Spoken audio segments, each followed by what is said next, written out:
Let's see.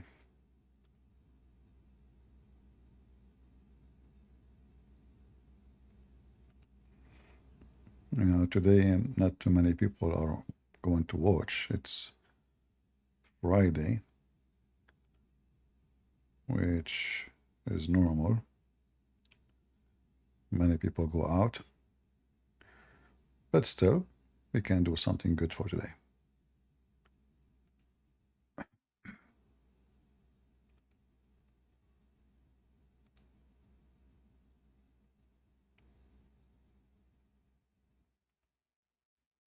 All right, look like we are live in Rumble.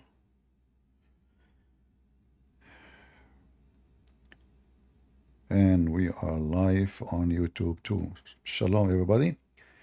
We are live in 3 locations, in Rumble, in YouTube, and in Discord. If you are a person who's interested to call me because you are a Muslim, Muslims, we want Muslims, you know. Maybe later we can take calls from Christians, but for now we want Muslims. Today our topic is about if Islam is anyhow make any sense, if it is stupid or not. So if there is any Muhammadan here, he think Islam is a smart religion, I would like to have you to join us.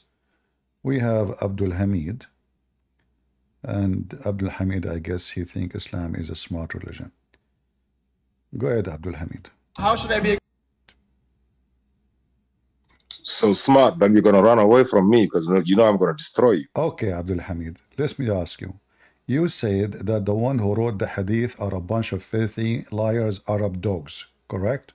This your topic. You want to run away from your topic now? Is that what you're trying to do? Isn't it what you said? I said, are you trying to run away from your topic? I know. What topic? Oh, you want to talk about the That stupidity? smart. Okay, let's That see. was not smart. All right, You said okay, a Muslim had to come prove that we are smart. That was not a smart move, CP. all right, okay. Can you tell me about yeah. Can you tell I'm me? only showing you that. Can you tell me? Yeah. Can you tell me? Can you tell me why Muslims they think Muhammad he went to heaven? No, that's not smartness. Smartness is to show why we should follow Islam. You brought the topic, CP. No, the topic is Islam is a stupid. What was it? Islam is for smart. No. We want a Muslim read the title. Islam is for the smart. Islam for the smart, for foolish. For the foolish. I will show you that. Yes, read the title. Islam is a smart or foolish. Oh, yes. Okay. Now, so is it smart? You said don't change the topic. Is Islam is smart or foolish? Yes. Super smart, and I'll prove it to you. All right. No. Before you prove it, I want to point something to you, and you tell me if this is. I will point something to you, and you tell me if this is smart or not. Trying to figure out how to run away from your topic. No. You said the topic. Just figure it out. Tell me. Listen. That's not a smart move, Don't waste my voice. That's not a smart move, CP. You want us to talk? You want me to hang up on you? Yes. I want to answer to your topic. Okay. So I'm asking you now. Islam. You said Islam is very smart. So now I'm asking you. Well, if Allah is smart, how Muhammad received his revelation?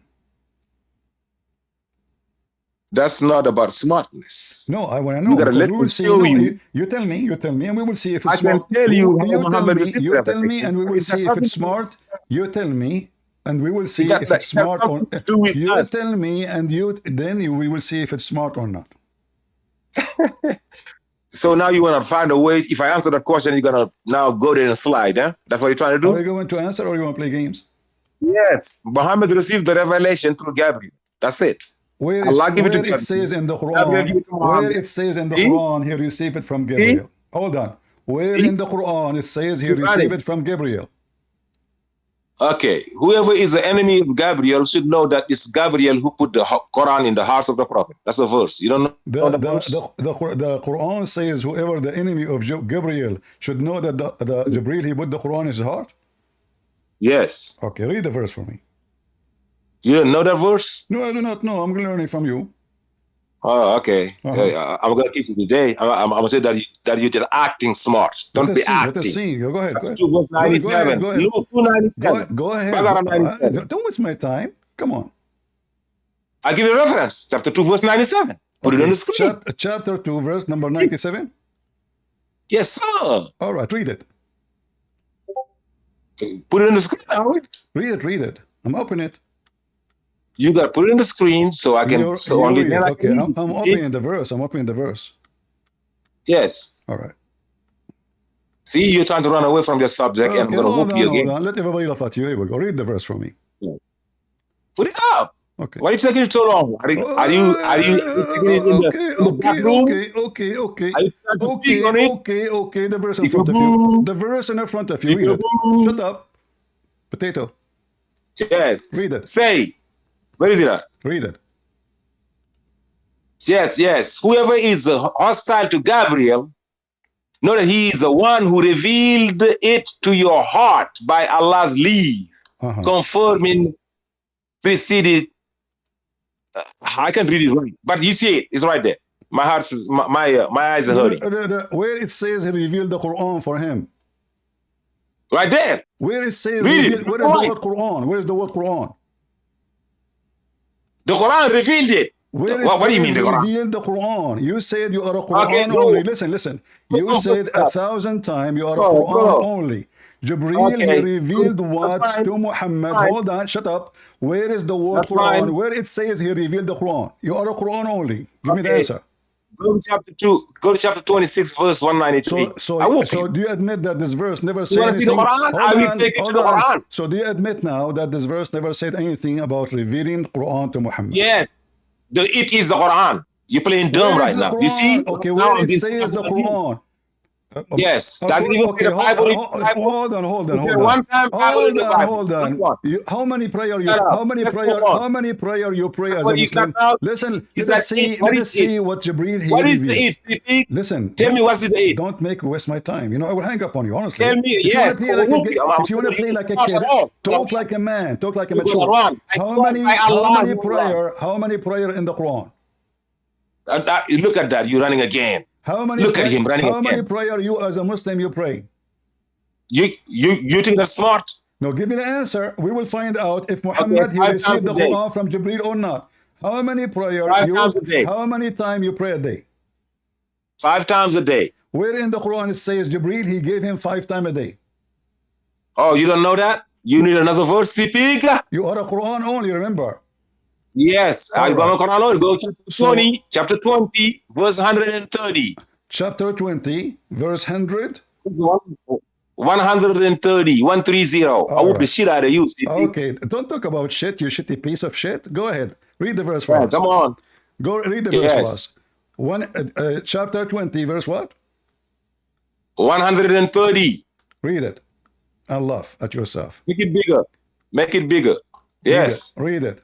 So bear patiently that they say what they say, and celebrate the praise of your Lord before sunrise. 1. Before sunset. 2. During the night. 3. And at both end of the days. 5. I whoop the shit out of you. Abdul, son of Mata, where is the 5? It says in the morning when the night comes and before the approach of the sunset. This is 3. And both end of the day. And both ends of the day. That's 5. You can count to dummy. Listen. I whoop the shit out of you. Abdul, you stupid idiot. The third one, you see how stupid you are? Okay, hold on, guys. I will go with this, Abdul. You said the 2 end of the day, correct? Yes. All right. The 2 end of the day is what? That's 2. The 2 ends is 2. 2 ends is 2. That's it. What is the end of the day? You said 3. What is the end of the day? The 2 ends of the day. The 2 plus 3 is 5. Do you see how stupid you are? Hold on. You said you are a Quran only. I want you to tell me. Islam smart now? Is it smart? Okay, let me show you. Shut up. But hey, here we go. The Quran will tell us what is the 2. Hold on. The Quran will say. You fall into the salat and I'm with you. Read. You ran from Gabriel. Here we go. Potato. Here we go. This is. Here we go. Read it. It's a 3 times. It's a 3 times. It's the same. It's a 3 times. The two end of the day. How many 3 times? Read it, the same chapter, chapter 11, sorry, chapter 11, verse number 114. It says, the two end of the day and the approach of the night. How many? That's 3 in that verse. That is a 3. I thought you are a Quran only. I thought. So are you saying to me this is a contradiction? What are we reading? Are you saying this is a contradiction? No, now go to chapter 1778. Now hold on. Is that a contradiction? No, you got 3 there plus 2 in no, listen. You said you lied, said chapter 20, verse number 130, it says 1778. I'm gonna whoop your shit out of you. Verse number 130. Is it 5 17 piece of garbage. Let me double piece of garbage answer. 130. Is it 5 prayers or 3? Go to chapter 1778. Don't go over here. This is what you gave me now. We will go there later. Hold on. No, I gave you 21. This verse here, this verse is it. I want you to confirm before we leave this page. You need you don't know about it. Don't force me to 2 years, 5 years. You Senegal boy, the one who Allah will make, the guy who Allah will make him white. Why you don't answer? Now you ran. Listen. I gave it to you. Go to 1778. Is it 5 here or 3? I'm right there. How many are there? What is 130? Is it 5 or 3? What is 1 plus 1 plus 1 plus 2? 1 plus 1 plus 1 is not 1. There is no 2. Plus 2 here. I know you're using 1 plus 1 plus 1. You stupid idiot, because the second one in the part is says فَسَبِّحَ وَأَطْرَافِ النَّهَارِ. You stupid. Listen. First of all. Hold on. You said that was 3. Because 1 can you show me, son of Muta, in the verse you gave me, can you show me where it says pray? Yes. Can you show me where it says in verse 130 pray? In verse 130, pray. What do you mean? Where is the prayer? You said to me this verse is about prayer. Yes. Okay, where is the prayer? Allah subhanahu. Right. Remember your Lord. Where is the word of prayer? Where is the word of prayer? Allah said, praise your Lord, praise your Lord, praise your Lord. Yes. This is not the prayer. The Muslims, they praise the Lord before they go to the bathroom. The prayer, here we go. This is the word of prayer. وَأَقِمِ الصَّلَاةِ. So the prayer is salat. Yes. Praise is not a prayer, it's a praise. So you what is it there? What is it there? Apologize for being a liar. Allah said, let me answer you now. Allah said, I ask you, where is the word salat? Listen, where is the word salat? Can you show me the word salat? Can you show me the word salat in verse 130? The word zikr is there. Allah said, pray by the zikr. Where is the word salat in verse 130? I said the word praise and zikr is there. No, Allah said in chapter 2. Anyone can go right now and go to chapter 2 verse 1. Tasbih is not a prayer. Tasbih, son of Mada. This is why I can't talk to you, because you are a big fat liar and you are a kid. Anyone can go check right now. We will see that tasbih is not a prayer. It's a supplication. The prayer is salah. So the Muslim, before he shake his penis, he have to praise. Before he go to the bathroom, he have to praise. So you are a big fat liar. I ask you, where in the Quran it says he gave him 5 prayers? You gave me this. Where it says you praise your Lord. And by the way, it doesn't say even 5 times. Not only that, you confirm with me, you son of Muta, that this verse here says pray 3 times. So if that verse saying 5 and this verse saying 3, that means there's a contradiction. It can't be both. But we will notice that the word salat, and this is why here the translation says prayer. Perform the prayer. There, you just praise your Lord. There's no performance. So the verse you gave me, you mudallis, son of Muta, you try to mix between sabbih, which means just praise your God. Well, people praise their God every second if they should. Why not? Nowhere here it says you pray. Nowhere here it says this is 5 times. This is just about praising your Lord. The only place we will find saying the word prayer is here. And if you insist that it says 5 times, this is a contradiction. It cannot be the same book. It is you who said the 2 end of the day is twice. 2 times. And here in front of us it says, and during the approach of the night, 3 times. And this is the place where it says salat. This is the word in front of us. So I have to shout because this son of Muta, Senegal boy, he have no dignity. You know, when the Muslim they lie, we let, like, you know, it's like having a donkey. You give him a carrot, let him chase it. So I let him quote for me. So he put himself in a trap because now he have 5 verses 3, and he is a Quran only. But this verse never mentioned the word pray. Never. In Arabic it says wasabbih. Wasabbih does not say pray.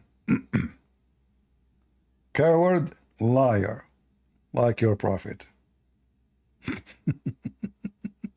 This is a prayer, huh? You see in the one about 3, it says aqimu salat. Establish the prayer. It's a perform. It's not praising. Praising is just a word you say. You do not need to perform anything. You praise your Lord before you eat. Muslims, they have even to make a prayer before they have sex. When he hold his penis and his wife, she open her legs, he have to say a prayer so shaitan will not F his wife with him. So the Muslims, because Muhammad installed fear in their heart, they have to praise Allah before they enter the bathroom, before intercourse, before they touch their anus. I mean, it doesn't matter what they do. They have to praise Allah and to praise Muhammad. But the liar, he tried to mix between praise and salah. Salah is mentioned here only about performing, establishing salah. For this is not praising. Praising is just a one word you say, and you are done. Here there's ablution, there is an act, how you stand, how you sit, what you say. So when he said to me in the beginning that Jibreel is the one he gave him the Quran, I said to him, where? He says, Jibreel who revealed to you. I said, what? He said, Quran. I said, where it says that? And the order to know that this cannot be Jibreel, it's very easy, because this is why he refused the hadith. We have the story where Moses, he told Muhammad how many prayer your God he gave you, Muhammad. Muhammad, he says 50. And then after Muhammad negotiate with his God, Allah, he make it 5. Nowhere in the Quran you will find the 5 prayer, not even in a single place. It is the 3 times. So this guy, he claimed to be a Quran only, but in reality, he is a big fabricator trying to avoid the hadith. But as you see, the reference in front of us. Now, if we go to Rashad Khalifa, his Rasul, his God, let me show you.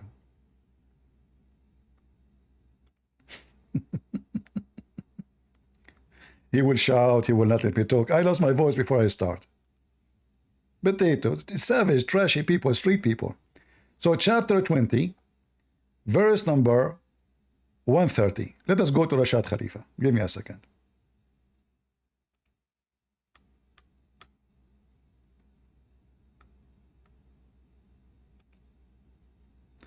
This is your scumbag Rashad Khalifa. Now he will say to me, Rashad Khalifa is not a Muslim. How many times he said to me he accept Rashad Khalifa translation? Why Rashad Khalifa did not say pray? Maybe Rashad Khalifa is an idiot, he do not know what he is talking about. So when they want Rashad Khalifa is a messenger of Allah, when they want Rashad Khalifa is a scumbag. So let us see here what Rashad Khalifa will say. Is it a prayer or just to praise the Lord?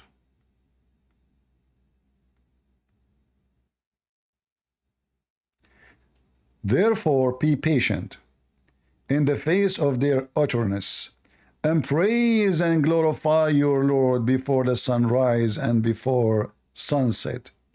And during the night, glorify him. Glorify him. Do you see it, guys? No, this is not prayer. This is not a prayer.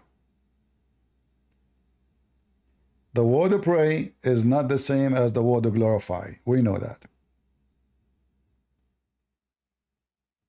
As well as the both end of the day, that you may be happy. This is only just about glorifying Allah. Prayer is totally different from a glorifying or the meaning of a glorifying. So this is your stupid potato Rashad Khalifa. Let us see actually here, if we go down, do you have anything about verse number 130, any note? He did not. Do Rashad Khalifa have interpretation for this verse so we can laugh together? Anyone knows if they have interpretation? Let me see, hold on.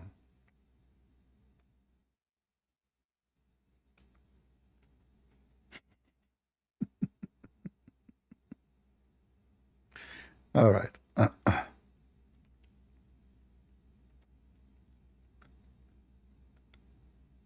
Let me search. What a potato.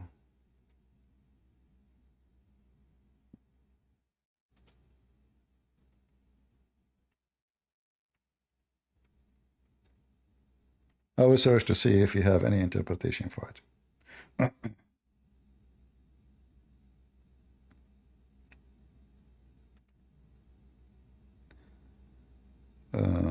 This is... No, this is just translation.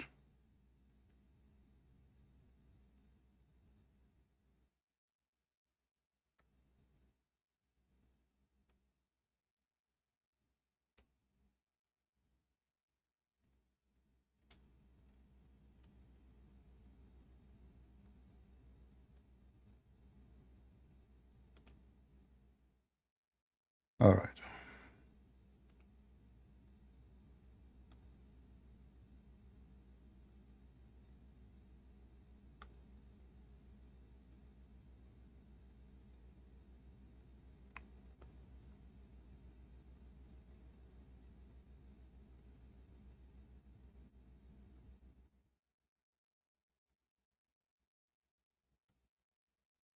I don't see any interpretation to open, But anyway, the verse is so clear.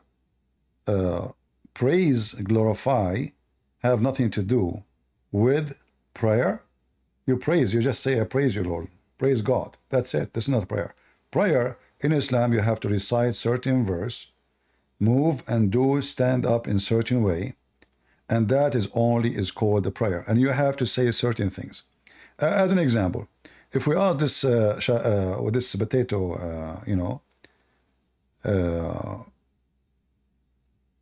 Senegal boy, how you pray? In order to tell us how to pray, you will find that everything he will say is coming from the hadith. It's not from the Quran. They are hypocrite liars. They deny the hadith in order to save their ass from the embarrassment of what is in the books.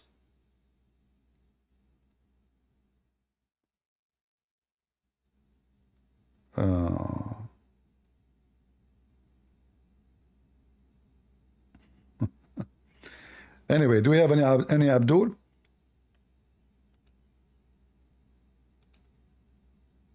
And the funny, I wanted him to talk, but he will not let me talk. He will shout, he will scream, he will use filthy language, and then I use a bad language, and that will make it horrible. So, 5 prayer is not exist in the Quran, never exist in the Quran. All the Muslims, they knew that. The 5 prayer is exist in the Hadith and only in the Hadith. And if the Quran should have anything about prayer, numbers, it should be 50. Then it should have a verse about 5. But we cannot find it.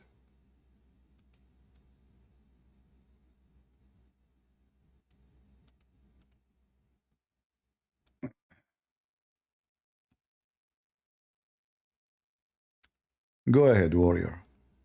Are you a Muslim? From Senegal? Yeah, hello. Hello, hello. Yeah, I just have a question regarding Christianity. Are you a I'm Muslim? like confused on it right now. Are you a Muslim? I'm a Muslim. All right. So you are confused about Christianity? Yeah, because I was like doing my research and I like came across contradictions in the Gospels. So why does stupid Quran confirm our gospel?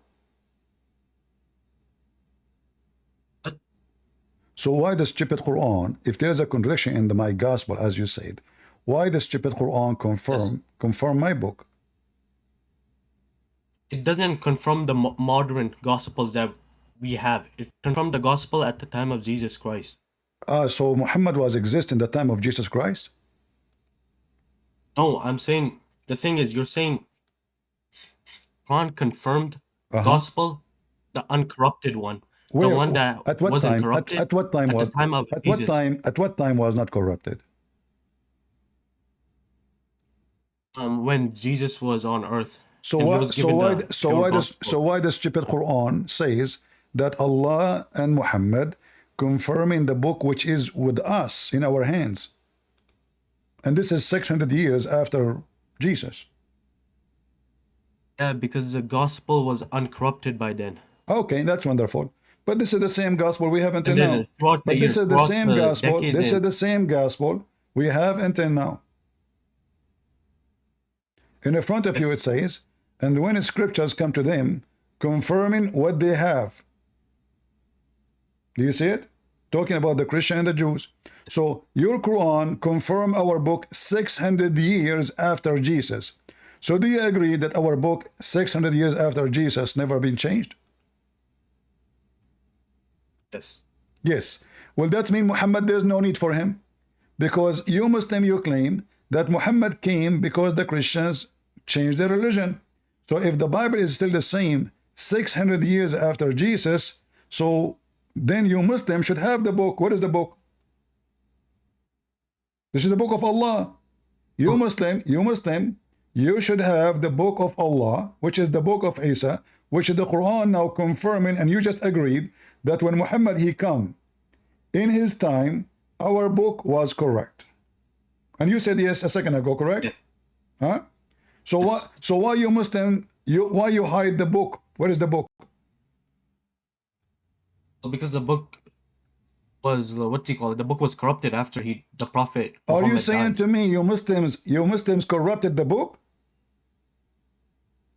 I'm saying it got corrupted by the priests, How popes, and the bishops we can at the corrupt time. it if it is exist with you Muslims in the time of Muhammad and with us in the same time? So if the Christian corrupt the book, where is the book with you? The only solution is that Muhammad corrupt the Bible too. Because if Muhammad he have it, the Christian they have it, the Muslims they have it. So where is the copy of Allah book? This is, remember, this is Allah book. And what you are saying to us that your God Allah is a shish kebab, anyone can change his book. But isn't the Quran, the stupid Quran says that nobody can change the word of Allah? Is that correct? Oh, yeah. There's a tafsir behind it. You No, also have to don't tell me read the tafsir tafsir. in You order see, to. here we go. The Muslims, they say that the Quran is the word of Allah. Do you follow Allah or you follow the rabbi? Who you follow? You We Muslim, follow you Allah, but it okay. also If says in the Quran. if Allah he said in chapter 6 as an example, not limited, verse number 34, and nobody can change the words of Allah. So what you are saying to us is a contradiction for the Quran. That's mean Allah is a fake God, Muhammad is a fraud, because you Muslim keep saying the word of You Allah have to changed. understand Hold the on, tafsir too. listen. You have to understand the tafsir. Don't tell me tafsir. Here, does it say Quran? Does it say the Quran? Does it say the word Quran in the Quran here? Oh, it says no change to Allah's word. Exactly. Is the book given to Isa is Allah words? Yes. Okay. So how you Muslims you will fabricate lies accusing your God to be a liar, saying that the book of Allah, which is the word of Allah, changed.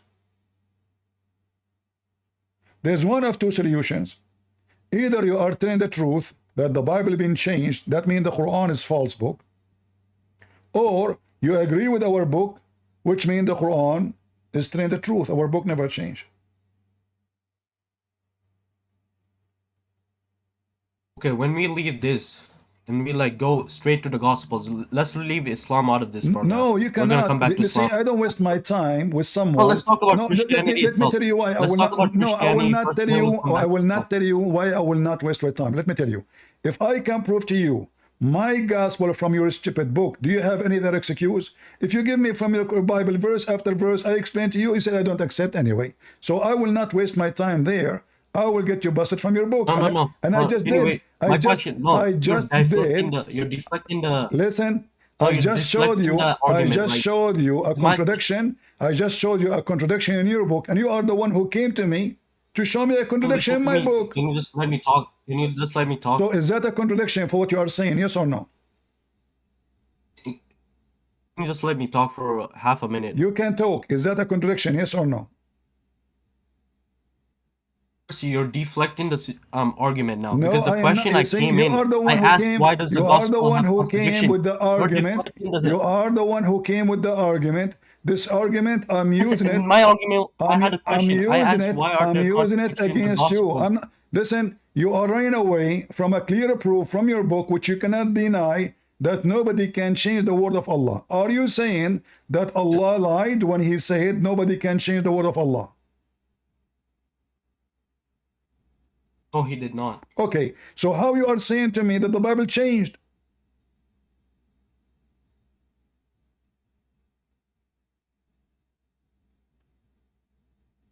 Because you look at it, the Bible, it got corrupted in the way that verses were taken out and taken, like put in. So what do you call it? Taken out, taken in. No, there's no thing is taken out, taken in. If you are talking about translation, you Muslim, if I show you right now Yusuf Ali, you say I don't accept. You show you Rashad, do you accept Rashad Khalifa translation? Yes. Okay, I want you to read for me chapter 9. Do you have a chapter 9 in the Rashad Khalifa? Guys, he just said he accept Rashad Khalifa Quran. Did he say that? You said that. Everybody heard you. Hello? Hello? Okay. You said to me you accept Rashad Khalifa Quran. Is that correct? Yes. All right. I want you to read for me the last two verses of the Quran. Chapter 9.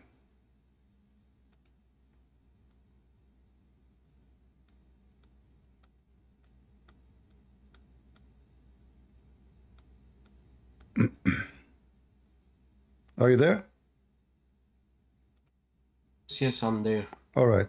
Can you read for me Quran Rashad Khalifa?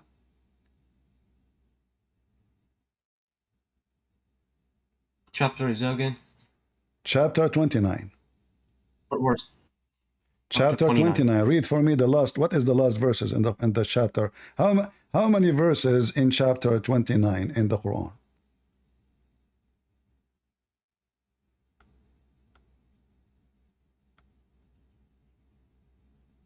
Can you give me how many verses?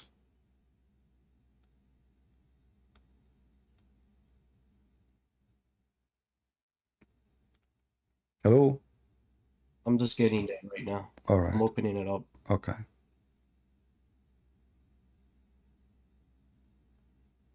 $69 verses.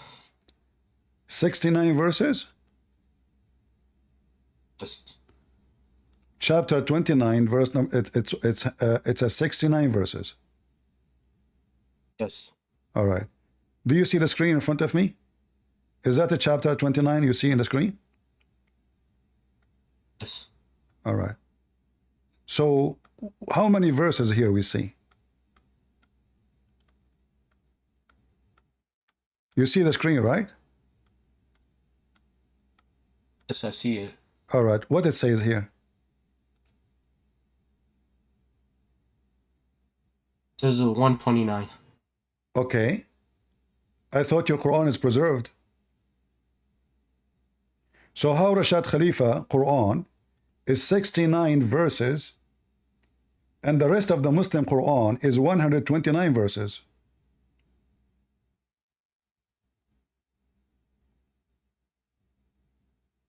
Point, to be honest, I don't know. Mister, I don't know. But you are expert in the Bible.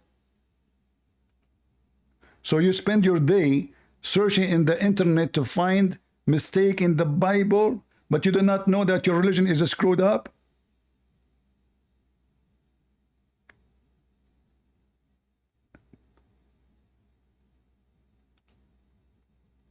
No, actually, hold on. 9, chapter 9. Chapter 9. Sorry, chapter 9. Yeah, some people, they get it wrong. Chapter 9. Here, chapter 9. And this is the last verse. 129. All right? And this is Rashad Khalifa. Let me show it to you.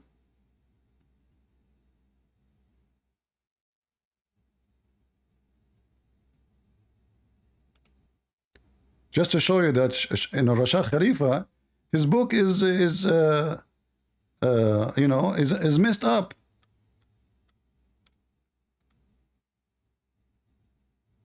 Chapter 9. I asked him, chapter 9. Did you search for chapter what?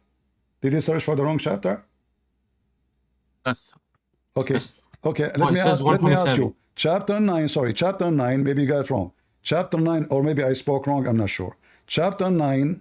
What is the last verse in the chapter 9? 127. All right. What is the last verse in the Quran you see in the front of you? 129. So there is 2 verses are missing? Yeah. I thought the Quran is preserved.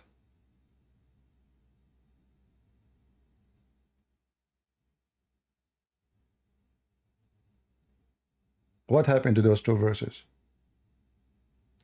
In the Quran of Ibn Mas'ud, do you have the most important prayer, which is called Al-Fatiha? Or you don't have it? Yes, we do. I challenge you to show it to me.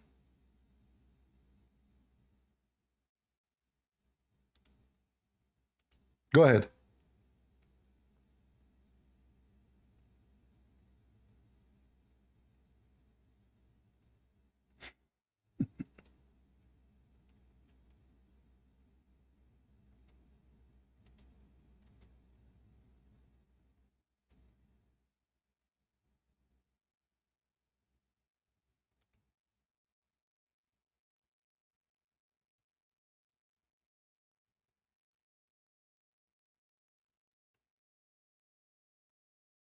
I'm waiting.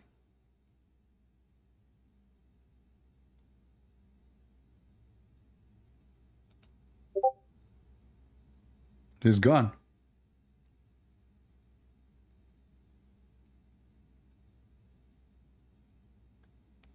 Not only they have tons of Quran, they are totally different. Not only the Quran is full of garbage. Not only they deny the hadith is da'if, the Quran is da'if. The Shia, they deny the Muslim Sunni Quran. The Muslim Sunni, they deny each other Quran. The Muslims don't agree about what the Quran is saying, what the meaning of the Quran. Everyone have his own agenda. Everyone has his own religion. And then they say to you that we have, your Bible is changed. The Muslim, they forgot that the stupid Muhammad, by claiming that the Bible is sent by Allah, he is in a big trouble. Because you are accusing Allah that he could not protect his book, not the Christians. It's not the duty of the Christians to protect the book, according to Allah. Even the Quran, it's not the duty of the Muslim to protect the book, but Allah did not protect the book. According to Muslim, the one who started collecting it is Uthman. And Uthman, he burned all the other Quran. And that is telling you, if they have the same Quran, why will burn the other Quran? The first one who burned the Quran is Uthman.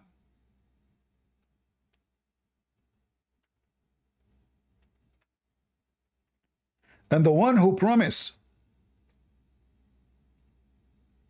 to collect the Quran is Allah. So Allah, he failed. Inna alayna jam'uhu wa qur'anahu. Chapter 75, verse 17. Allah, He promised that He is the one who will collect the Quran, not Uthman. This is why when Uthman, he said we should collect the Quran, the other companion, that says, why will I do something the Prophet did not do? Which proving that Muhammad never collect the Quran.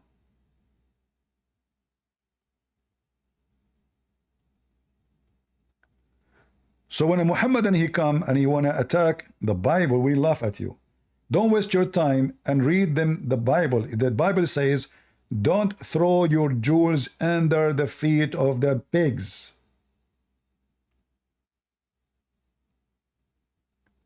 We throw your Quran under your feet, and you can be a pig with it.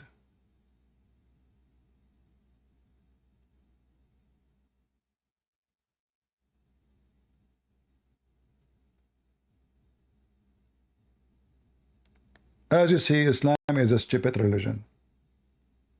In one hand, they say Allah is the one who sent the guy, his name is Isa. In the other hand, they say to us that Isa book is gone. In the other hand, the Quran says to us nobody can change the word of Allah. In the other hand, they say no, Allah he mean the Quran. It looked like only the Quran is the book of Allah. Do you see how hypocrite and stupid they are? The Quran confirmed that the book of Allah is 24,000 messengers Allah sent, according to Muhammad. So we should have 124,000 message and books from Allah. According to Muslims, all of them, they are gone. And you know that this is stupid to say. Why anyone want to corrupt his book? Unless you are trying to create a new religion. Like as an example, Jehovah's Witnesses are not Christians. So what Jehovah's Witnesses, they put A before God, just A in the translation. They cannot change the original. So when they translate, they add a God. In the beginning it was the word, and then at the end it says, and the word was a God. But that means there's many gods. Just by adding A, they corrupted the Bible and we reject them. Why anyone want to believe that there's somebody believe in any religion when I accept to change his religion? That is the most stupid thing you can say. The Jews refused to accept Jesus, the majority of them. Why the Christian did not say, we did not accept the Bible of the Jews? Why they say we accept every word in it? Because we know that the Jews, they did not corrupt their book. And we are not a bunch of liars. We will not win an argument by lying about our God book. Same time, how you can corrupt a book spread all over? How the Christian around the world, from Africa to India to Europe to everywhere, they will agree to corrupt. Who is going to agree upon that? It's just another stupid lies. The Muslims, they come with it.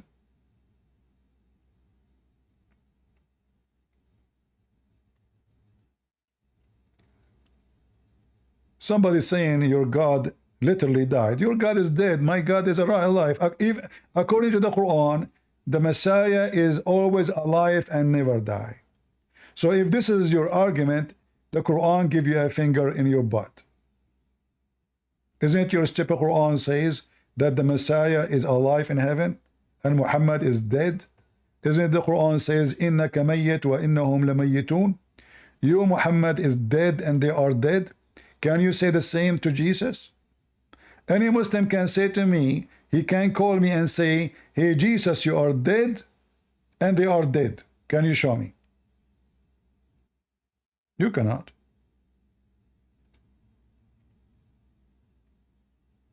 You are dead and they are dead, Muhammad.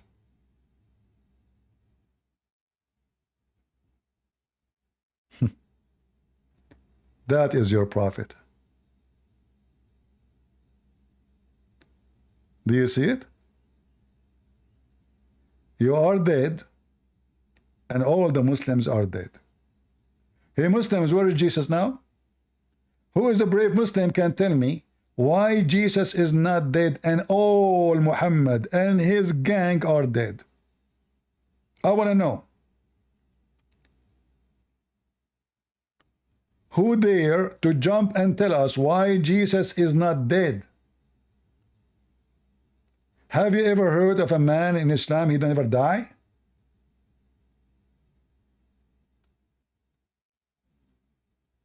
Any Muhammadan?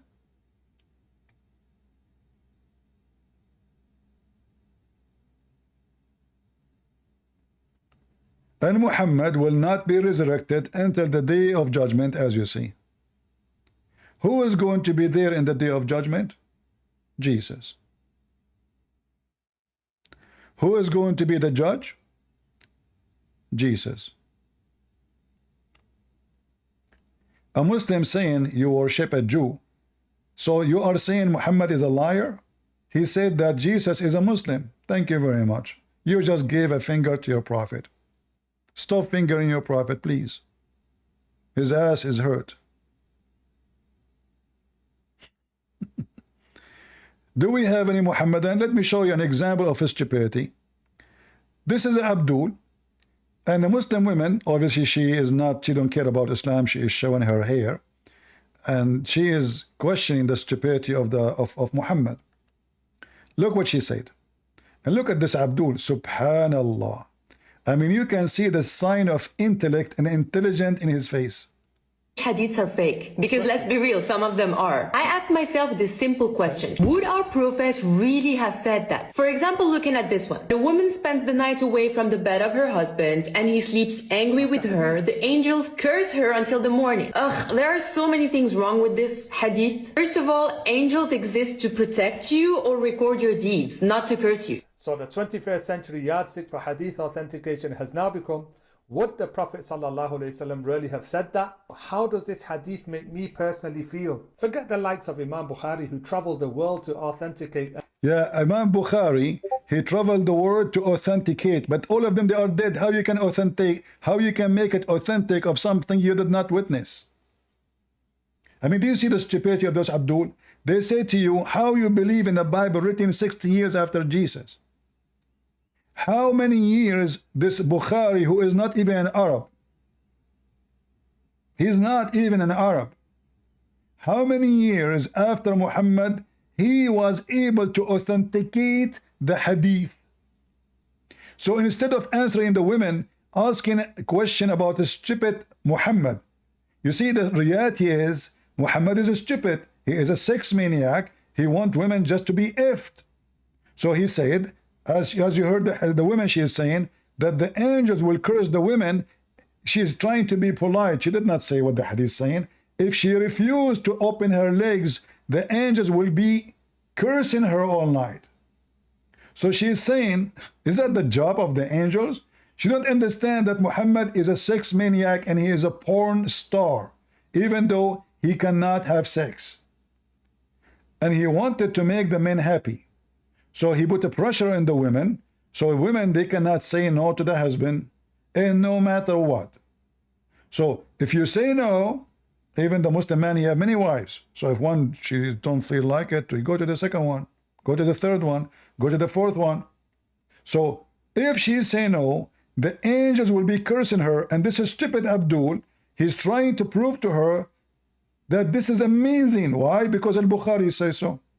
How do you know which hadiths are fake? Because let's be real, some of them are. I asked myself this simple question: would our prophet really have said that? For example, looking at this one, the woman spends the night away from the bed of her husband and he sleeps angry with her. The angels curse her until the morning. Ugh, there are so many things wrong with this hadith. First of all, angels exist to protect you or record your deeds, not to curse you. So the 21st century yardstick for hadith authentication has now become, would the Prophet ﷺ really have said that? How does this hadith make me personally feel? Forget the likes of Imam Bukhari, who traveled the world to authenticate and collect hadith. Forget the fact that he had such a strict criteria in authenticating reports that one time it is reported that he refused to take a narration from a man who tricked his horse. He pretended to hold food in his hand to lure the horse in his direction. And Imam Bukhari rahimahullah saw that as a type of deception, so he rejected the narration from that man. Let's forget the likes of Jabir bin Abdullah, who heard that there was a man all the way in Asham who had a narration of the Prophet sallallahu alaihi wasallam, just one.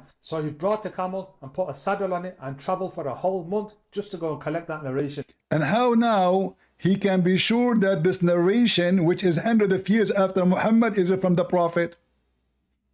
This is why this stupid donkey from Senegal, he refused this. Why? Because this is madness. The hadith is full of the garbage of Muhammad.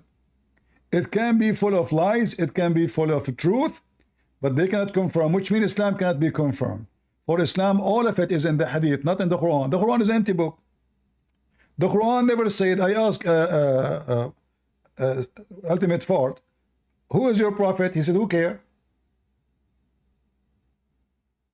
Do you remember? Who is Muhammad? You don't care. I asked him what his name, what his wife's name. He said Aisha. I said, how you know that? He said, from the books of history. I said, what history? They know nothing about Muhammad. The Quran is an empty book. So in order to know Islam, you have to go to the hadith, and the hadith is full of garbage. So now explain to her why the angels will curse her if she don't want to open her legs. Isn't it this is rape? Forcing a woman, even if she is your wife, into sex?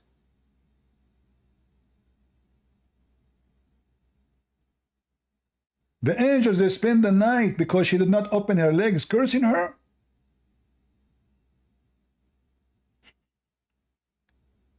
Is that a godly religion? So what if the man, he don't want to sleep with the women? Is Allah going to curse him? No. Well, why Allah will curse the women, but he don't curse the man? Muhammad, he stopped having sex with Sauda. Sauda is become an old woman. Muhammad, he used her, he abused her, and now he want to throw her because now he have young girls. Is the angel of Allah going to curse Muhammad because he stopped having sex with Sauda?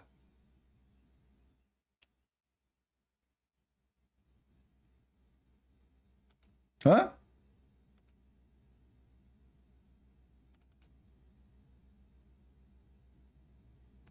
And as long you are defending Al-Bukhari, how you explain to me in Al-Bukhari your prophet giving a French kiss to a man and pushing his saliva inside his mouth?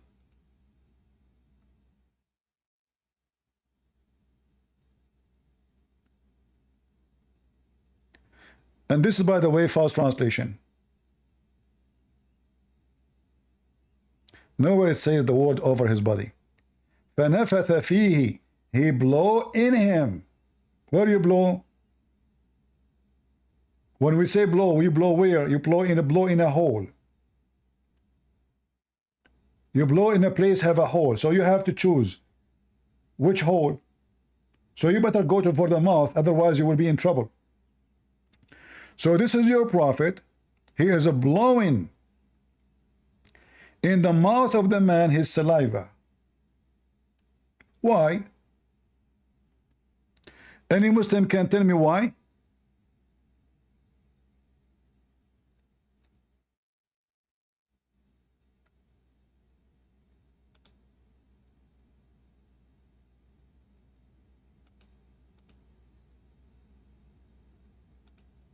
Anyone?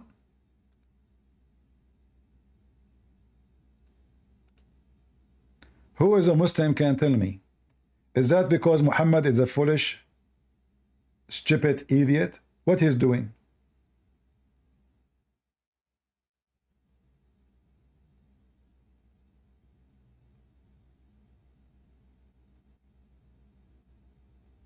Any Abdul?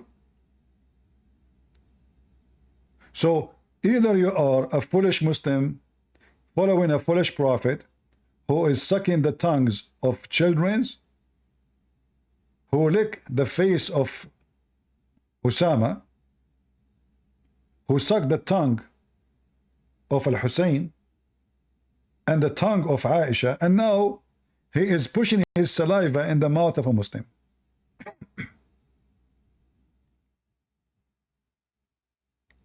Any Muhammadan? So is Islam the religion of the foolish? Yes, it is. Another Muslim, he decided to be smart. Yes, he's smart. What happened? How should I be a good Muslim? I'll leave Christianity I'll leave Christianity in front of everybody right now. If you can show me how I can go to heaven for sure through Islam. Watch this. Whoever dies without calling upon a partner besides Allah will enter paradise. Bukhari. So Bukhari is saying whoever believe in Allah and his messenger will enter heaven.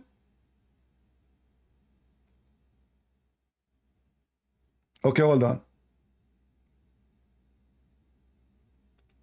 Well, Bukhari says the opposite in the same time. Al-Bukhari believe or teach, and your prophet teach, that this is not really what will happen, because it doesn't matter what you say, it doesn't matter what you do, it's what Allah wrote for you will happen. Just to show you that what your prophet, now you have to claim either Al-Bukhari is a liar, or you claim that Muhammad is a liar. For sure you claim Al-Bukhari now. So this is your God, Muhammad, aka Allah, saying it clearly that a person of you, and this is Al-Bukhari and Muslim both. So when you say, look, this is Al-Bukhari, their God is not Allah. Al-Bukhari says, whoever believe in Allah. So why you have to say the Shahada, believe in Allah? You don't need to say Shahada. Whoever believe in Allah, he will go to heaven? Are you serious? So what is the Shahada?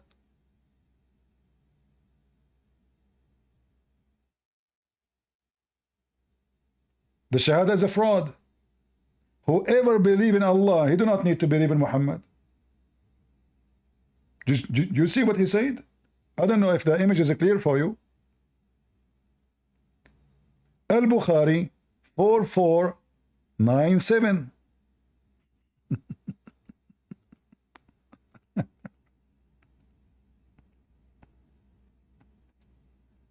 Do you see how stupid this religion? He just got his prophet busted. You do not need to believe in Muhammad. You believe in Allah only. But this is oppose everything in Islam.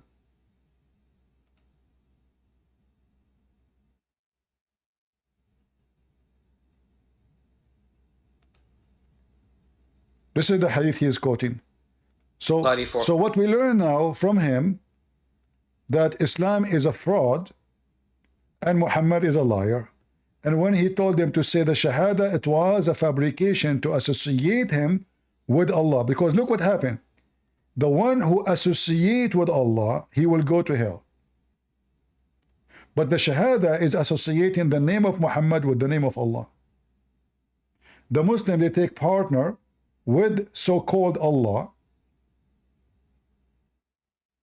in order to convert to Islam. But based on this hadith, you do not need to say Shahada, you just believe in Allah. Do you see it? So which one is true? It can't be both. Do we have any Muhammadan?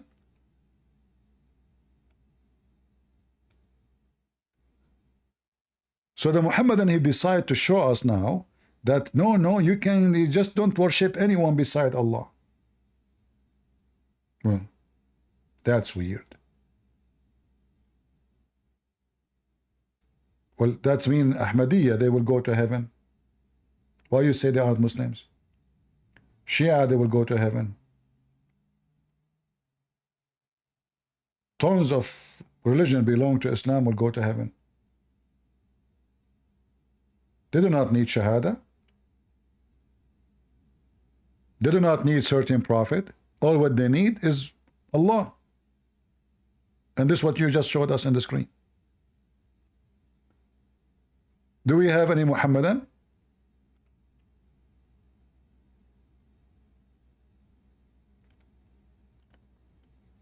Until now, the Muslims, they fail.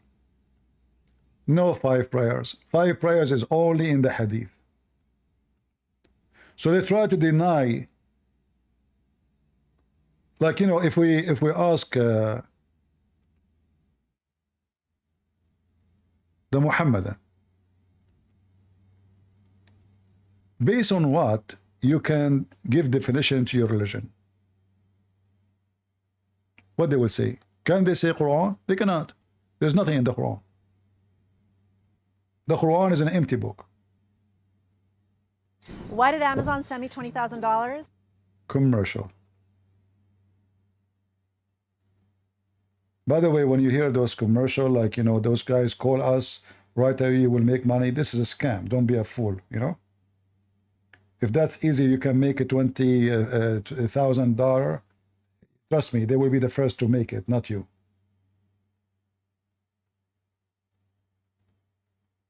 This is just another scam like Andrew Tate's. You will become a millionaire.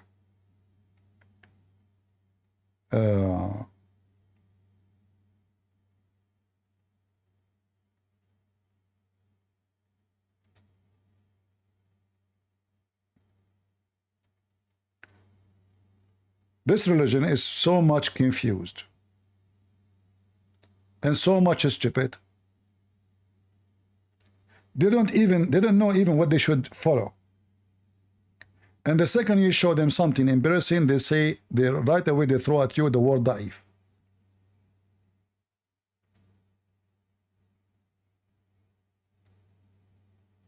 CD from Germany, he says that there are people who, when you talk to them about haram things in the Sunnah, they reject it and they say no. As long as it's not mentioned in the Quran, we do not believe in it. This is very dangerous. And such people risk being an apostate, depending on the degree of their rejection. If they say we don't believe in the Sunnah totally, and anything that is not in the Quran, we do not believe in it, these are kafir. See, ultimate fault is a kafir, he's not Muslim. This is true. Because Islam is not based on the Quran. The Quran is an empty book. So those who they tried to wash their hand from the hadith and what Muhammad said, obviously they are doing that for one purpose, to avoid the embarrassment of the stupid Muhammad. For all the scandals of Muhammad mostly is in the hadith. Few on it on the Quran only. But how you can follow Islam without this? No way. And he just said to you, those are apostate believers, because they disbelieve in the Quran. So many imbeciles. When you disbelieve in the hadith, you disbelieve in the Quran. Why? He will explain to you. Because the hadith says, the Quran says, you have to obey the messenger. Whoever obey the messenger, you obey Allah. Do you remember once, ultimate fault, he says to me, nowhere in the Quran it says you have to obey. I challenge you, show me the verse. Obey the messenger. He challenged me. So how you can obey the messenger without knowing what the messenger said? Remember, the Quran is there. The Quran do not need to say whoever obey the messenger, should say whoever obey the Quran. No. It says whoever obey the messenger of Allah, Muhammad, he obey Allah. So Muhammad became Allah in the earth.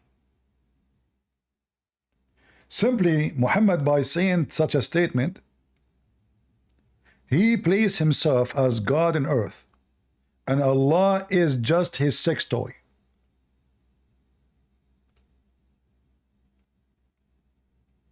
And then we find that if Allah, he said something, and Muhammad said something, which one the Muslims they follow?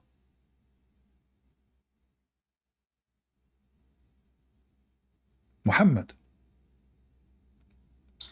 Not the Quran. They follow Muhammad.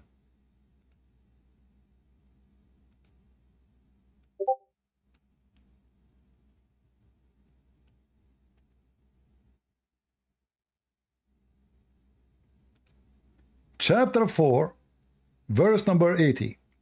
Whoever obeys the messenger is obeying Allah. As simple as that.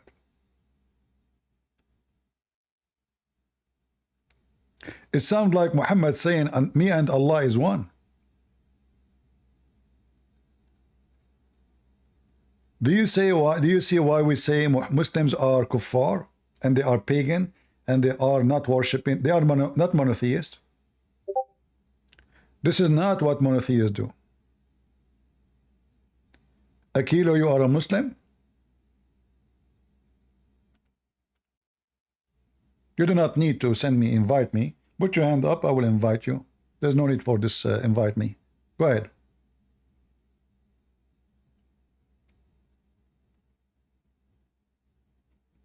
Go ahead, Aquilo.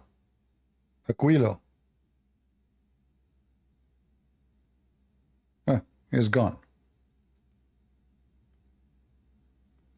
Jesus said, I and the Father are one.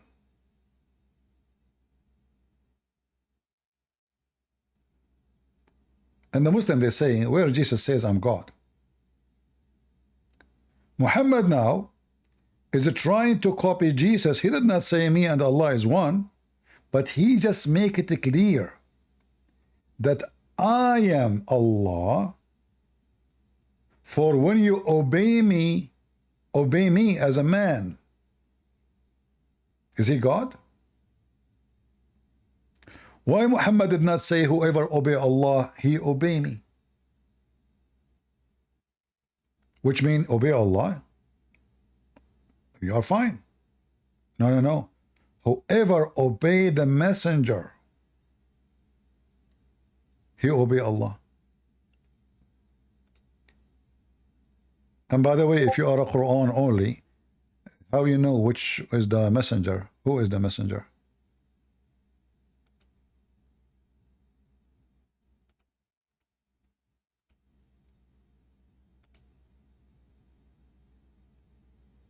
All right, go ahead.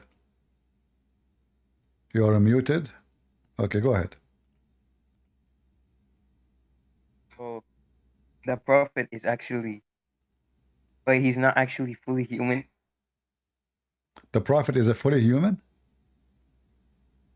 He's not fully human. He is not fully human. So what he is? Explain to us.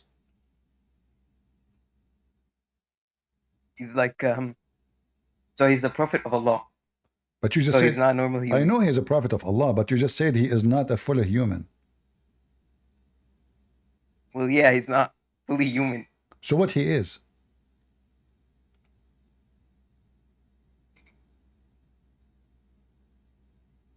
So he's like, I don't know how to say it, but like, he's not fully human. Is that So like, it's okay he's for like him what? to say, like, Half a human, half horse? No, but like, okay. You follow Paul, I know, but look. You follow Paul, I know. Abdul, don't mix things up. What Paul have to do with this? I'm asking you, Muhammad, you said he is not a human. So what he is? He's not fully human, so it's like, not like an essence. He's what? He's like God, basically. He's like God. Okay, explain to us why you think Muhammad is God.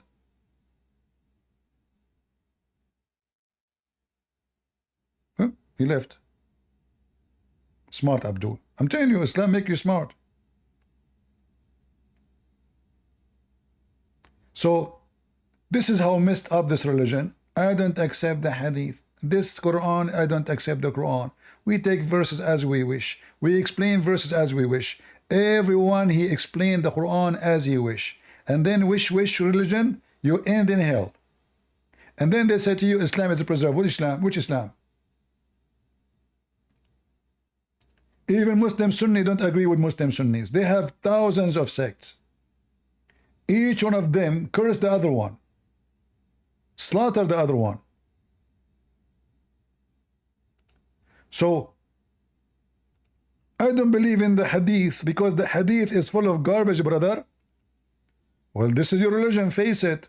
It is garbage. Sunnah totally. And anything that is not in the Quran, we do not believe in it. These are kafir, disbelievers, because they disbelieve in the Quran. So many imbeciles, wallahi, so many ignorant people that you feel so ashamed while speaking to them feel so... Hey Muslims, are you ashamed of ultimate fart? Be honest. Follower of Rashad Khalifa who decided to take verses from the Quran, fabricated numbers of letters, added letters as you wish, take letters as you wish, just to make a calculation. Scumbags, liars, you will end in fire. So, why they are shameful? Because they are ashamed of what their prophets say. This is the problem with the hadith. The Quran is an empty book. Somebody trying to make a rabbi music. Allah is quoting the ant. Have you ever heard of a God quoting the ant? Like, you know, the Muslim, they say to you, this is a smart book. But the second you open it, you see that this is cannot be a smart book. This is a not even a kid's book. You go in the news, you will see Trump said, Joe Biden said, Putin said, but an ant said? Seriously, what the ant said?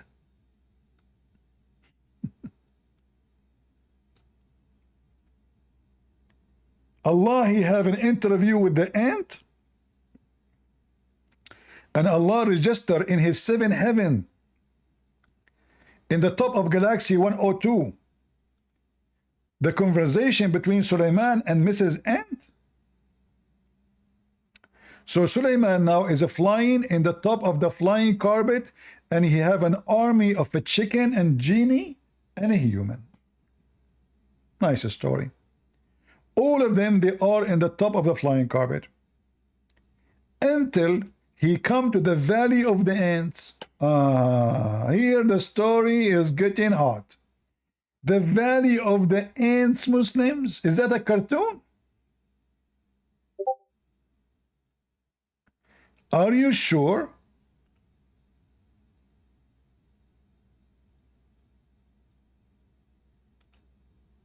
Huh?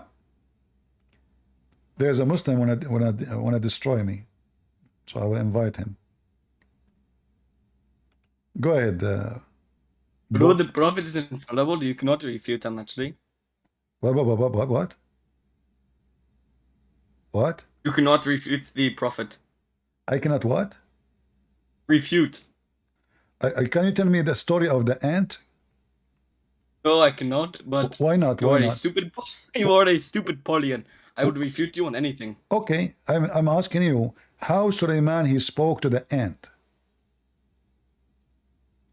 I don't know. He's just infallible, so it's true. It is what? It is true because he's infallible. No, I mean how he speak the language of the ants. According to science, ants are deaf and mute. They don't talk. They communicate. It's a mystery. They communicate by mystery, right? They communicate by vibration and by chemical. So how the Quran says that Sulaiman he heard her speech? Is it not a mystery? Is it what? Not a mystery. Guys, anyone understand what he's Paulian. saying? What this guy is saying? You're presupposing that they cannot speak. It's irrational and illogical. Okay. Listen, as long as you are talking about rational, so how the ant she knew the name of Sulaiman? Yes. What's the issue with that? How the ant she knew the name of Sulaiman? If you are walking in the street, how the ant she know your name? Because Allah told her. Allah told the ant. And then what the ant she said? The jinn was inside it, so the ant said something. Oh, so this is a lie. The Quran is lying. The jinn is inside the ant. It's not the ant is talking. Maybe. So you agree the Quran is a lie because the Quran says yes. Yes. Okay. Well, thank you for refuting me. All right, this guy. You're welcome. I destroyed you. I just refuted. Destroyed. All right. No, thank you for destroying me. Thank you very much. I appreciate your destruction. But don't forget to step carefully. The ants, they will bite you. So this is the book. So the Muslim, they think if they reject the hadith, they can get away from the stories of the stupid Muhammad. But the Quran is full of the garbage of Muhammad. What we will do with the Quran now? And the funny is, Allah, He taught Sulaiman the language of the birds. What language He taught? Birds. Sulaiman, he speak to who? To ants. What school he went to, Sulaiman?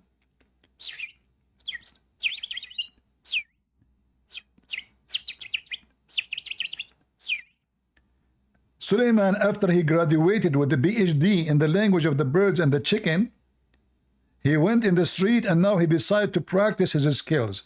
And he starts right away talking to the ants. So how Allah, He taught him the language of the birds, which doesn't make any sense. Why hey Muslims, why Sulaiman is taught the language of the birds? I mean, what for? Was he a messenger for the chicken? And then Sulaiman, after he spoke to the ant, after he graduated from the bird school, he took his army and he fly, brother. Okay. Now Sulaiman is in the sky. How in the world and why he stopped to see what this ant is saying? I mean, there's a billion, trillion, I don't know how many trillion ant in this earth. How come only one ant, brother? Only one ant. She made Sulaiman hit the brake of his flying carpet and step down. And he called the ant and he said, "Find me the ant. Ant who spoke about me, come over here." Isn't this a story? Muhammad, he took it from the Jewish, they tell their kids. The legend of the Jews. Anyone can go right now and search the legend of the books of the Jews, sorry. You will find the story there right away. This is a story they tell it for kids. Flying carpet of Sulaiman, flying horse of Sulaiman. All those stories, Muhammad, he copied them, he put them.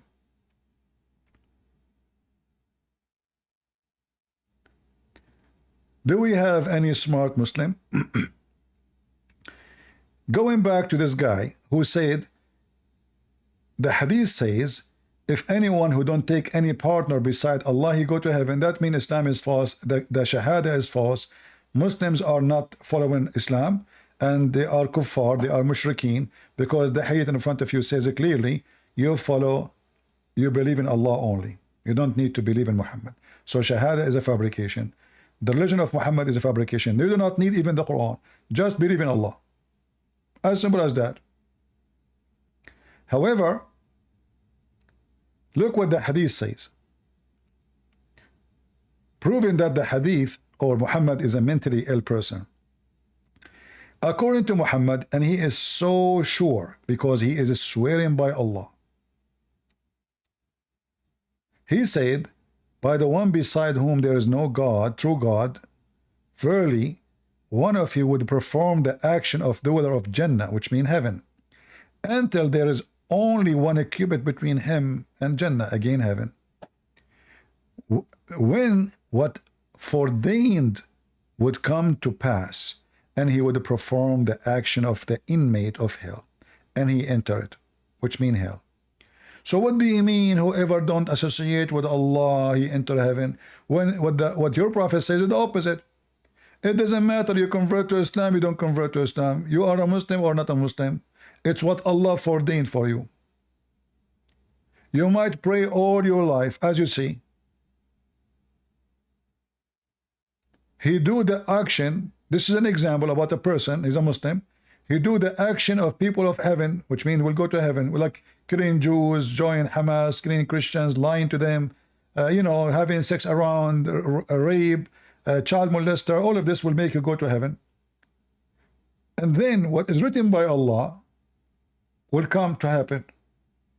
And then Allah, he force you to change your action, and you do the action of people of hell, and you go to hell. So what's the point of Islam?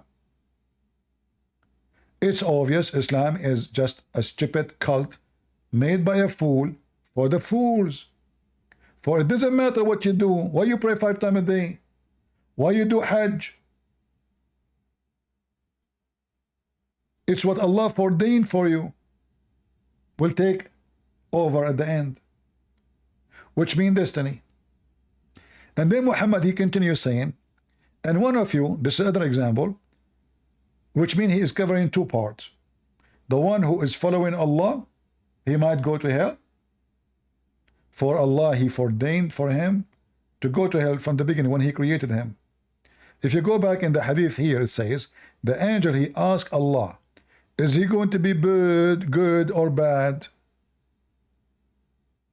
So in the womb, Allah, he write for you all things you will do. It's a destiny.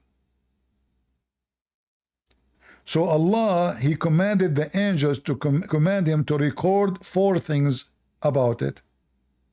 His provision, the term of his life in this world, its conduct, and wherever he will be happy or miserable. So anything you do in life, Allah, he program you. This is a religion of program, ants. And now you are born, and what Allah program you is happening. So he program you to believe in Allah. But then he changed the end of the program. He make you to act as the people who will not go to heaven, and you enter hell, as you see. Other situation, the other part of the human being, according to Muhammad and his intelligence, and one of you would perform the action of people of inmate of hell. This guy, he don't follow Islam. He is making fun of Muhammad. He make fun of the Quran. He put the miswak in his anus. Muhammad, he put it in the vagina of his wife. So he is doing the opposite of Muhammad. He did not have sex with the children. He did not kill. He did not rape. Bad person, very bad. So he's doing the act of the inmate of hell. Until there's only one cubit between him and hell, almost is there. And then he would perform the act of dwellers of Jannah, which means heaven, and he enter it. What he meant here, the same destiny. The destiny of Allah will take over.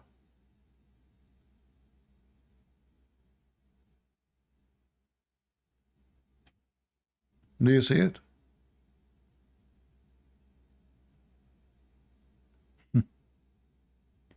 So what the point of all what Muslims they say? There's no point.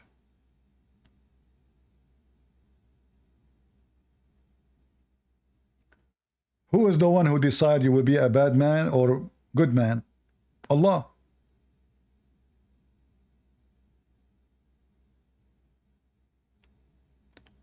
Who make you see here, they say sawi mean perfect. Sawi mean a good human.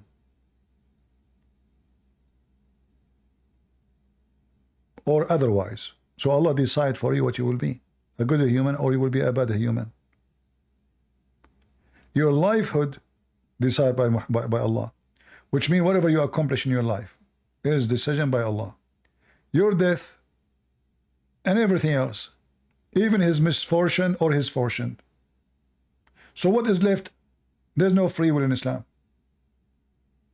So you go to hell because Allah decide he wrote for you to go to hell. You go to heaven because Allah decide you go to heaven. So what is the point of Islam?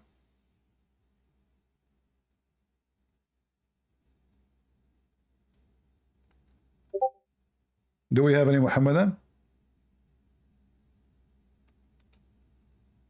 Oh, we have Abdullah. Abdullah is excited. He wanna join us. Okay, Abdullah.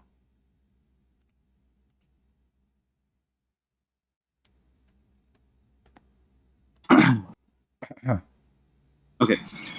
Hello, can you hear me? I hear you. Okay, so what is your argument? My argument, if you pray 5 times a day, and if you take Shahada, are you going to go to heaven? Is Shahada required to go to heaven? Yeah, so it depends on whether or not we're talking about illicit or like an explicit desire, right? So we see this, for example, with the can you speak slower? You are speaking so fast we don't understand. Here. So it depends on whether it's implicit or explicit, right? What is so, for example, what does that mean? Go ahead.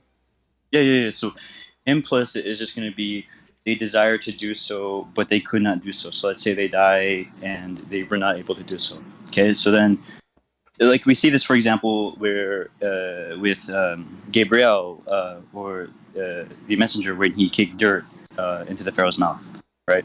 What happened? What happened? What happened? Yeah. So the Pharaoh was doing evil things, and so who was doing evil things? The Pharaoh. Pharaoh. Gabriel kicked dirt in his mouth. Oh, so, okay. Yeah, Allah subhanahu wa ta'ala. Is that a story in the Quran? Yeah, it's a story in the Quran. Yeah. Can you show me the verse? I want to read it. Yeah. Which verse? Okay.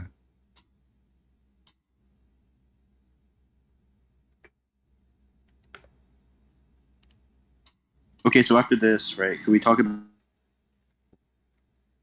I did not hear you. I lost you. Hello?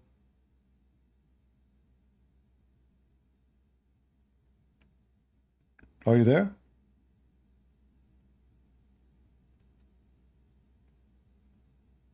What happened to the customer? Okay, sorry, I disconnected. All right. So I'm on my phone. So you said to me that in the Quran, Allah he put the dirt in the mouth of Pharaoh, correct? Yeah, I'm on my phone right now. So okay. If I were to leave Discord right now, it's not going to let me. It's just going to close my app. You don't remember where? No. I know where, but I'm saying since I'm on live right now and I'm on phone, right? If I am to leave the app, it's just no problem. I will give you 5 minutes. Take your time. Okay. Okay.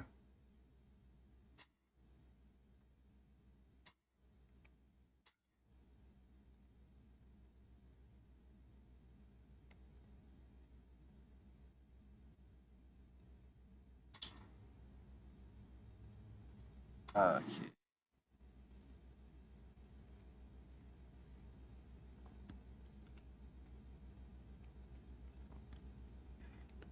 I hope you will find it this century. Could you wait 3 centuries actually? Or next century. Yeah, next century is good. Okay. Here, it was narrated by Ibn Abbas. You said Quran. Everybody heard you saying in the Quran. Yeah. I misworded. You misword. I thought suddenly I do not know Islam no more. So I said to myself, I'm going to learn something. So narrated of Ibn Abbas. Okay, hold on. So do you accept what Ibn Abbas he say? Well, I take Ibn Abbas as an authority, yeah. All right, I want to go with you. As long as you accept Ibn Abbas what he say, I like that. You know, for me, Ibn Abbas is my favorite, scholar. Do you see my screen? Okay, yeah. I'm looking at your screen now. All right, that's good. So, if we go, me and you, and let us see. But I hope you're not going to go to like Laban's Law or something like that, because I don't know why you speak so fast. I don't understand you, my friend. I don't know. I keep saying to you, don't speak so fast, so I can understand what you are saying. You know, but I'm sorry. Yeah. Sorry, I speak fast. Yeah. Can you read for me the interpretation of Ibn Abbas of this verse? I will show you in the screen. Yeah. I can. All right. Let us see. Oh wait, so is it Trinity contingently true or objectively true? We will see. You know, you are jumping from place to place. You are trying to escape the stage. Read for me Ibn Abbas interpretation for this verse, which you will see in the screen in a second.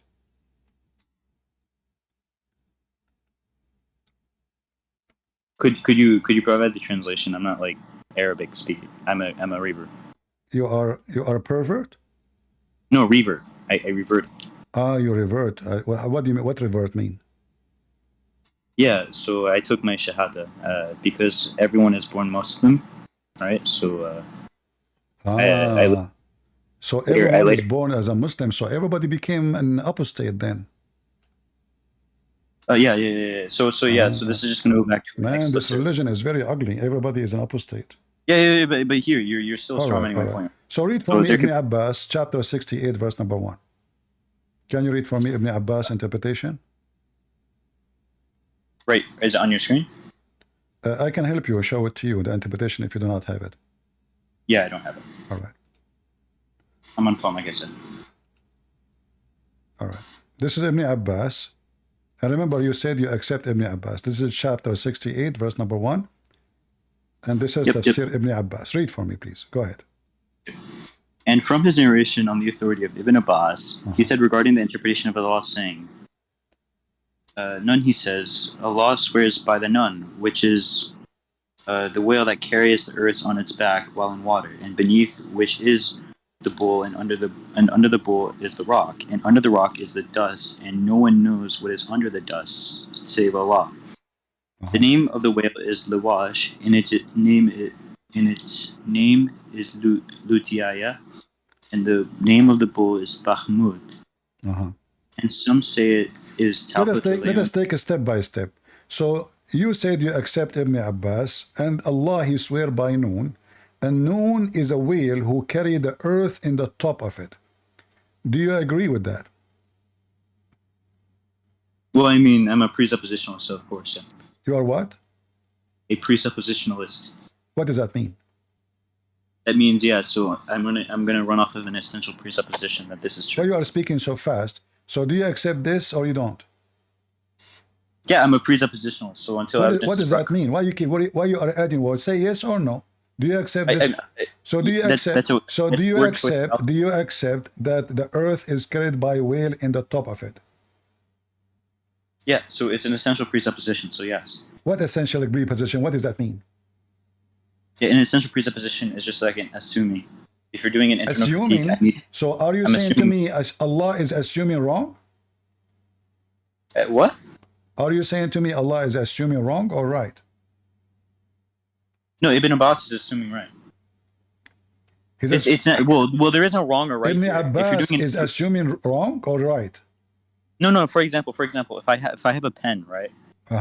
And okay, yeah. So, and you're across the room, and you assume that I have a pen. That's a necessary presupposition. So until evidence is brought contrary, my friend, don't play this game. Don't try to be smart. Supposedly, I'm asking you a very simple question: is Ibn Abbas telling the truth, or he is fabricating things? Paulian, right? I'm literally saying to you that it's an essential presupposition. So I need evidence. Tell me this is true. Tell me this is true or false. Word choice fallacy. I don't need to run by that standard. Is the earth carried by in the top of a whale? Again, it's a word choice. Sure. You know, I'll grant this. Abbas, Mr. Abdul. So if you have a pen and you are in the other side of the room, how I assume that you have a pen if we are not even talking about pen? We are talking about how we assume. Listen, how we assume. I want to get the conclusion. How Ibn Abbas, hold on, how he assumed that Noon is a whale. This is number one. Go ahead. Look, you use the pen analogy. For one, no. You tell me how he assumed. I'm going with your logic. How he assumed that Noon is a whale. Because the Quran says so. Where in the Quran says that Noon is a whale? But I don't. Yeah. It doesn't need to necessarily say it. So there's oral tradition and then there's written tradition. Okay. So now, when Ibn Abbas he says Noon is a whale, how he assume that the whale is carrying the earth? Is that because the Quran says so? That's a positive claim. You need to bring evidence to the contrary. It's you who said to me, Ibn Abbas. It's you who mentioned his name, and this is the evidence you want to use against me. So may be either you agree. You see, I asked you, do you agree with Ibn Abbas? You said yes. So now you are asking me my evidence. Prince, I'm a presuppositionalist. I don't care for You your need to preposition, agree my with my friend. rule. You are the one who mentioned Ibn Abbas. I asked you, do you agree with him? You said Yes, yes. yes. And then you went on a tangent telling me to explain my position. So when I Who is explained my the position, no? to you, There's no position. You don't have position. You said yes, I did. already. I said that I You may said presuppose. already. You agree with Ibn Abbas. Now suddenly you I become said that I was hypocrite. Suddenly you become presuppositionalist. hypocrite. Listen. Suddenly you became hypocrite, and always Muslims are hypocrite liars. And now Not you true. don't agree with Ibn Abbas. So do you agree with him or you don't? Look, okay, yeah, I agree with him until evidence is brought contrary. So how? Okay, as long I like that evidence. If there is any evidence that the sun set in murky water, It's just referring to sunset, general sunset. no, it says the sun Yeah, set do in you, murky water. do you not know how imagery works? Do you not know how imagery works? Does I it thought say you were in the supposed to be like Quran? Does it say in the Quran? Are you adding words to the Quran? Does the Quran says imaginary? No, no. The Quran does poetry. It's just using imagery here. You need to demonstrate contrary. Again, I'm a I presuppositionalist. challenge you to demonstrate the imaginary. The Jews, they come to your prophet, they ask him, tell us about Zulqarnain. Zulqarnain is Alexander the Great. He said, okay, Allah told me to tell you this. I will tell you something about him. All right. And then he started, and he said, he arrived to where the sun set. Tell me how he imagined where the sun set. Yeah. Imagine where the sun sets. So, he's referring. It's a location. It's a to it location. going under the water. Was it? Not literally under the water. Can you show me where it says? Listen, guys. Look at the Word lines. choice fallacy. Look at the Word lines. choice He said, fallacy. listen. Is that imaginary that the whale is carrying the earth? Gosh, dude. Again, yeah. So for one, it's just using imagery here. Again, imagery. Where you got the word imaginary? Did he say that this is a fiction? Did he say he is explaining the Quran? And he is saying that it's a whale carrying the earth in the water, and beneath there's a bowl. Argument from science, Okay, hold Christian on. friend. Can you tell the crowd who they are listening how Ibn Abbas come to the conclusion that the whale is carried by a bowl? Okay, yeah. Okay, so the wind is carried by a bull, right? Okay. The wind is So it carried could by be- who? so it can- The so wind it can- is so it can- the give me a wind few is things. carried by the wind is carried by who? What'd you say? I did not say wind. I said the whale is carried by a bowl. The whale is carried by a bull? Yeah. Okay, great. Yeah, so this could just, again, be imagery. Like a pillar. How this is imaginary? or a pillar He is or explaining foundation. the Quran. Did he say, let me tell you a fictional story? Pillar or foundation Listen. of the earth. So hold on. Is the ball carrying the whale and the whale carrying the No, earth? wait, hold on. Now you're diverging the topic. You wanted to go to the sunset originally. Now you're going to the whale. That's intellectual dishonesty. What honesty? It's you who said to me Ibn Abbas. I said, okay, do you accept Ibn Abbas? You said yes. So I said, let's read together. So this Yes, he may be hujjah upon me, but that all doesn't right. necessarily. So this is how You're just this restating is how your God imagined the earth. The earth. This is not is Allah is imagining, or he is saying the truth. Okay, listen, dude. I'm gonna be honest. Under Liebman's law of principle of identity, how do you ground the hypostatic metaphysical relations of your God? I'm asking you why you are adding things that's not the Quran. If you're scholars, the one you No, are this isn't saying, Quran. This isn't- hold on. did your scholar say this is imaginary? I am not serious. I'm joking. No, imagery. It's poetic. So why he is saying the earth is carried by a whale and the whale is carried by a bowl? It's imagery to grant a foundation or pillar. You need to bring evidence to the contrary. So now we are adding animals as pillars for the earth. Correct? You can do that. We've done that in history multiple times. So in the fiction of history of fairy tales, we say the whale is carrying the earth. So now we take fictions from history or writers or author of fiction stories, and then we put them in the book of God, and we say this is how God is about. So you Muslim, you're full of fiction, not the truth. Allah is lying to us. Okay. Look. It's just a foundation, right? So again, if you answer, is known a whale or he is an inkwell? Look, you're just delving into specifics, right? When you're going to poetry, is known a whale or an inkwell? That's true. Yeah, I don't need to get into specifics if it doesn't clarify. No. I'm asking you. Say yes. Which one? Is it a whale or inkwell? I don't need to answer that. Argument from science. You have to. We are debating. This is not a choice. Okay, well that's irrelevant to the topic. No, whale is just you will see. Tell me. If I say I'm using a word close to whale, inkwell. See, I'm trying to be smart. So is it a whale or I mean maybe Ibn Abbas he wanted to say inkwell, but he said whale. What do you think? Again, I don't need to get into the specifics, bro. You have to. It's not a choice. It's not up to no, you. It is a choice. Up to you. You cannot escape the embarrassment. Just like for God, you are trying to escape the embarrassment. So, is it a whale or an inkwell? I don't need to answer that. It is irrelevant. Well, you have to. According to who? According to me. In order to continue talking to me, you have to answer the question. Is it a whale or inkwell? It's a whale. Thank you. So why here in the same page it says he is an inkwell? Because he's wrong. Because you what? Because he's wrong. The same person was wrong and right? Yeah, he can be simultaneously wrong and right. Yeah. Really? Yeah, I can philosophically. Okay. How the imaginary of Ibn Abbas making the whale an inkwell? Kinda. How your Ibn Abbas he transformed the whale into inkwell? Oh yeah, imagery. So this is the Quran is a fiction. It's just a lie. We would anything. Oh, hold on. Where does the Quran say that? Where okay. Does the Quran say it's something okay. Listen. So now it is a whale. So why he is saying it is Allah?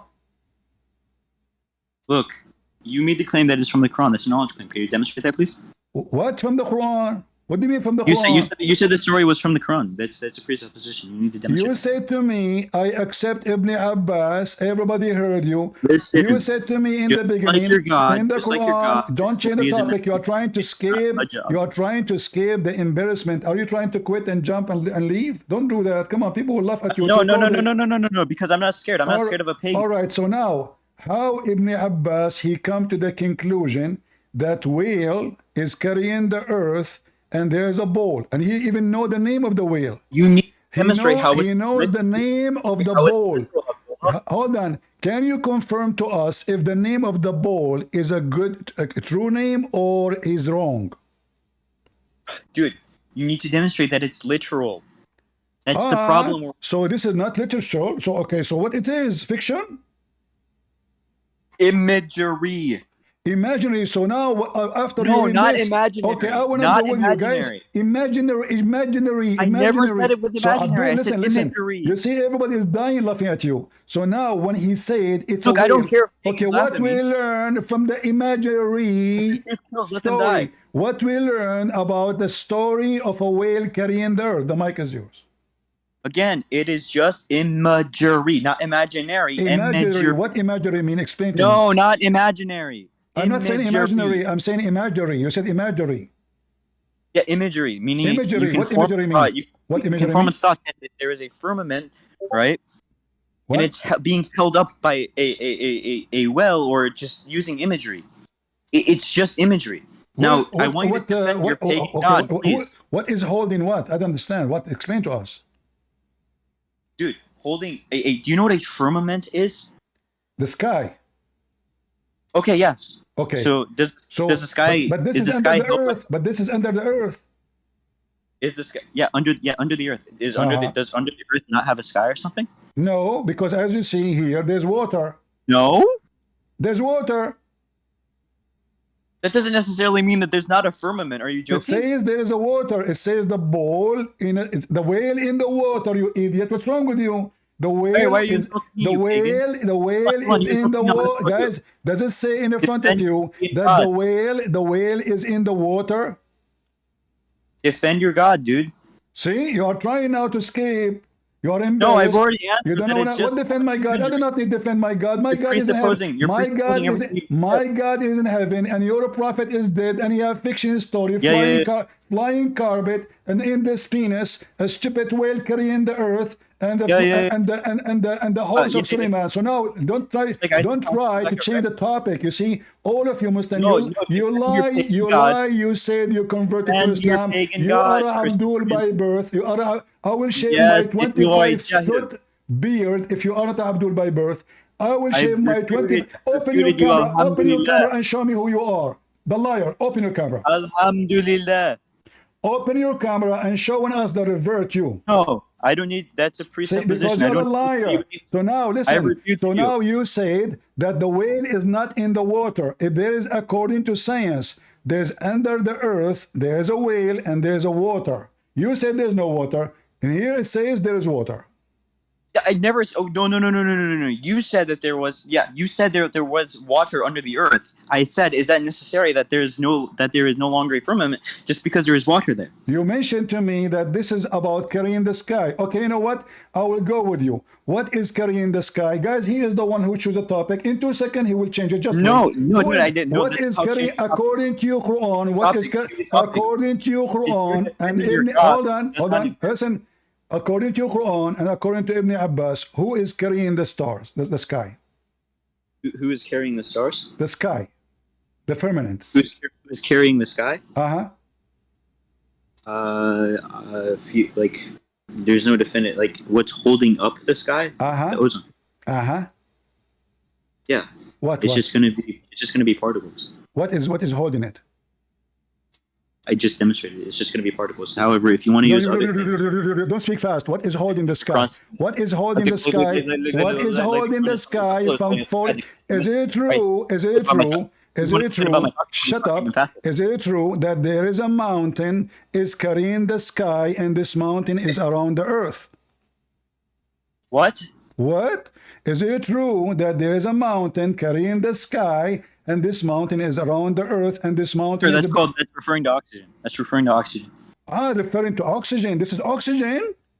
Yeah, oxygen. Oh, the mountain is in oxygen. Yeah. So read for me, Mr. Oxygen. Mr. Oxygen, can you read for me? Mr. Oxygen, PhD in oxygen, liar. Can you read for me what it says? Yeah, I do have a PhD. Okay, read it. Okay, read it, Mr. Oxygen. Guys, this is oxygen. Go read. Okay, read. Okay, and from the narration of authority of Ibn Abbas, he said that in the interpretation of Allah saying, he says, it is an azure mountain overlooking the world, and the color of the sky takes from it. Allah swore by the glorious Quran, he swore the glorious noble Quran. What about it?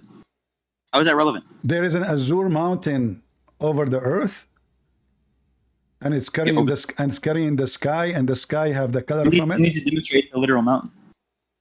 It says mountain. You need to demonstrate it's literal? You want me to demonstrate the mountain is a mountain? A literal mountain, physical mountain. Literal. Are you literally a man or a fake man? Are you illiterate like Muhammad? Just get out of here, potato. We shower you. The video is recorded. Everybody copy his name and put it in YouTube and let everybody die laughing at those fools. This is oxygen. Preposition. Opposition, whatever it is. Using he speak fast, he tried to jump from place to place so he can escape the immunity. Is it a whale or an ink whale? This doesn't make sense. It says they are ink whale. So they come to you to debate you, but the second you question their garbage, stupid fiction cartoon, you will see how hypocrite liars, scumbags they are. The mountain is the oxygen. Is the oxygen is blue? Since when?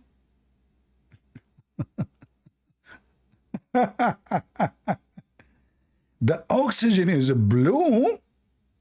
If. That is deep. Must be true story. Go to your mom, tell her to put some bandage. And he's a revert, a bunch of liars. I assure you that this guy is born as a Abdul. You see, when he was reading, you notice he skipped this. Do you know why he skipped it? Because he was going to say it, and obviously he will say it in the Arabic accent. And that will expose him. He skipped it. He did not read it.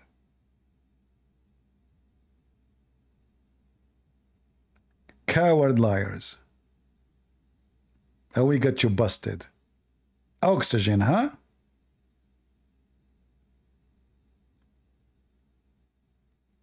And you have to prove it. I have to prove it to him that the whale is a real whale. Look like the earth is not real earth too. And Ibn Abbas, he knew their names. He have the name of the whale. He have the name of the bull. Look, look, look. The name of the whale is Louis Farrakhan. How Ibn Abbas, he knew this? Amazing, amazing. Louis Farrakhan mentioned in the Quran? I never expected that. Seriously. Anyone can explain to us such a miracle? That the name of the whale is Louis Farrakhan? You Muslim, you know everything. And you know the Bible is funny for them. Defend your God. I do not need to defend my God. Jesus is alive. You're a prophet. He died like a rat by poison from Walmart. According to your stupid book, your God, he jumped to defend my God, but he did not jump to defend Muhammad. A Jewish woman, she went to Walmart. She bought the most cheap poison. And Muhammad, he died slowly for 4 years, struggling. Anything he eat, he vomit. He cannot even go to the bathroom no more. He cannot walk. He cannot perform anything. Even sex, he cannot do it. Where is your Allah? How come Allah did not defend Muhammad? We Christians do not need to defend Jesus. He's the Lord of the Lord. And your stupid book confirmed that he's in heaven. Everybody is dead. Billions after billions after billions, they come and they go. The Messiah is alive in your stupid book.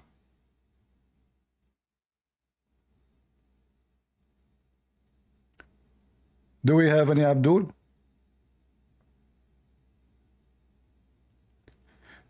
Here, by the way, you notice how you learn how to debate Muslims. Muslims are a sneaky snake.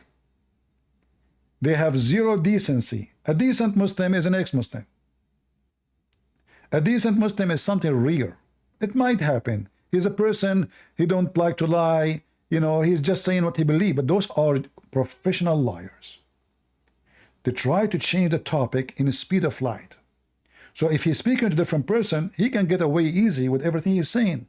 But not with me. Harun. Not with me too. You gonna run? Okay, why did you kick me out? Okay, Harun. Okay, listen. I just Why would he be kicking me out just then? play the video. The Sheikh saying that those who don't believe in the Sunnah, they are kuffar. What is your response to him? You think I care about the Sheikh said, or what about Allah says? Okay, Seriously? Allah, he says, whoever obey the messenger, obey Allah. How you know how to obey the messenger if you don't have the words of the messenger? You obey the messenger by accepting the message that the messenger have brought to you. No, And that's simple. the messenger teach you things. Not only he say Quran, he teach you. It says whoever obey. No, listen. The message is the message of Allah. So you do not need to say whoever obey the messenger. Or what you need to say, obey the Quran. Say obey the Quran. We are done. That's it. This is the message of Allah. The Quran says whoever obey. The Quran says whoever obey Allah, obey the messenger. He obey Allah. So Muhammad became Allah. Can I answer the question? Is or Allah, just gonna is be Allah and Muhammad one? No. So Can I answer now? So how you obey Muhammad? By obeying, how you obey Allah? By obeying Muhammad. Good. Can I answer the question now? Go ahead. Good.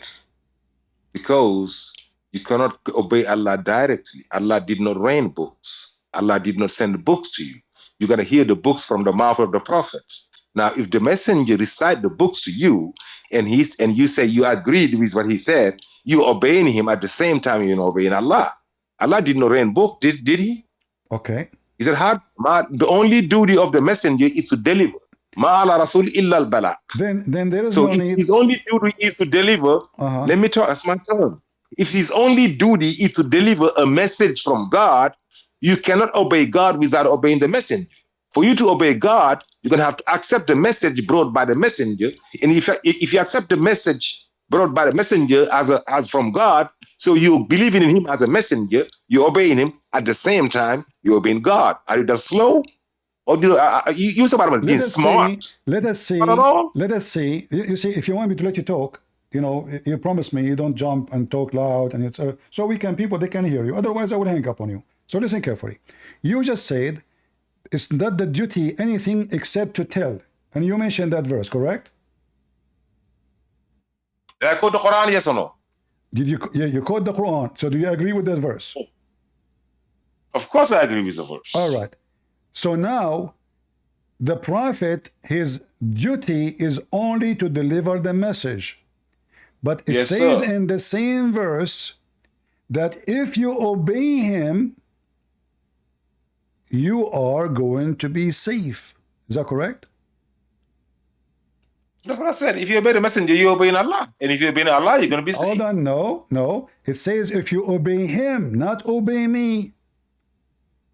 Yes, because by obeying him, you obey Allah. No, because, okay, hold on. Did Muhammad give false command ever? Never. Did Muhammad ever did something Allah did not make it lawful for him? Yes, that's not a command, dummy. So how you obey the messenger if Muhammad himself, he fabricate rules is not in there? Same time, it says, hold on, it says here, all those verses you quote for me about obey Allah, look how many. But the verses is so clear that the one who obey Muhammad, you will be guided. Not obey Allah. Allah can say, hold on, Allah can say, if you obey Allah, you will be guided. Why I need to obey Muhammad? Because as soon as you obey Muhammad, you obey Allah. Are you slow? No. Slow? You said that the message is what Muhammad. You said the duty of Muhammad. No. The duty of Muhammad. Shut up. The messenger is obeying Allah. The duty of Muhammad. Okay, Muhammad now recited the Quran. There's no need to obey Muhammad because the Quran is the command of Allah. So we obey Allah. We don't obey Muhammad. If Muhammad recites the Quran, and Muhammad asks you, do not raise your voice over my voice. Pray. Right. Do this and do that. All right. You obey the messenger. Listen. Time you obey Allah. Okay, listen. Bro, so slow, bro. Okay, slow. In the Quran, it says, in the Quran, I will go with you, and I will see your understanding. How can you not go with me? I whoop the shit out of you. Hold on, potato, hold on. So now, you are saying to me, the Quran is the only message of Muhammad, correct? Yes, sir. All right. So as long this is the only message of Muhammad, you as a Muslim, what you should do to go to heaven? Go by what the message asks you to do. Chapter 6, verse 19. What the message is asking you to do. I'm talking, I'm responding to you. Chapter 6, verse 19, Muhammad said, out of his mouth, this Quran has been revealed to me to warn you with it, and to warn anyone it might reach. It, not the Quran and anything else. The Quran. Read for me this verse and tell me how you follow it to go to heaven.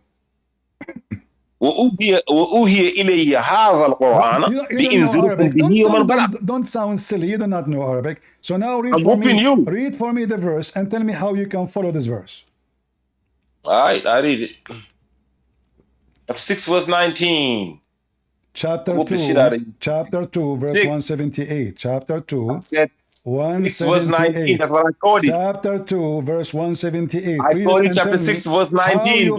Do you follow this verse? Which one? Chapter 2, verse 178. So I got to quote not your verse, but not my verse, but your verse. No, you said we not. That's it. You made your point that we need to follow only the Quran. Okay, this is the Quran. Agree? This is the Quran. So now, how you follow this verse? So which one? So you agree with me with 619? Chapter 2, 178.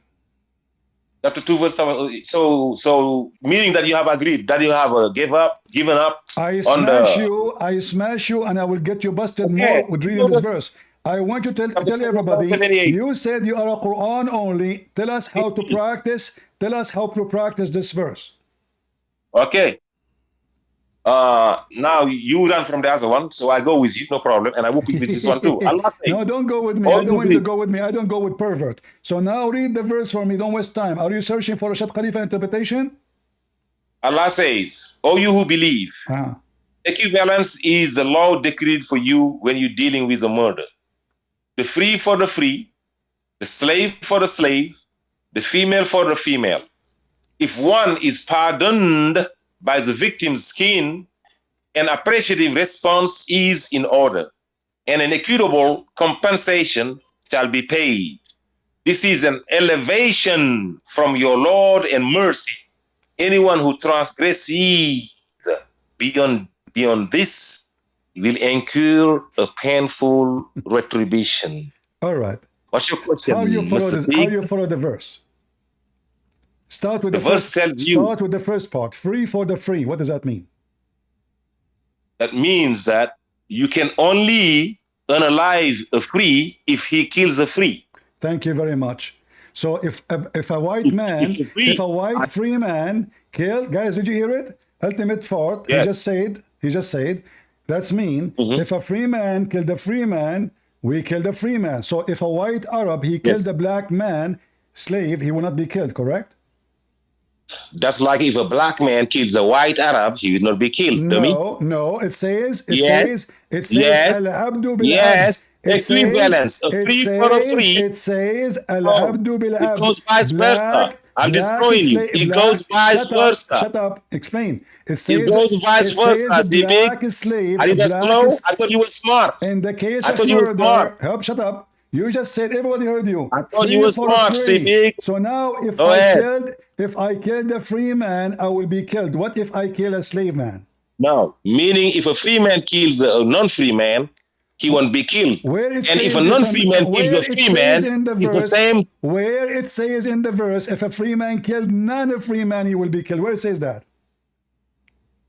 If I say a black for a black, a white for a white, if a black kills a white, the black isn't going to be killed. If the whites also kill the black, the white will not be killed. Are you that slow? You are a free for a free, liar. Slave for a slave. It says the opposite.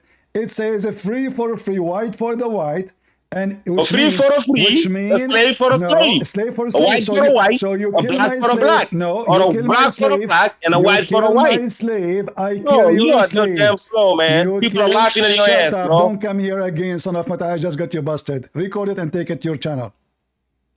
Do you see how stupid liars they are? In Arabic, it says al-abd, which means a black slave for a black slave. So this is a very white supremacist garbage religion. In the case of murder, not mistake, murder, this is murder. It's clear. In the case of murder, white man will be killed for killing a white man. Not for a slave. And just to show you how he lie. Chapter 2, verse 178. Scumbag liar, boy of Senegal.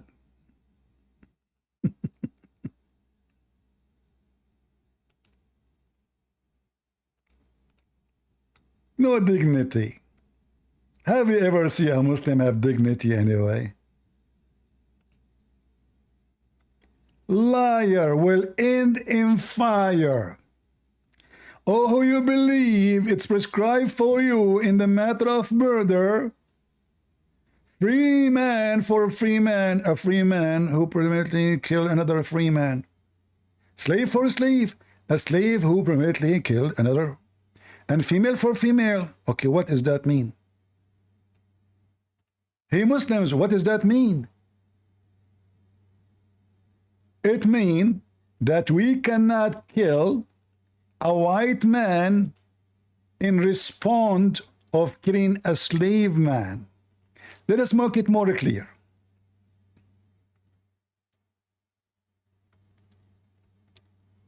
A man who is killed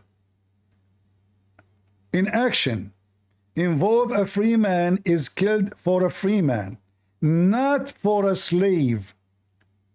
A slave for a slave, a female for female. Do you see it? Do you see how big fat liar you are?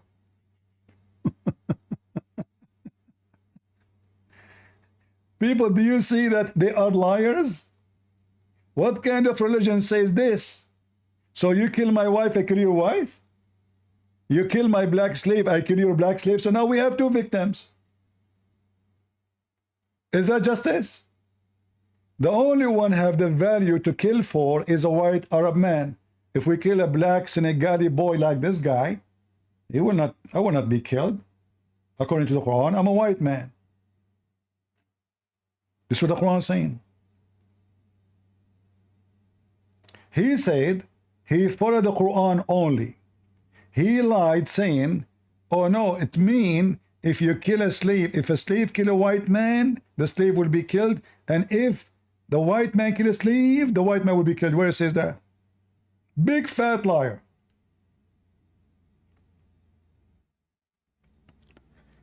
No dignity. But I allowed him to come just for, you know, entertainment. Who is next?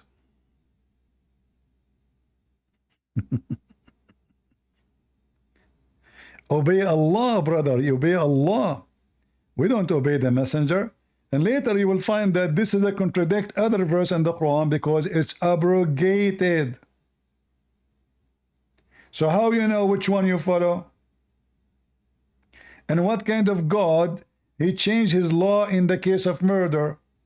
How that it changed? Oh, because people, they start laughing at him. You say, look at this idiot. You kill my wife, I kill your wife. The Arab, they don't mind killing the slave for a slave. That practice all the time. Actually, this is what they practiced before Islam too.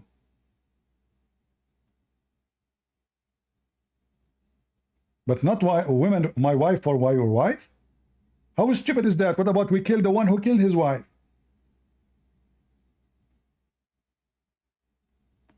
So you kill my wife, I kill your wife, and then we both of us, we go movie. And now we are friends. So here the stupid Muhammad, he was trying to practice the law of Moses, eye for an eye. But this is not what eye for an eye.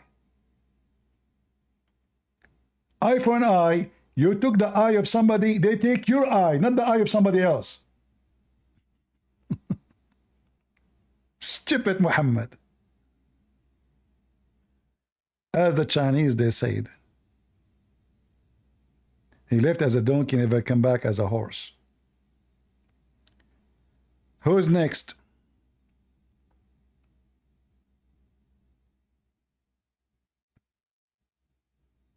And can you believe it, how they lie in the front of everybody? Suddenly it says, if a slave man, he killed a free man, he will be killed. If a free man killed a slave man, will be killed. This is not what the verse is saying. He changed the Quran. Those Muhammadan are willing to change every word in the Quran. And yet they accuse you of corrupting your book.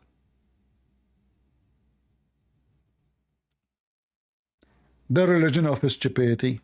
And we laugh at you. Good for us. Bad for you. Don't forget Ultimate Fart to download the video. Let everybody laugh. At the religion who stand for the white and kill the black people. Right?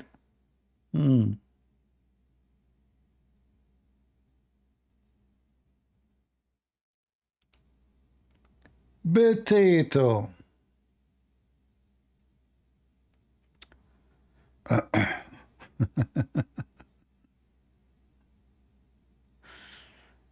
Oh boy.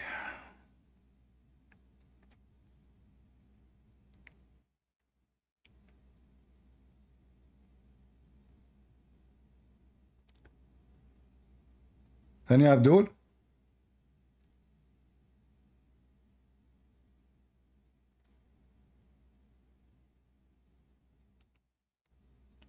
Is the guy Mr. Oxygen still around?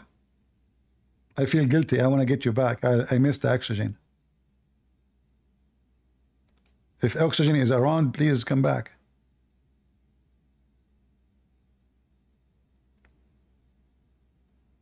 Go ahead, Malik.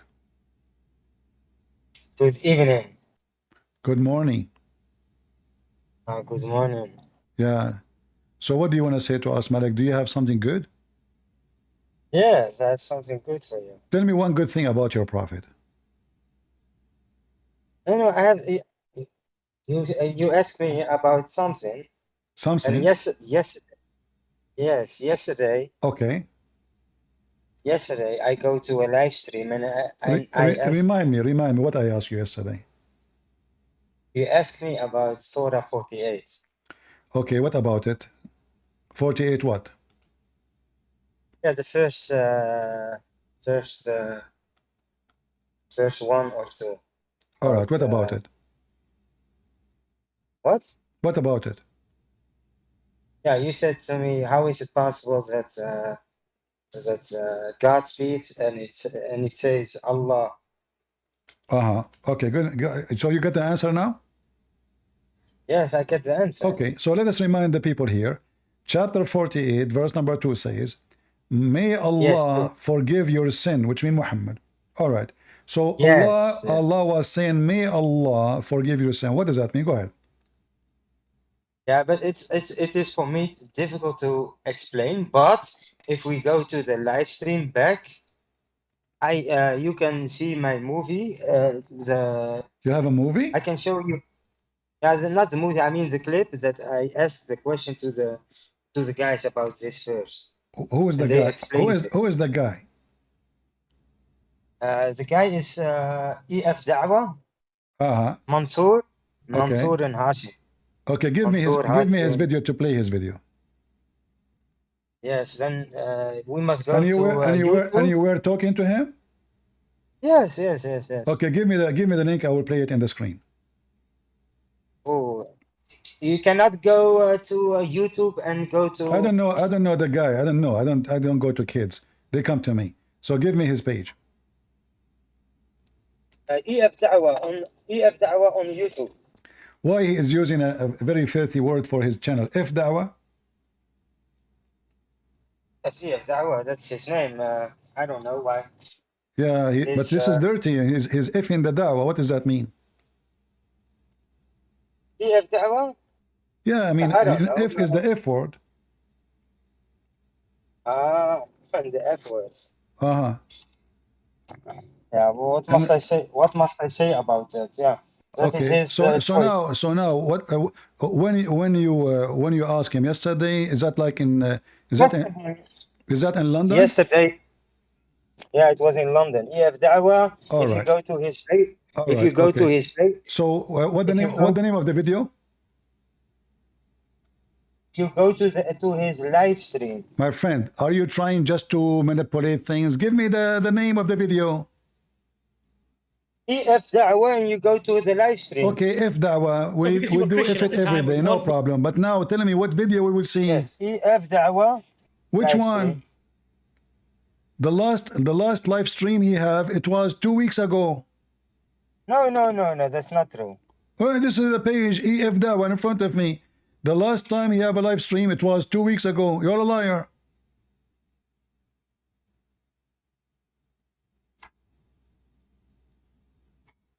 Don't waste my time. Tell me what the guy said to you. Wait. I'm gonna search. Wait 1 second. I'm gonna search him. I'm gonna search it. Wait. Okay, search it. Search it and come back. Okay. When you find it, let me know. No, don't waste my time. All of you are potatoes. Why you don't invite him to debate me here? Let us see what he can do. Nobody watched his video because simply he's a potato. I mean, 2 weeks ago, not even 2,000 people watched his video.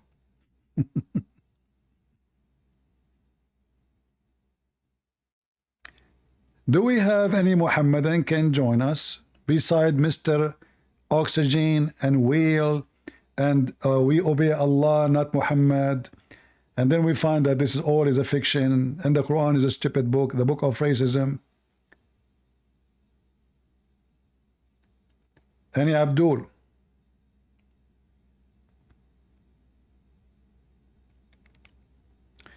If you are here first time in Ramble or in YouTube, don't forget to unsubscribe. If you are already subscribed, don't forget to unsubscribe too. because I appreciate people who unsubscribe, and don't forget to give us dislike. I don't like people who give us like. Okay, Malik, go ahead.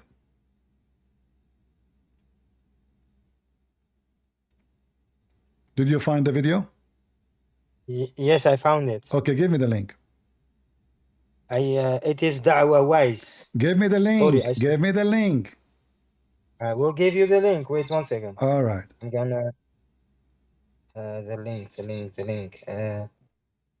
Okay. Okay. In the chat? What's wrong with you? What do you want to give it to me in the air? I did it in the chat. All right, good.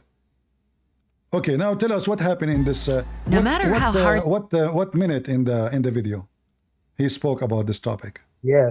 Now I'm gonna search in what minute it was. Wait. All right.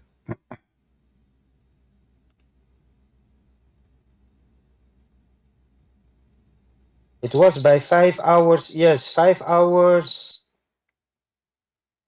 5 hours. 30. By 5 hour 29. 5 hours 29. Okay, hold on. 5 hours. No, 31. Sorry. Okay, 31. Wonderful. It was. You see my letter A of Abdul. All right. Okay. So can you play it? Sure. Let us see. All right. Yes, you will get the answer. Okay. The real answer. But do you agree with him? Yes, I understand the question. Do you agree with him before I play it, or you will say I don't? Yes. Okay. All right. Yes. Let us play it then. Okay, go ahead. I've been waiting for you. Oh, is that like for a good reason or a bad reason? Well, of course, for a good reason. I'm eagerly waiting to learn. I'm glad it's not a trap. There's always a trap in these streams. Where are you? I don't see you. 5 hours 31. This is 5 hours 31. Let us Abdul move. Majid. Abdul Majid. Okay, 31. Let us see. 31. 31 exactly. Yes. Oh yeah. Okay. He was doing everything. I was just furniture in the stream, but it was good. I enjoyed it. I don't lie. Alhamdulillah. If I said I'm gonna ask, I'm gonna ask. Yep. So this is where. Let me copy the timeline so we can go back to it in case. Now he will take you. Abdul Hamdi Hamdawi. Sorry, Hamdawi. You there, brother? You need to unmute yourself. Assalamu alaikum wa rahmatullahi wa barakatuh. Wa alaikum assalam wa rahmatullahi wa barakatuh. Brothers, I want to ask if you can explain Surah 48, just the first line, because someone on the work just asked me about this verse. He's not a Muslim, but I couldn't explain this verse. Right. Do you want to read the verse? Which ayah you're referring to? 48. Surah 48. Which ayah? The first one. 48 one. Okay. Go ahead. Indeed, we have granted you a clear triumph, O Prophet. Is that the one? Inna fatahna laka fathan mubina?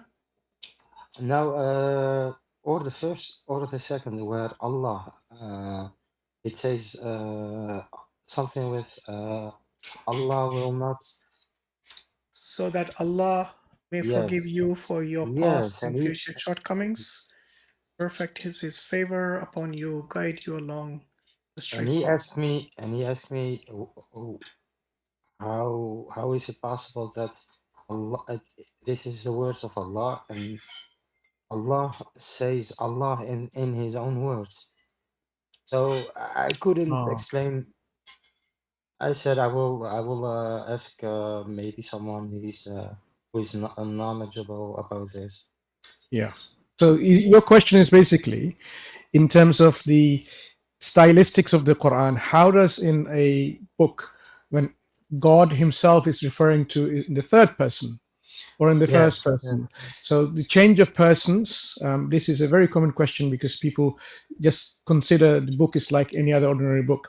So inshallah, we'll get a detailed explanation from our panelists. So let's start with Ustad Farid. It is maybe a very stupid question because Yeah, I brother, can, we've heard your question. Do you want to add to your question or do you want us to answer? No, I just want to hear the answer. Yeah, so okay, let us hear the answer, inshallah, from Ustad Farid, and then we'll go to Sheikh Ibn Hazm and also get some other perspectives from Brother Maurice, inshallah. Yes, thank you. Akhi, what is your name, first of all? Abdul Majid. Abdul Majid. So Abdul Majid, Yes. if you go to Brother Farid, if you go to Sheikh Farid, he's gonna crush this. Have you met him? No, never. Sheikh Farid, mashallah, he deals with these things like in a really snappy way. And who is Sheikh Majid? Sheikh Farid, akhi. So what I did right now, by the way, I'm Farid, and I'm just pretending. Yes, yeah. But what I'm doing is, yeah, he can smash everything right away. Let us see how he will smash it. He's a sheikh now. The guy don't even have high school. He's a sheikh. Oh, go ahead. I'm speaking in third person to elevate. I'm elevating my status by elevating his status. So Allah, he elevate himself by speaking in third person. But do you see how stupid you are? Because but when he will you say, explain how. Hold on. When you say you will go to Farid, and you are Farid, you just confuse the guy. The guy, he said, I don't know you. He just said to you just said to him, Malik, listen, Malik, you just said to him, who is, I don't know who is Sheikh Farid. You said that to him. So now, if Allah is saying, may Allah, and look here, you did not ask the question correctly. It says, may Allah, Allah making a wish. So it's not only speaking about a second other person, he is making a wish to that Allah. So is Allah lying now? He is saying, may Allah, but there's no me? Don't you see the word me? Let us continue. Is he going to talk about me? Yeah, let's continue, and then you will hear, and then we will react on that. I understand. That's it, man. You nearly had him there, Sheikh Farid. Yes. Now I understand. I will explain it to him. Thank you very much. I think it's the Arabic stylistic, isn't it? Yes. Also, in many languages, speaking in third person is quite common, actually. Yeah, but this is not what the question. The question is. Wait. Listen. He just answered. This is a false answer. This is a false answer because simply here it says that may Allah forgive your sin. So if Allah is God, he is speaking in the name of other God as to elevate himself. So when he say may, he is elevating himself too. Allah making a wish to who? Just wait, and Mansoor. No. Did he speak about me? About who? Me. Yes, also. All right, he speak about me. Let's see what he said. Okay, go ahead. It's a little bit long video, but he will explain everything, and he will also give you the different. So you will see the link. If you don't know the Arabic language, so it is always difficult to understand the real Quranic language. Is your friend a non-native speaker? He's English? Yeah, no, he's Dutch. Oh, he's Dutch. Okay, yeah. It's not something commonly found in other languages. That's why. So it can trip somebody up. In English, we can speak in third person. No, you can speak in third person, but the switching of styles so quickly that the Quran does, this is another form of eloquence that no other book can. Eloquence. No, that's right. But I think his question was why is Allah speaking in the third person? Yeah. Is it the question of the third person, or is it how it switches? No, he bring it like it was a fault, like it was. He said because the verse that is before it says "Inna fatahna." So he's speaking in the first of the plural, and then the following verse it switched to a third person. Right. If you're not an Arab and even know the eloquency of the Arabic language, like Brother Farid, mashallah, state, you won't be able. So that's raising the status. Simple as that. Right. Just to add on here, I mean, there's a very important work that's published quite some time ago, and we've got some works of this nature. So this is a feature in the Arabic language, well known to classical scholarship, called iltifat. Okay, so iltifat is a feature which is a shift, usually a rhetorical shift for a intended purpose. So this book, I'm not sure if you can see it. Is it upside down?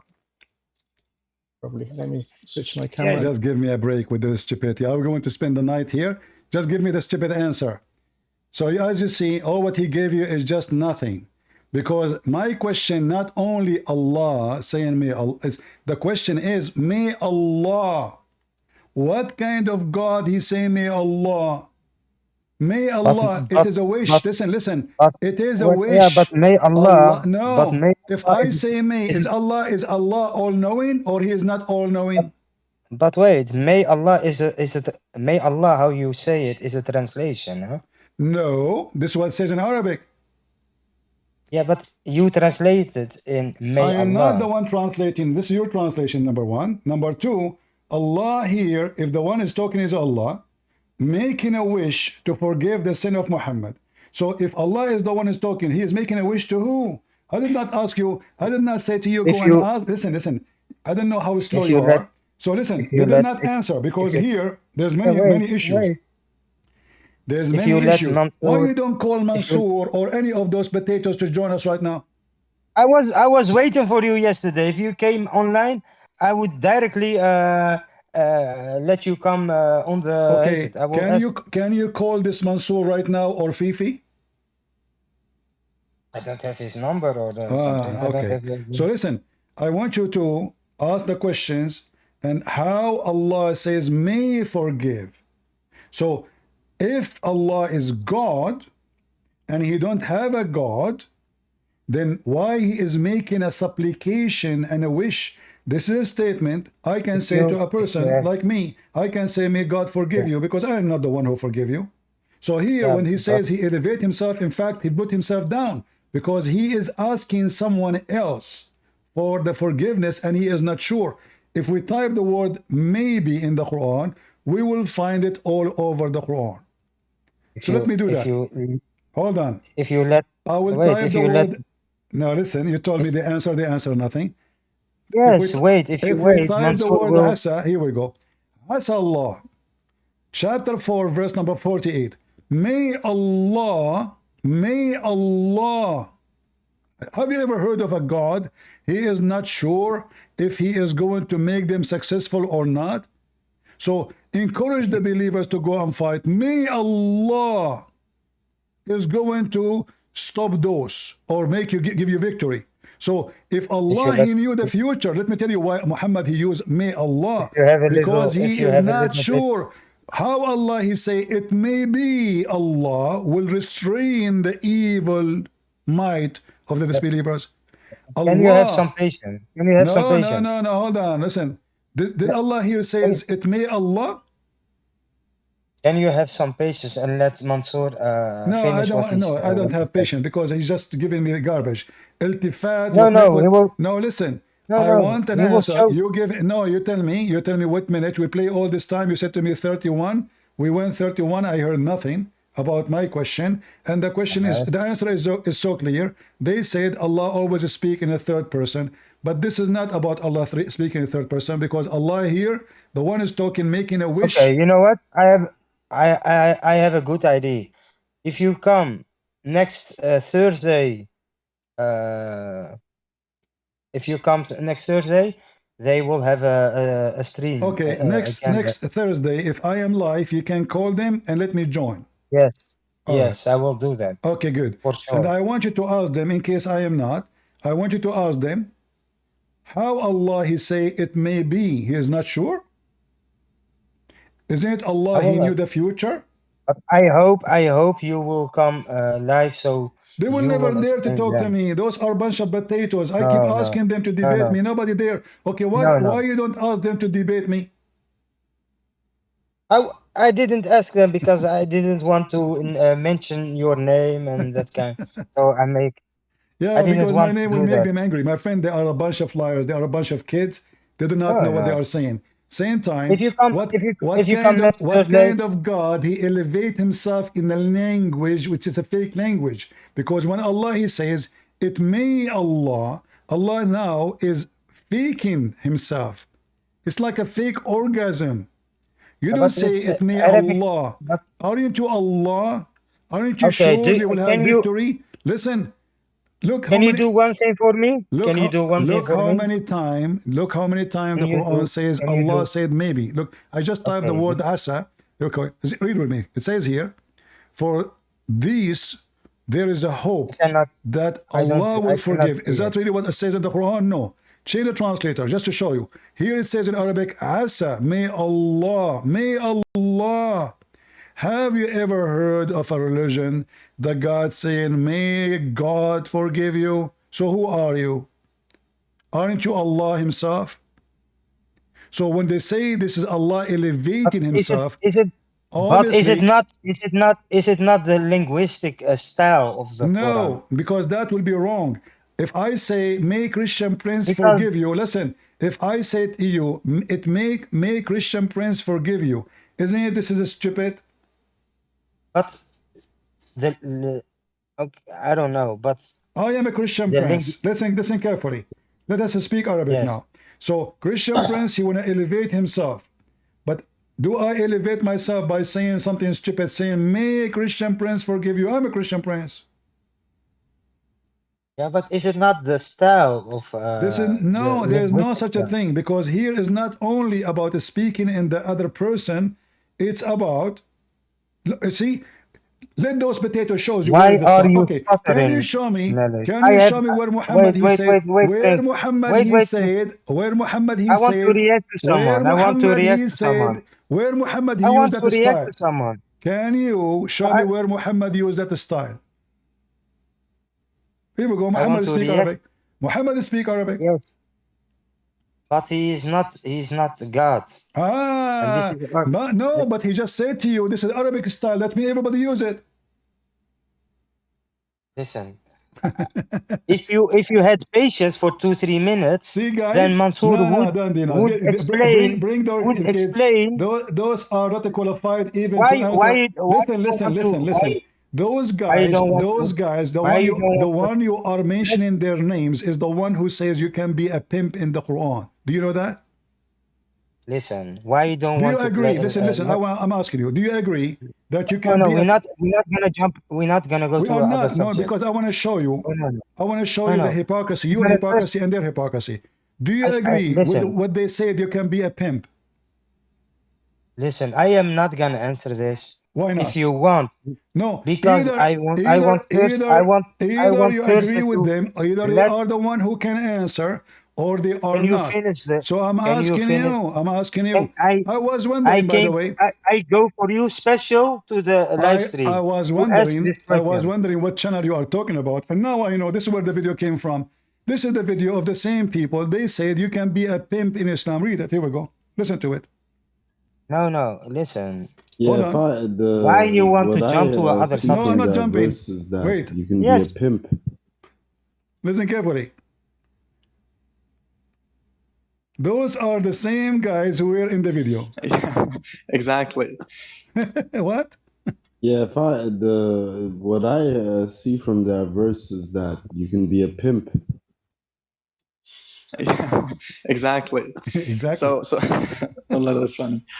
What the verse is saying: do not force your slave women into prostitution, so that you might gain something out of it, some worldly gain. But if you do so, if you force them, then after that, Allah is forgiving, most merciful. I would ask you, brother Habib, if you're interested in answering, why would God be forgiving to those people? Why would God be forgiving right now in this particular scenario? Like the guy is forcing the girl to do fornication, to prostitute herself for money, basically, like a pimp brother has said. So what's your thought on this? Why is it Yeah. permissible? Why is it even forgiven? 2433. It's 2433. Listen, this is Sheikh Farid now. This is the Sheikh who elevate himself. 2433. What it says? Shaky, Fifi? Listen carefully what it says. You can be a pimp. And this is the one you claim that he is your shaky. So what's your thoughts on this? Why is it permissible? Why is it even forgiven? 2433. It's 2433. So it says, let those who find not the wherewithal for marriage keep themselves chaste until Allah gives them means out of His grace. Okay, I'm just going to jump to the main point of the verse, what we're referring to. But force not your maids to prostitution when they desire chastity. So it says fatayatikum for maids here. It would mean slave women, even though technically you could read fatayatikum to mean girls in general. But see, the Quran doesn't say slave, it says fatayatukum, your girls. Muslim women, Muslim girls, their daughters, they can be effed for money and it is legal. He just said the word fatayat. There's another Christian prince saying that fatayatukum can be your girls, not necessarily the slave, because fatayat mean your young women. This is what fatayat mean. Doesn't say slave, doesn't say anything. Your young women, force not your young women to if for the sake of money. And if you force them, Allah is all merciful. So listen now what they will say. It would mean slave women, even though technically you could read fatayatikum to mean girls in general. But I'm sure from the context, we'll all agree that it's referring to slave women and not daughters, right? I'm hoping. Wallahu a'lam. I'm hoping. But force not your maids to prostitution when they desire chastity, in order that ye may make a gain in the goods of this life. But if anyone compels them yet, after such compulsion, is Allah oft forgiving, most merciful. Okay, so basically it's saying that don't force your girls, meaning slave girls. I mean, that's the apparent meaning of the verse. We can disagree if you guys would like to disagree. But yeah, it says, don't force your girls into prostitution in order to gain something from this world. And if one forces them after that, then Allah is forgiving. So that's the verse. Abdul Bar, would you like to share your thoughts on on the verse itself? Yes, so from that verse, the apparent meaning of the verse that you read, Brother Khalil, is, hold on. Yeah, what I see from that verse is that you can be a pimp. Yeah, exactly. So Allah, that's funny. What the verse is saying, do not force your slave women into prostitution so that you might gain something out of it, some worldly gain. But if you do so, if you force them, then after that, Allah is forgiving, most merciful. I would ask you, Brother Habib, if you're interested in answering, why would God be forgiving to the? So guys, what the heck is that? They laugh and they agree. Yes, you can be a pimp. Yes, brother, you can be a pimp. Scenario, like the guy is forcing the girl to do fornication, to prostitute herself for money, basically, like a pimp, brother has said. So what's your thoughts on this? Why is it permissible? Why is it even forgiven? Yeah, I would have to look at the jessive mood, where it would seem that this should be, if you did, like in regards to, not if you will or in the future, this is something you're going to continue to do, but if you did, then Allah is forgiving. This is something, I don't think this is like speaking of like an ongoing thing, like Allah got you, don't worry. What was that? Allah got you? What's this? What's Don't the worry. surah and ayat again, please? This is Sorry, do you have the surah? 24:33. Yep. It doesn't seem to be speaking about past tense. Well, it says there's a jussive, a mood. Gives you What's the The guy is speaking in English. Obviously, don't speak Arabic. So he said this is a past tense. This is not. And Fifi got him busted. He said, doesn't say past tense. You idiot. Can you tell us what this means in Arabic? Just as right. Give me a second. Brother, I'm just... Anyway, I'm not going to play the whole video. It's endless. But as you see, if I am the one saying to them, Islam teach you can be a pimp. It doesn't say that, CP. Lie number 104.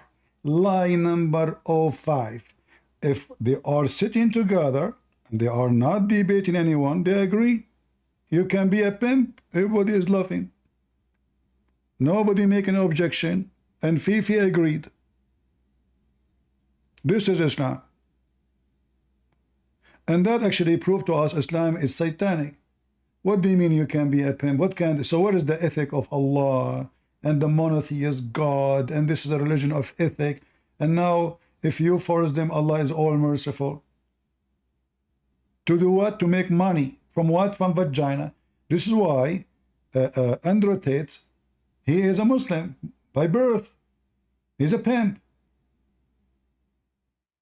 It is not an issue. So for him, if you want to say he's a Christian, he will go to hell. But if he's a Muslim, the verse is so clear. This is not a problem.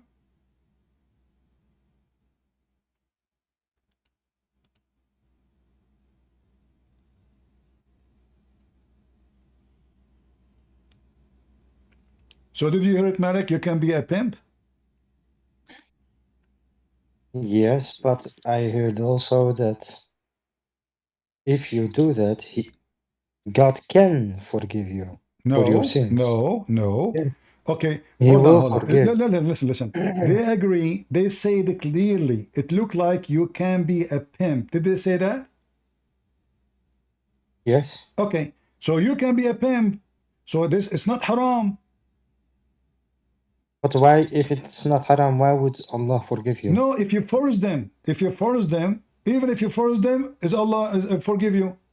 So it's not haram to be a pimp. It's not haram. Wait 1 second. It's not wait even 1 second. Listen. So now if they agree, everything is perfect. Yeah, you're right. Wait 1 second. There is now a live stream, the arena. Shall I ask? My friend, don't tell me there's live stream here, there's live stream there. You can, if you want, you can call them and let them join us. Here we go. You call them now. Yes. Okay, call them. Okay, I will ask them. I will go. I will try to ask them. Who is the one you want to call him? The arena. Don't tell them a Christian prince. They will have poo in their pants. No, but you can go to the. I will speak to them, but don't tell them I have a Christian prince. When I speak to you, they will hang up on you. So now, call them and tell them why I can be a pimp in the Quran. When they start answer, I will join you. I will not talk in the beginning. Go ahead. You will join me. How? Yeah, because you are talking to me. I can join the conversation. I cannot. No, but they are on a live stream. Can't you call them? Can you call them? They are. Okay. You are using your phone or your computer? No, I'm just on my phone. I want to go to their live stream. I want to go to their live stream and come on the live stream, and I will ask them. There is someone he wants to come on the live stream, and then No. I don't go. I don't promote Muslim website. So if you want, you can call them, see how you can do it, and you connect me. Call them. Are they using Skype? Call them with Skype group. Join the group. They are on YouTube. Or okay, in YouTube. How you talk to them? You join Skype or what? Yeah, I go just like on YouTube they have a link that you can click on it, then you come on their on the I don't know, on the live stream. All right. Well, I don't know how you do it, but if you can do it, I will be happy. I'm here. I will be happy to talk to any of them. You know what? I'm gonna ask him. Yes. All right. I will come back. Yes. Bye bye. Yeah, go and and come back and tell them, can you join us? Here we go. Give them the link for Discord. They can call me. Very easy. There's no need for this drama, and they can link my voice into their live stream. Capiche?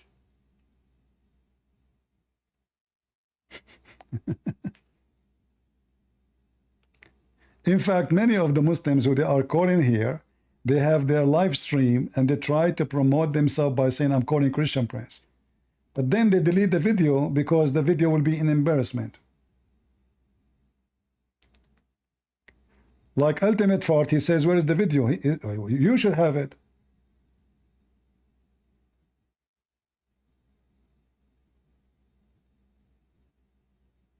Do we have any Muhammadan?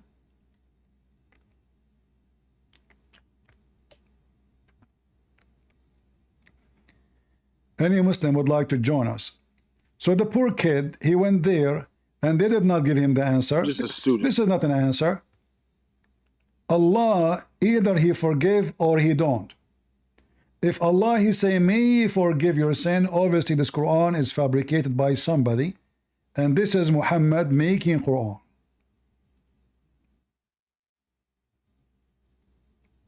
This is Muhammad making Quran.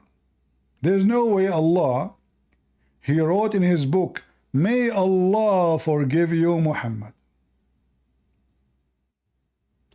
That is a supplication, a wish. I say, may God make you successful, because it's not in my hand, it's in the hand of God. I say, may God forgive you, because it's not me, it is God who will forgive you. So I'm asking God to forgive you. But this is supposedly the one is talking is God himself. So look what they did. And instead of answering about the question, they say, oh, Allah speak always in third person. Why? To elevate himself. So this is fake language. Do God need to use a language to elevate?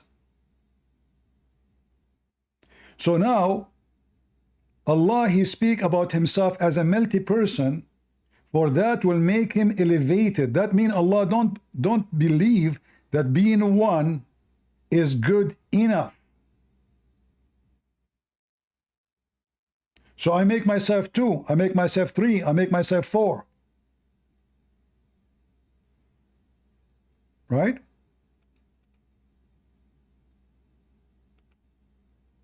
Go ahead, Malik. Hey. Did you give them the link to call me? Did you give them the link of Discord to call me? They only accept non-Muslims. Well, I'm not Muslim. What? Post the link. Go. Guys, post for him the Discord link. Take the link of Discord and post it for them. Says this guy is challenging you all to call him right now. They do not need to make an account. All what they need to do, they click at the link, they will be here. As simple as that.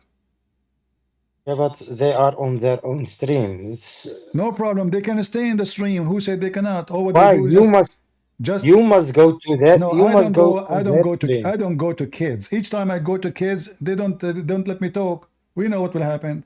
So I'm not going to take people to promote Muslim channel. So you want, give them the link. All what we want is me speaking to them. How? It doesn't matter. Give them the link. Click in it, and they can broadcast everything we will say in their channel. Good for them. Let everybody die laughing. This is the link. You are all. This is the link. Just give it to them. Post the link for them. Let us see how many of them is brave. But there are enough people. They are listening to this stream of you. I have thousands of people listening to me in YouTube and Rumble everywhere. Yes. So this is not a big deal. Okay. So wait. Someone from that's listening can go to the arena. Okay. Ask the guy. What is the name of the guy you want me to talk to? They can go to the arena. No. I don't want to go. I don't want to take. Give me his Skype. Tell him, give me your Skype. I will call him right now.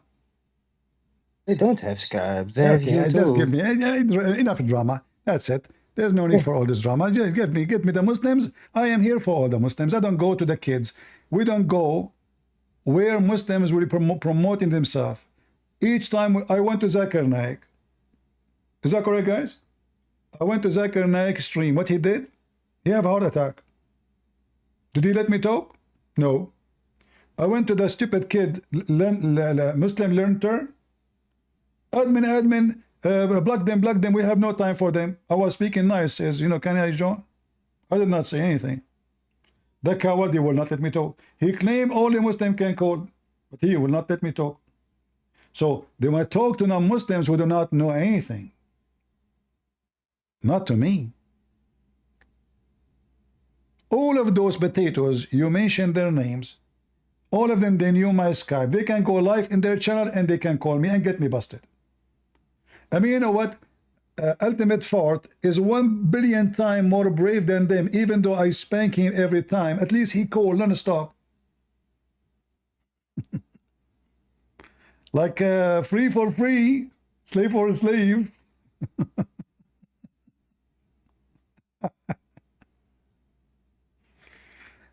Why Christians are so rude? Okay, Marek, I want you to go and tell them, is it true that the prophet says, go and bite the penis of your father?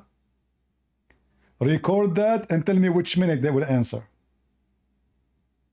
As long you are a person who don't like rude, go to their channel, any channel you want, anyone you think they are famous.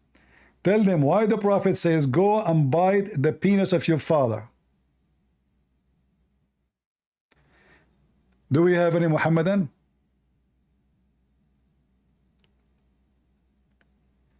Skype is old. It doesn't matter what, Actually, my Skype is open right now because, let's see. No, I think it's not.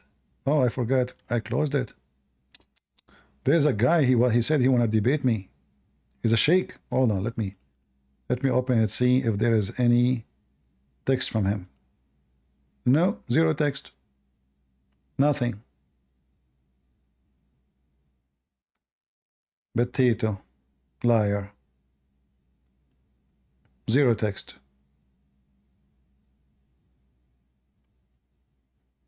I thought I have it running in the background, but it looked like it was not. But anyway, I just opened, there's no text.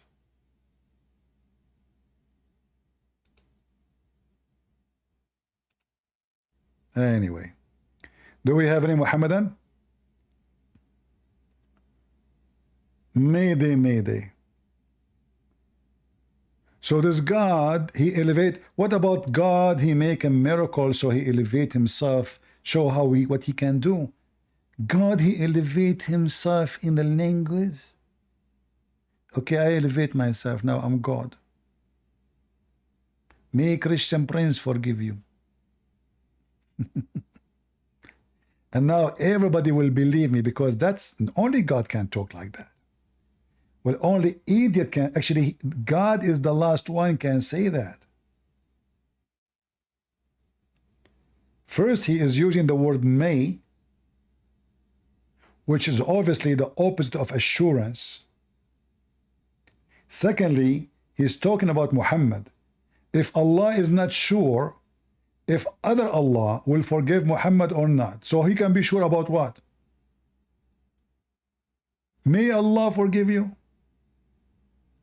So the language is so stupid because it is impossible to be God and you say, I am praying for someone else to forgive you, Muhammad.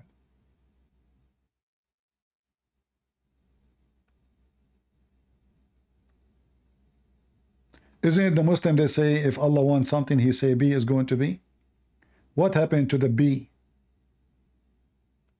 Suddenly it's gone?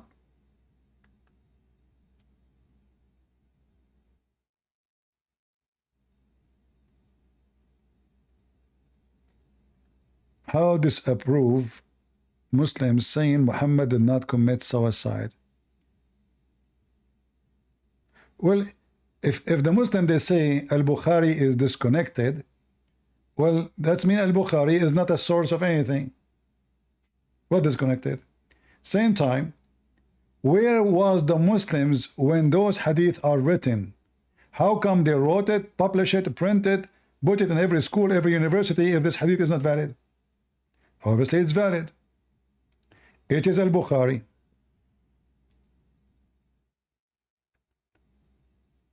You see, actually, we were playing for you a video of a guy defending al-Bukhari. Look, this is a woman, she asked this potato about how stupid the hadith is. Listen carefully. Because let's be real, some of them are. I asked myself this simple: how do you know which hadiths are fake? Because let's be real, some of them are. I asked myself this simple question: would our prophet really have said that? For example, looking at this one. The woman spends the night away from the bed of her husband and he sleeps angry with her. The angels curse her until the morning. Ugh, there are so many things wrong with this hadith. First of all, angels exist to protect you or record your deeds, not to curse you. So the 21st century yardstick for hadith authentication has now become: would the Prophet ﷺ really have said that? How does this hadith make me personally feel? Forget the likes of Imam Bukhari, who traveled the world to authenticate and collect hadith. Forget the fact that he had such a strict criteria in authenticating reports that one time... If you don't have video, go to Rumble or go to YouTube to listen to it. I don't know why Discord is not working. If you cannot hear it, go to Rumble or go to YouTube, you can hear it. So now he is proving to you that the Bukhari. So you see, when you show them an embarrassing stuff in al-Bukhari, if the one is talking to him is a Christian debating him and says, look how stupid this is, you know, he will say this is da'if. The same person. But now this woman, she is a Muslim. Obviously, she don't care about Islam. She don't dress like Muslim, and she is making fun of Muhammad's statement, because when she is saying this hadith is a stupid, she is saying Muhammad is a stupid. When she is saying there's something wrong with this hadith, she is saying there's something wrong with Muhammad. But because they don't dare to say the word wrong with Muhammad, they say wrong with the hadith. And this guy is proving to her how much effort we Muslims have to collect those hadith. It's not to curse you. So the 21st century yardstick for hadith authentication has now become: would the Prophet ﷺ really have said that? How does this hadith make me personally feel? Forget the likes of Imam Bukhari, who traveled the world to authenticate and collect hadith. Forget the fact that he had such a strict criteria in authenticating reports that one time it is reported that he refused to take a narration from a man who tricked his horse. He pretended to hold food in his hand to lure the horse in his direction. And Imam Bukhari rahimahullah saw that as a type of deception, so he rejected the narration from that man. Let's forget the likes of Jabir bin Abdullah, who heard that there was a man all the way in Asham who had a narration of the Prophet ﷺ, just one. So he brought a camel and put a saddle on it and traveled. Question: how the guy who lived in Iran, he heard that there is a guy, he have a hadith, and he is the only one he have it. Guys, do you see the stupidity? Remember, at that time, there's no internet. So how the guy who lived at the end of the world, he heard that someone lived in the other side of the world, he have a hadith, and this is 200 years after Muhammad. What do you mean he have a hadith? Like what, he found it in his pocket? And how come only one person have it? Like everybody die? Is he alive since the time of Muhammad, 200 years after? That's deep. So the Muslims, they have a big problem. Islam is based on he said, she said. There's no religion. And the second they face something embarrassing, they deny it. And they say, I don't accept the hadith. This is why the majority of Muslims already, they are apostate. Literally apostate.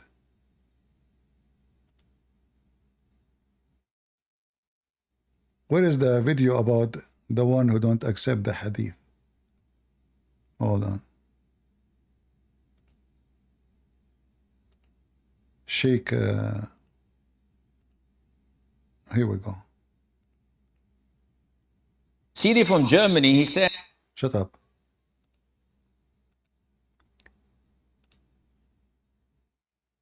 How we can trust such a stupid religion? Everyone give you different opinion. What is the religion? CD from Germany, he says that there are people who, when you talk to them about haram things in the Sunnah, they reject it and they say no. As long as it's not mentioned in the Quran, we do not believe in it. This is very dangerous. And such people risk being an apostate, depending on the degree of their rejection. If they say we don't believe in the Sunnah totally, and anything that is not in the Quran, we do not believe in it, these are kafir, disbelievers, because they disbelieve in the Quran. So many imbeciles, wallahi, so many ignorant people, that you feel so ashamed while speaking to them, feel so sorry for them, and they're so proud of themselves. Yes, we don't believe except in the Quran. The Quran is the word of Allah. Allah revealed it to Muhammad alayhi salam, preserved it. We believe nothing except in it. Excuse me, have you ever read the Quran? No, sorry, I don't know Arabic. MashaAllah, tabarakallah. And you're coming to discuss something of the principles of Islam, simply out of your whims and desires? Don't you know that in the Quran Allah says, وَأَطِيعُ اللَّهِ وَأَطِيعُ الرَّسُولِ, obey Allah and obey the Prophet ﷺ. How to obey? See, ultimate for the idiot, he said, this does not imply that you have to follow what Muhammad say. You follow only what Allah say. But the verse is so clear. Obey Allah, how we obey Allah? By what Allah said. Obey Muhammad, how we obey Muhammad? By what Muhammad said. And then even Muhammad, he says, whoever obey the messenger, he claimed that Allah said that, he is obeying Allah. So Muhammad became God on earth. Obey the Prophet. How to obey Allah Azza wa Jal? First of all, says, yeah, we have to obey Allah. How? So by reading the Quran. This is Allah's words. Good. How to obey the Prophet ﷺ? By obeying the Quran, because the Quran was revealed to him. Excuse me, it's the same thing.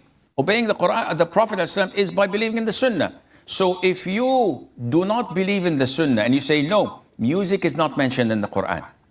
Wearing gold for men is not mentioned in the Quran. Doing this, doing that is not, combining, marrying a woman with her maternal or paternal aunt is not mentioned in the Quran. I can do that. And he keeps on saying rubbish. So what do you do with such people? Such people are apostates because they've... Hey, Quran only. You are a bunch of apostate. We are happy for you. We will send you the certificate of apostate soon. Exited the fold of Islam. This is different to someone who says that the hadith related to music, in my opinion, and according to my research, is not authentic. I believe in the Sunnah. I believe 100% in the Sunnah, and I abide by it. But there is a specific hadith here and there, only a handful, maybe one or two, that I don't accept. This is dangerous if it's coming from someone who does not have knowledge.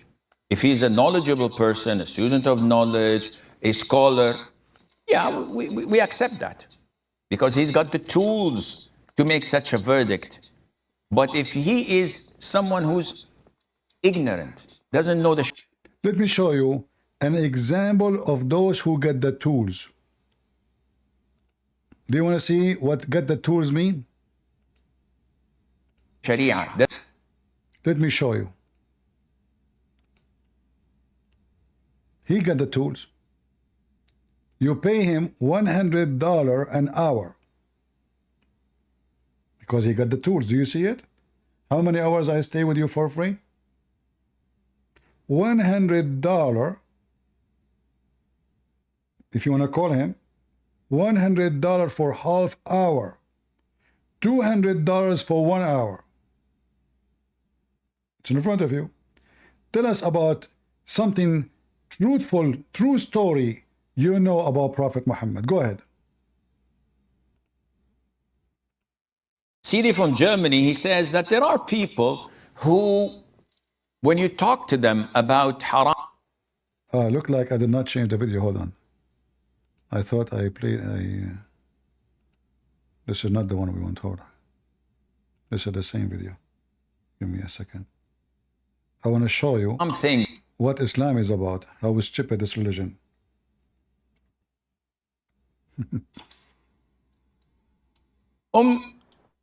Aisha says, can you please explain the hadith about why we should kill the house lizard?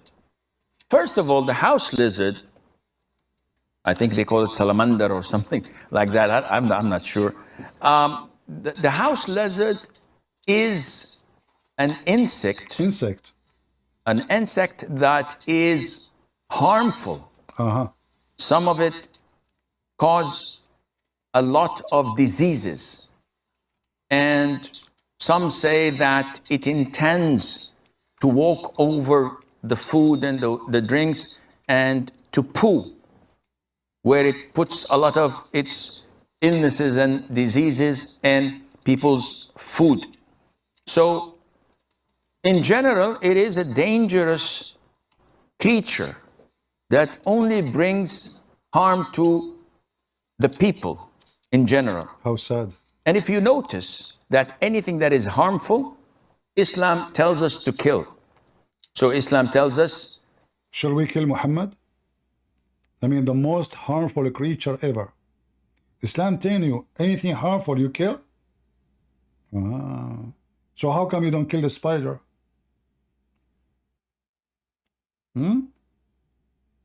Okay. What about a Muslim snake? You have to give her warning 3 days to leave because she is Muslim? What about the frog? Oh, the frog not harmful. To kill a wild dog that bites and... By the way, there's poison frogs. Very dangerous. Poisoned. Attacks people. It tells us to kill mice because they spread all types of diseases, plague. This is the reason you kill it? Or because it's black? Is one of they are most infamous for. And also they cause fire in houses. Yeah, the mice, according to Muhammad, it goes and take fire with her mouth from place to place and light the fire in your house. Revenge, very ugly. They do it on purpose. As in the hadith of the Prophet ﷺ, it tells us mice do heinous things. Though people nowadays are so fond of them. We're told to kill the crows. Again, because it's black. Muhammad said, اقتلوا كل أسود بهيم. Kill every pure black animal. Crow that also carries diseases and eats dead meat. We're ordered to kill snakes.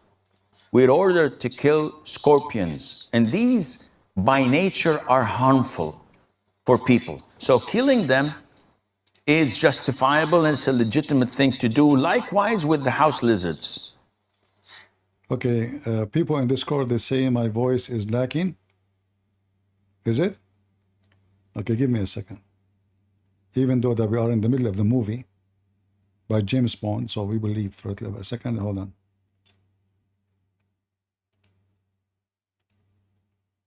All right, do you hear me now in the Discord? Am I heard now?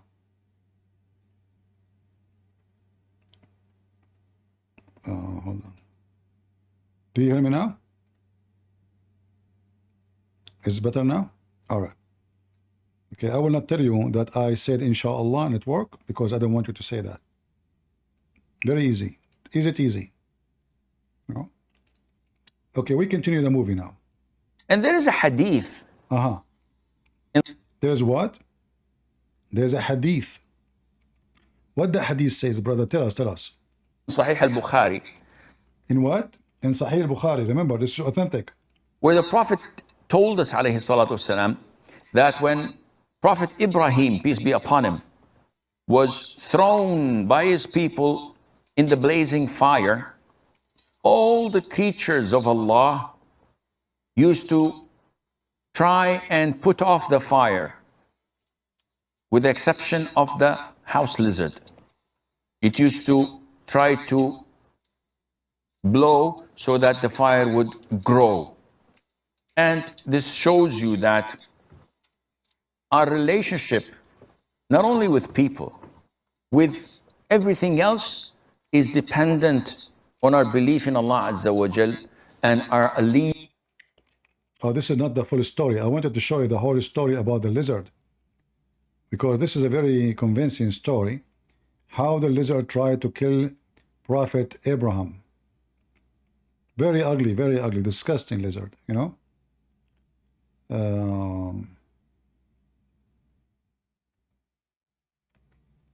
Let us see.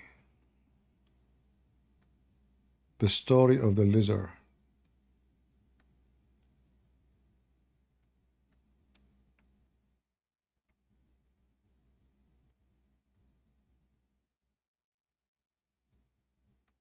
Where is the video? Okay, maybe this one. This one is short. But maybe it will do. Let us use this one. Why we shall kill the lizard? Allegiance.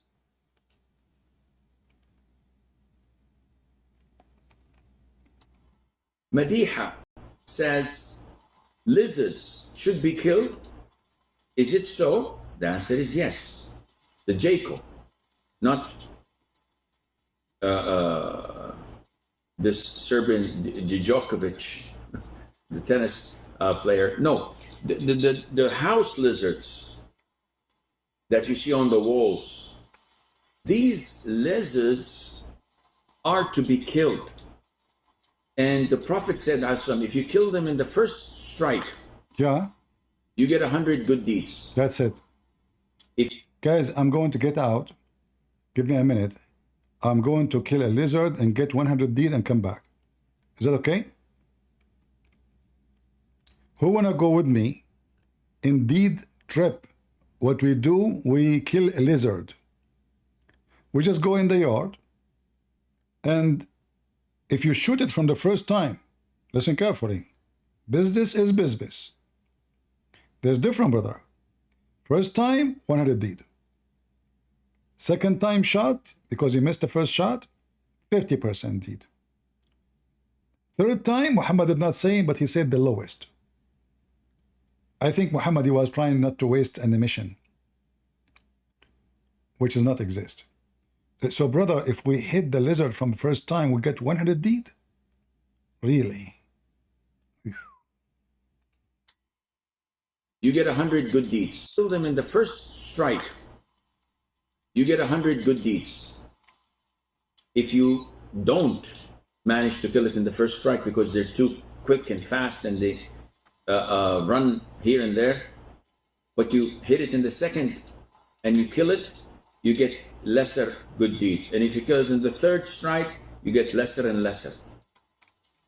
And there was a hadith in Sahih al-Bukhari. By the way, somebody mentioned the word casino. You remind me. This is why you see a Muslim playing with the lizard machine. The machine have lizard, you know. Like when I was abroad, we lose always electricity, and there was a casino close to my place, but it have restaurants, and they have electricity, they have internet, they have restaurants. So what I do, and they have coffee shop. So I go to the casino, even though I'm not in, I'm not going to the casino. But you walk in the casino, brother, you see the Muslim wearing the hat of Islam, and he is playing with the machine have lizard. Why? Because if he hit the first hit, Allah will bless him like many times. First, he's killing lizard. Secondly, gambling is not haram. Because now he's killing lizard. What? Bukhari, that when the idol worshippers built a huge fire to throw Ibrahim, peace be upon him, in it, all animals and insects try to put it off.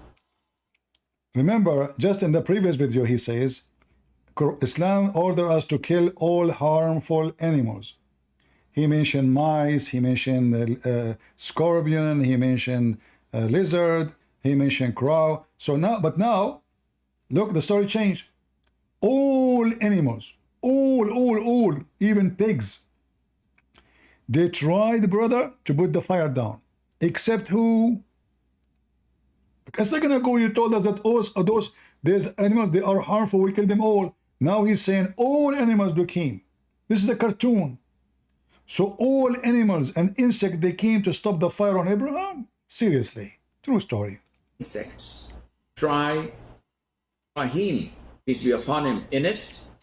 All animals and insects try to put it off, except for the lizard. It helped them ignite it. So our enmity and hatred to the lizard is religious, not because it's a repulsive insect, which is. They have religious enmity to the lizard. Why? Because this filthy son of Muta lizard, he tried to do what? To burn Abraham. Geigo.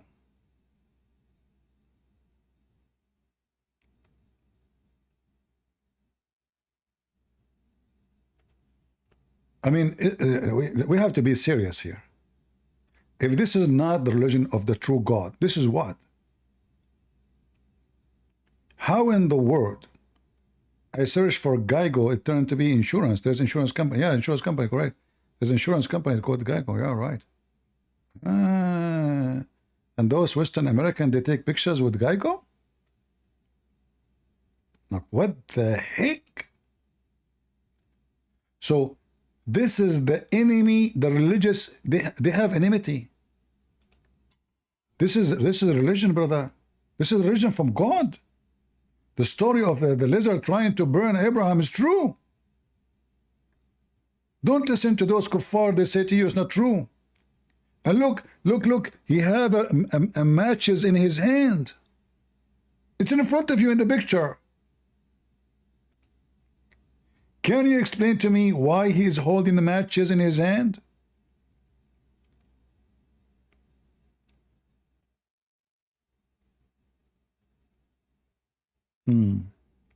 Muslims, your God Allah is almighty or all hilarious?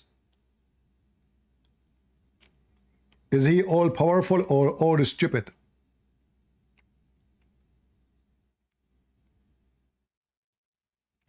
Who is a Muslim believe what Muhammad said about the lizard trying to burn Abraham?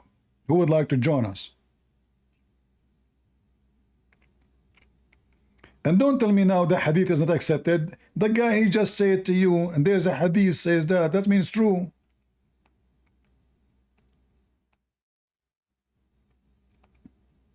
Any Muhammadan?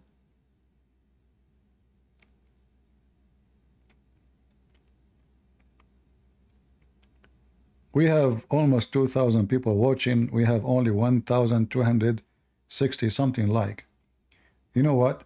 If you don't give me a like immediately, I will send the lizard, the enemy of Allah, to your house. Do you know this insect, what it can do? This is an insect, by the way. This is Islamic, knowledge.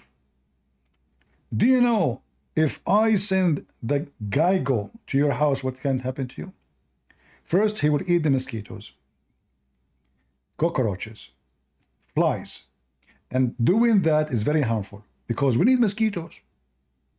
Because we love to have flies over our food. So the lizard is harmful now? According to who? Farmers, they wish to have as many lizards as they can in their farms because they will not eat their vegetables, they will eat the flies, they will eat the bad insect, they will eat the bad bugs. How in the world, do you see what religion can do? If religion is a religion of Polish people, that effect, An animal. That's it. Muhammad, he came with the story that the lizard tried to burn Abraham, and he had nothing to do with Abraham anyway. And let us say, for the sake of argument, just to show you how donkey stupid this religion is, this guy, Mr. Lizard, 3, 4, 5,000 years ago, he tried to burn Abraham. What his babies have to do with that? Aren't you Muslim? You say that a soul shall not pay for the sin of other soul. So if his grandfather, he tried to kill Abraham, why we are going after his babies? By the way, is he the grandfather of all lizard in the world? That lizard? He's like Adam for them, huh? Who is Eve at that time? Her name is Eva Geigo. I mean, you see the stupidity? Let us say, for the sake of argument, a lion, not a lizard, a lion, he ate your grandfather. So what the rest of the lion have to do with it? Enmity, religious. So now suddenly, the lizard is an evil person, and he have a conscience, and now he is the enemy of Allah. Do you see the stupidity? This is not only a stupid story, but it's showing you how stupid Islam is. Let me open Skype again, see if the Abdul contacted me. He's a big sheikh. So no, potato liar. He did not contact me, by the way. Somebody he contacts says, he said he's a Muslim. He says, he's sheikh, he is a big deal. Don't run, we will call you, open your Skype. He did not know how to use Discord. So I said, okay, no drama. He never show up. Anyone from the lizard community would like to join us and convert us to Islam? I like the story of the lizard. So this filthy lizard, he tried to burn Abraham. And what Abraham did, what he did? Did he say to him, shame on you, lizard, what are you doing? Huh? Why Allah did not do anything about it? Why Allah don't finish those lizards? I mean, what's wrong with this God? Pigs, lizard, I mean, the long list of enemies to Allah. You know what? Tell me who is your enemy, I tell you your size. Tell me who is your enemy, I will tell you who is your size. See, the Muslims, they believe in the Antichrist, as they call it, Al-Masih al-Dajjal. If you ask them who is this person, they will say he is Satan. That makes sense. Jesus is God. The enemy of God is Satan. Right? Okay, I don't see my keyboard. I'm closing the blind because it's very hot. So, if Satan is the enemy of Jesus, he is not the enemy of Allah. Listen carefully. He is the enemy of the Messiah.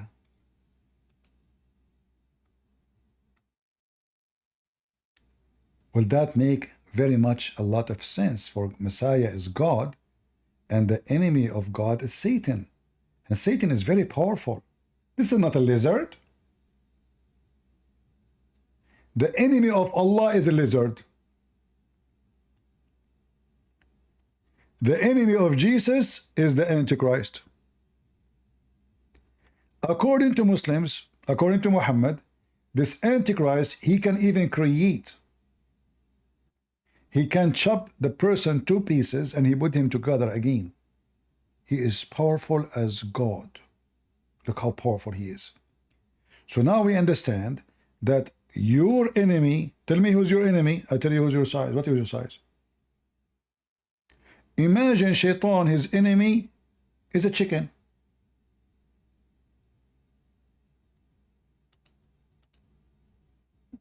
Right? Hello. Hello. So what's the issue with Islam?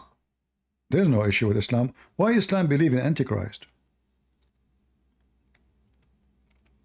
The Prophet actually made certain prophecies about an Antichrist coming, and I No. think even This is not the question. This is not the question. Why the Antichrist is Antichrist, not anti-Muhammad, not anti-Allah? so Muslims don't actually call it Antichrist. We call it a Dajjal. The Dajjal is different. Still the It's not same. like it's different, Okay. but Dajjal is a different name to No Antichrist. problem. So Ad-Dajjal, which mean?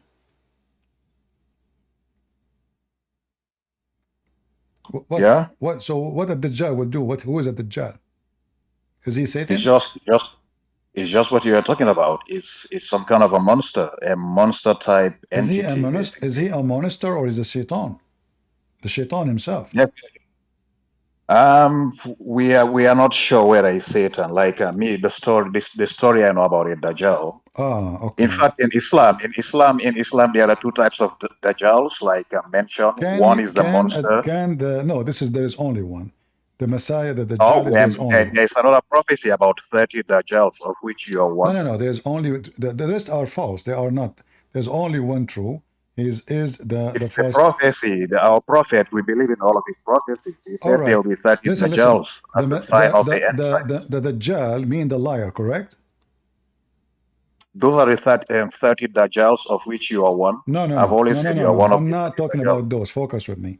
The true Yeah, Dajjal. The true so now, Dajjal. so now we are talking about the main Dajjal. The true Dajjal. There's only one. Yeah. Okay. That one. Yeah. That one. Do he look like Allah? No. Are you sure? Come on, like, are you going to start talking about your hadiths in which the Prophet warned us that Dajjal, he's going to be very powerful and he's going to enforce on human beings that he is God. No, this is not. So the Prophet is warning Muslims. You're a prophet. He's warning Muslims. Do not believe him. He's not God. You're a prophet, he Christian said. Prince. You're You a have to stop prophet, he said. You're a prophet, he said. He described the difference between the look of Allah and the look of the Dajjal. No, Christian, please don't get the prophet wrong. He didn't describe the difference. He just tell people. Read it. That Dajjal, he's got one eye, he looks like this, he looks like that. No, he's not Allah. Allah doesn't look like that. No, read it. Christian Prince, we all know that hadith. Read it. No, you do not know Arabic. No, it's not Arabic. It's just a simple statement. So read it. I don't need to know Arabic. Christian Prince, you're a Christian. Read it in English. The Bible was written in Greek and Hebrew. Read it. No, Hebrew. Read it. No, you read it. You read it. Okay, it says that Muhammad is worried that the Muslims will think that the Antichrist, the Dajjal, is Allah. Well, the guy, he called himself, but he is saying, I am the Christ. How they will think he is God if he is saying, I am the Christ? No, he's going to declare he is God. Even in the Bible, it is mentioned. No, he claimed that he is the Messiah. No, he will claim he is God. No, it's even mentioned in the Bible. By saying he is the Messiah, already he claimed to be God. And this is what your prophet said. This Messiah. No. He said he will be God. The Messiah is different to God. Where in the hadith it says he claimed to be God? Here. Pardon? Where it says he claimed to be God? Who the Dajjal? Yeah, where it says. That's the oral story we know about this hadith, Christian. Did Allah say? The Dajjal claimed he would enforce on human beings. We have to worship him because he's God. Did your prophet say he is the false Allah? No. He said he is Al-Masih al-Dajjal, the Messiah, the liar. So he's claiming to be the Messiah, but by claiming the Messiah, obviously he claimed to be God. But look what your prophet did. So he said, I have told you so much about the Dajjal, which means the Messiah, the liar, not the true one, that I am afraid you may not understand that the Antichrist is short. So now, how we will know that this is not Allah? Listen carefully.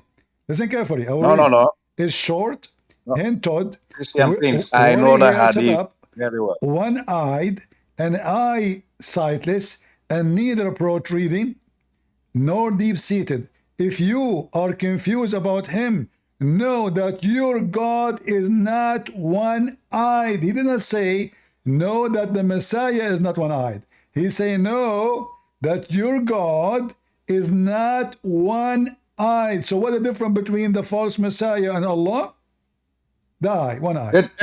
There's no difference. It's just if he claims he's God, we have been told, do not believe him. He's not God. God is not sure. Hold God on. doesn't. You're a God hasn't got one eye. Your prophet is telling you how to recognize the true Allah from the fake Allah.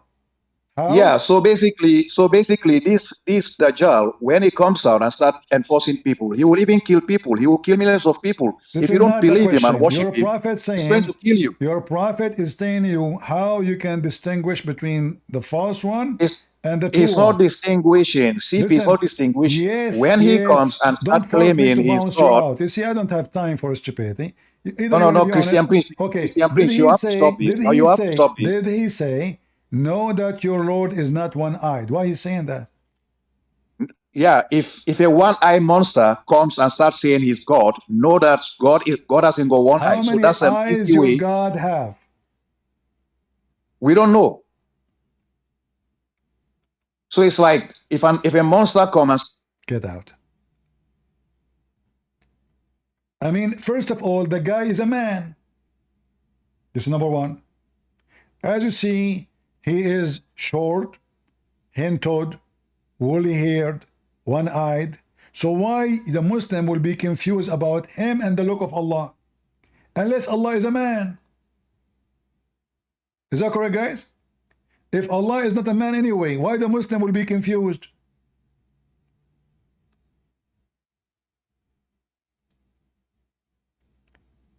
If your God is not a cat, why you are telling them this cat is not Allah because Allah is not one-eyed? And why you describe the cat? And here Muhammad, he make a bigger mistake. The Masih, the Dajjal, he is the false Messiah. Muhammad, he should compare him to the true Messiah. Because simply this person is trying to hijack the identity of the true Messiah. Are you with me, guys? He is not claiming to be Allah. This is why his name is the Masih ad-Dajjal, which means the Messiah, the liar, which means the false Messiah. So the guy is saying, I am the Messiah, but he's not. So why Muhammad should compare between the true Messiah and the false Messiah? That will make sense. So if he say the true Messiah is, let us say, this height, this, etc., this eyes, okay, he's comparing between two men. No. Muhammad never compared between the false Messiah and the Messiah. He is comparing between your Lord, unless you agree that your Lord is the Messiah, and this is what it is. For the guy is claiming to be the Messiah. So Muhammad saying, you should know that your Lord, the Messiah, the true Messiah, is not one-eyed. Same time, just to show you how stupid Muhammad is. According to Muhammad, this guy, he can make the person who have a blind see. He can heal the leper. He can create the dust a human being. Can't he fix his eye? Are you with me? This guy, he can fix everybody's problem. According to Muhammad, he can grow for you a limb. He can cut you to pieces and put you together. He can resurrect people from death, but yet he cannot fix his eye. Go ahead. Isa is not Jesus. Go.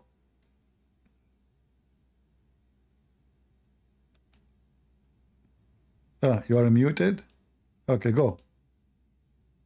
Can you hear me now? I hear you now. Do you hear me now? How can you muted me and you asked me? You muted me and you asked me to speak. Do you hear me now? I can hear you. Can you hear me? Okay, I hear you.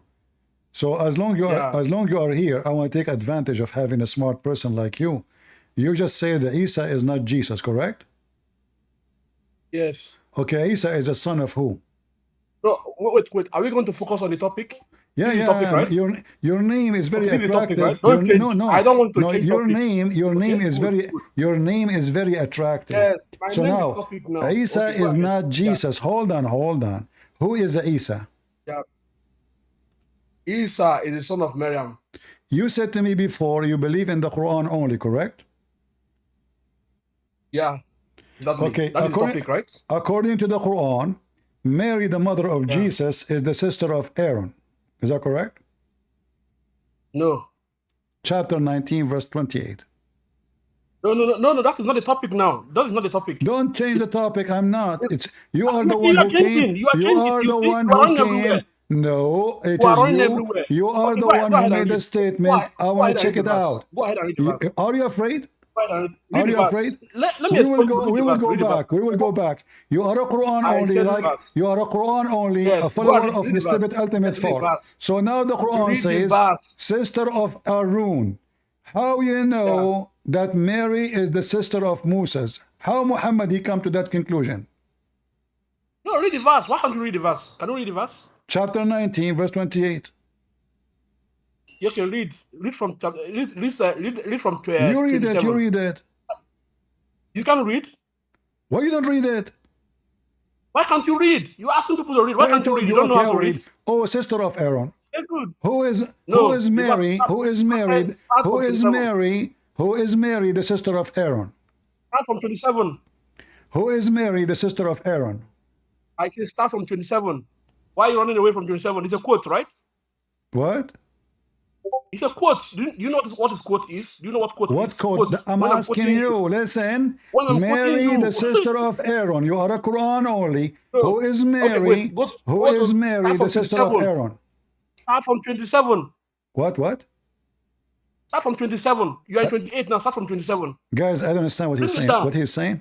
I said start from 27. The 27 of the verse. Start from 27? Oh, okay, here we go. Yeah. All right. Okay. Good. All right. Go ahead. Okay. And? I read now. Okay. Read. I want to hear you. Go ahead. I want you to read. I don't. It's not. I don't read your. Okay. Listen. You said to me, "Show me 27." I show it to you. I'm speaking for many hours. I want to give my voice a break. You read it. Go ahead. I want you to read. I don't want to read your own. You're stupid. Translation. So listen, guys. The coward, he will not read. Do you know why? Because those guys, they believe in the Quran only. But according to the Quran, Mary is the sister of Moses, and she is the daughter. Read in the quote. Can't you see the quote? Shut up! Don't come here, potato, son of muta, coward. How many times I need to say to you, read and read? Are we going to now debate about who will read? Potato. So who is Mary? She is sister of Aaron. They believe in the Quran only. Okay. The Quran said that Mary, she is the daughter of Amran, but Amran is the father of Moses. How in the world Mary, she become the sister of Moses? So he said, Isa is not Jesus. We agree. Because according to the stupid Quran, Isa is the son of Mary and his uncle is Moses and Aaron.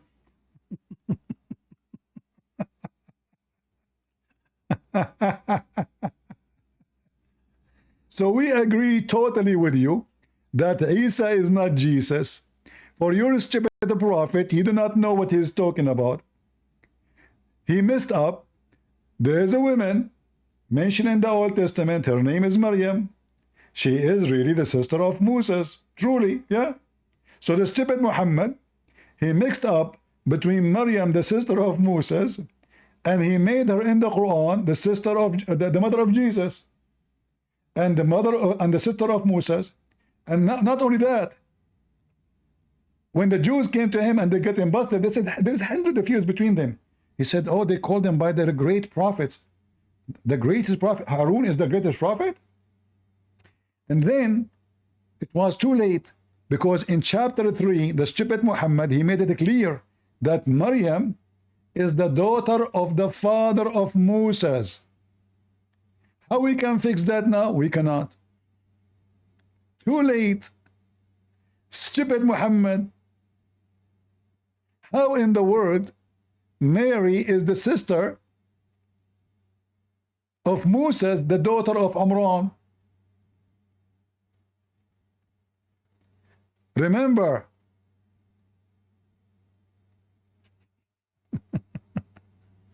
they are Quran only.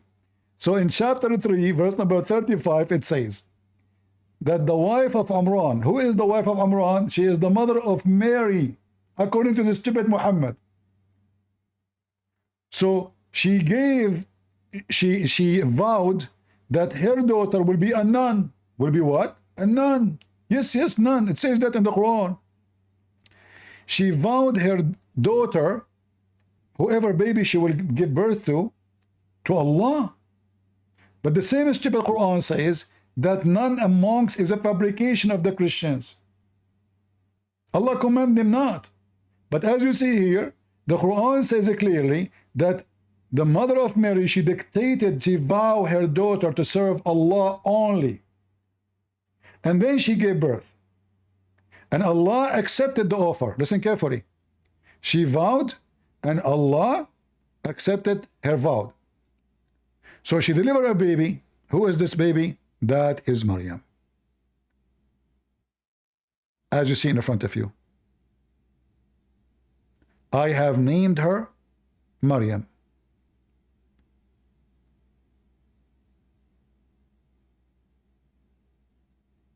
And Allah accepted that Maryam, she will be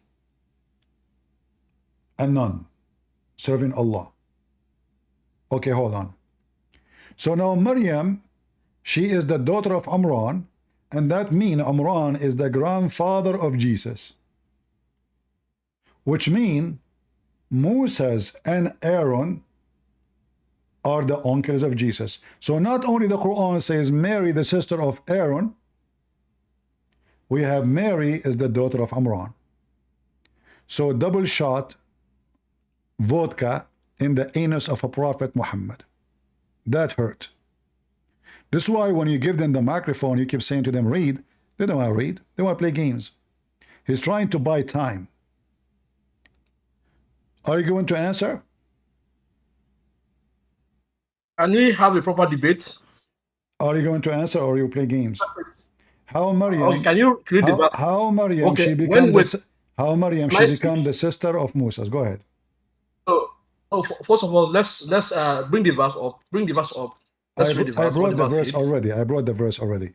So now, how Maryam? Here we go. The verse in front of you. The verse in front of you. Let me speak, bro. Okay. Speak. Okay. Right. Okay. When Jesus said, bring the people. Bring all the people that don't want me to reign over them, bring them and kill them in front of me. Was that quote or not quote? Guys, what he's saying? It said, when Jesus said in Luke, he said, bring all don't change the topic. Don't change the topic. Don't change the topic. Don't change the topic. Don't change the topic. Allow me finish. Don't change the topic. Don't change the topic. Don't change the topic. I just want to make you understand. Don't change the topic now. Listen, is Mary Abdul, is Mary the sister of Aaron? Is Mary the sister of Mary the sister of Aaron? No. Then get out of here, potato. Coward. Coward. You don't want to answer. Okay, you know what? I promise you, after you finish this, we will go to what Jesus said. Is that fair, guys? Is that fair? In front of everybody. In front of everybody. I will answer you. We will go to that topic about you ask me about Jesus quoting or not. Can you answer first about Mary? I said, is that a quote? I'm not going to deliver. I'm not asking, is that a quote? This is not. You finish here, and then we go there. I said, okay, bring the verse, let's read. Jesus, you see, you said to me that Jesus is quoting. Is Mary quoting now? Is Mary quoting? Everyone listen. I said, get out of here. Coward. A piece of shit like your prophet. Because he cannot explain it. He wants to change the topic. It's clear. Maryam is the sister of Aaron.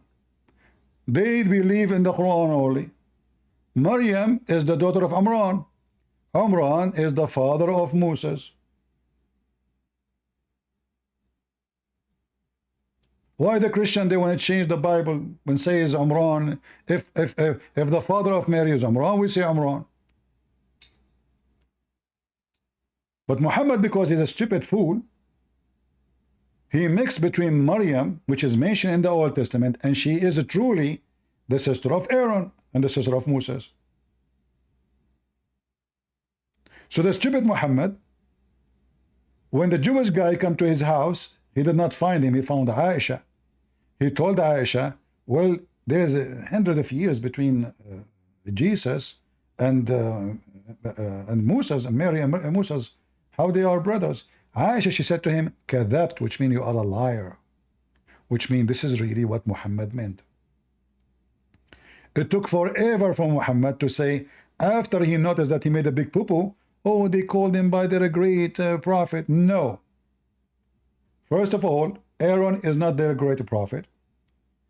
Other hadith says he called them by their ancestor. No. Moses is not from the ancestor of Mary.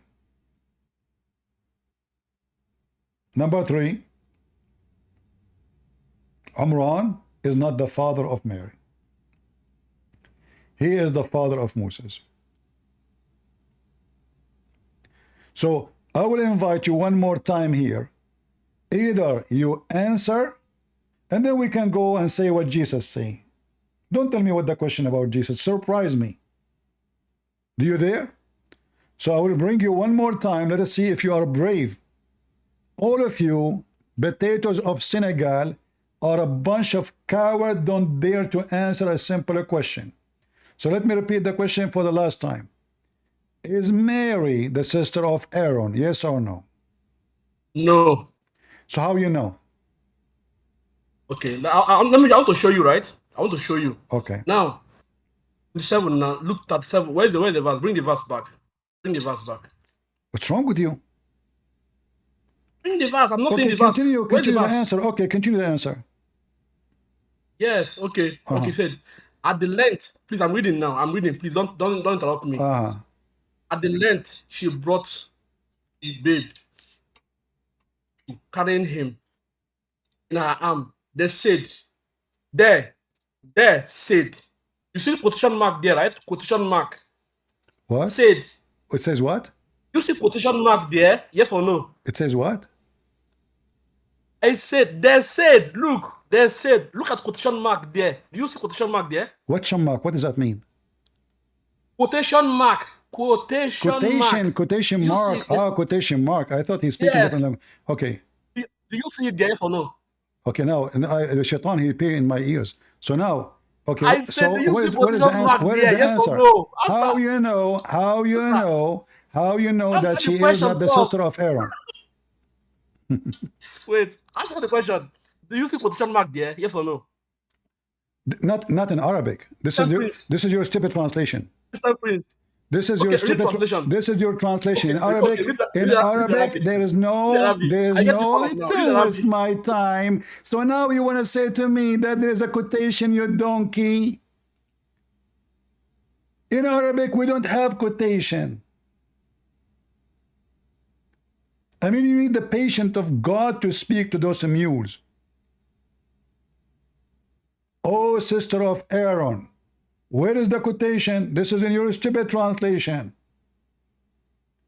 The Quran saying, they said, oh, sister of Aaron. So the Quran reporting a statement the Jews, they said to her. How she become the sister of Aaron? You said, no, she is not the sister of Aaron. Well, then you have to tell me what sister of Aaron mean. In order to do that, you have no other thing except the Quran. The Quran says she is a sister of Aaron. The Bible says Maryam is a sister of Aaron. The Quran says that Maryam is the daughter of Imran. And now we know that Imran is the father of Moses.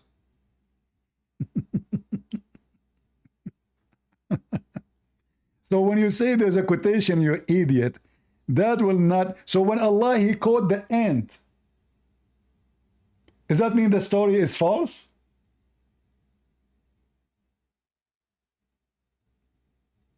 Did Mary say to them, you stupid, I am not the sister of Aaron? Did Mary in the Quran say, hey, potato, what are you talking about? What I have to do with Aaron? I'm not the sister of Aaron. Do you see the stupidity of this garbage religion? So if the Quran is trying to give us the true information, then Mary should say, well, I'm not the sister of Aaron. And we know that the whole conversation never happened, because Mary, she never been accused by the Jews at that time of fornication. How we know? Well, if she was, they will kill her. Secondly, she is married. The engagement of the Jews is a marriage without intercourse. So the husband, he prepare himself until the bride is ready to move, and then they go and move together. There's no new ceremony, there's nothing. That's it, she's his wife. So this is why you will see in the Bible it says that Jesus, even they call him the son of Joseph. Why? Because by birth he's born of Mary, and her husband is Joseph. People, all what they know, that this is Joseph the husband, this is Mary the wife. So the stupid Muhammad, he come with a story. And then why people who disrespect Mary, they will call her, oh, sister of Aaron. If the point is to disrespect her, they will not call her a sister of Aaron. Same time, she have nothing to do with Aaron. Period. What Aaron have to do with Jesus or Mary?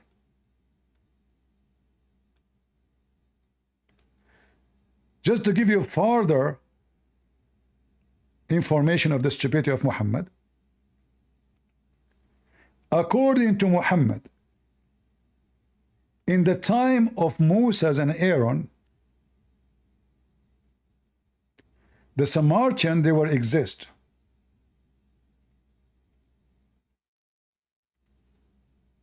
Listen carefully.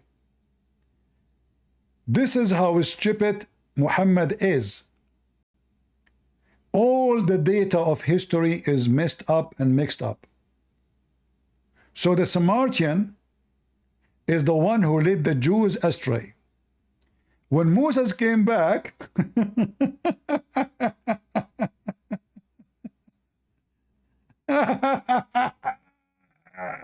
Moses came back when?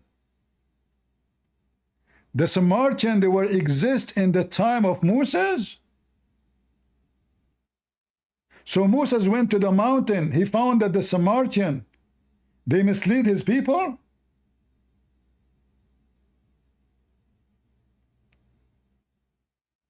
Do you see how stupid Muhammad is?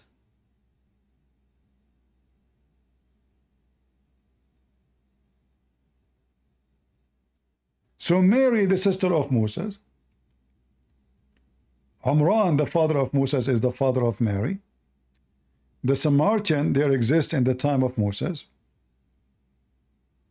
And not only that, are we done? No, there's more. According to the stupid Muhammad, Haman was the minister of Pharaoh.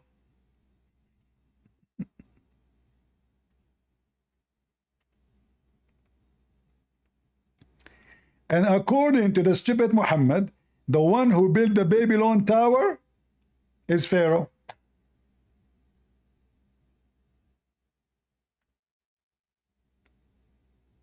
Do you see it?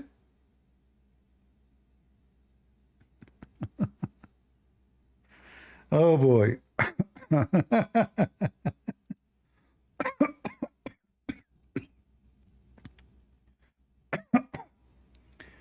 Do we have any Muhammadan?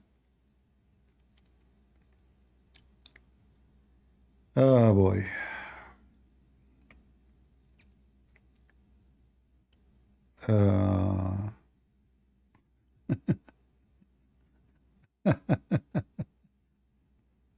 Oh boy. Any Abdul? Who is Abdul can do good?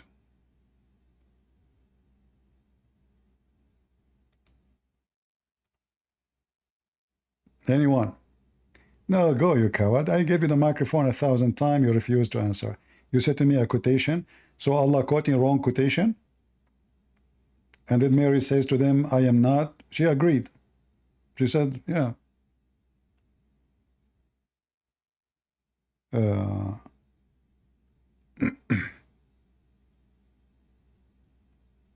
Who is a Muhammad that would like to join us?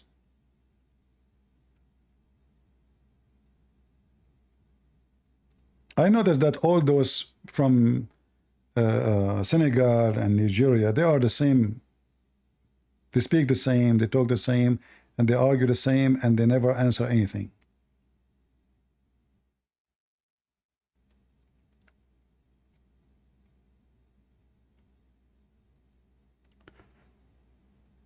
Any Abdul?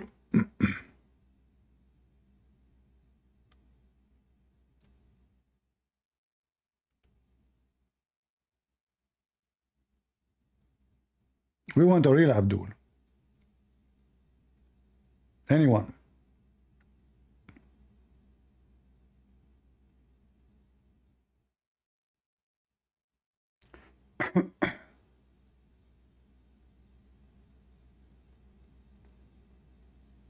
Oh boy.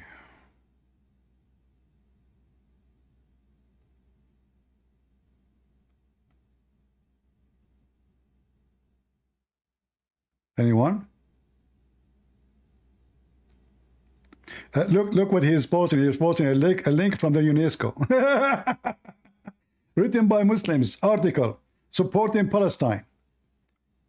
Potato. Potato.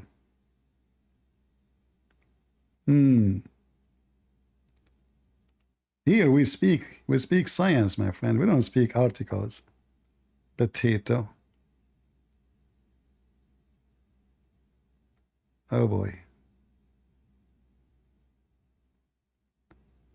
Stupidity is amazing. Do we have any Muhammadan?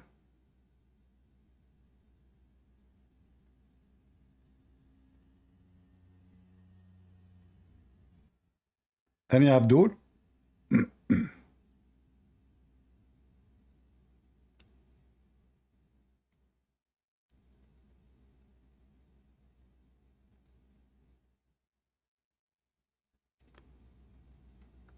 Oh boy.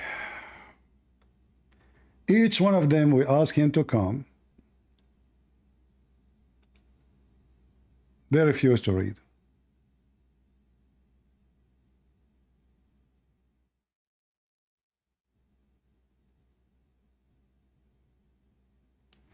Everybody knows that the Samaritan, the people, not the location. The people, when we say the Samari, is the people.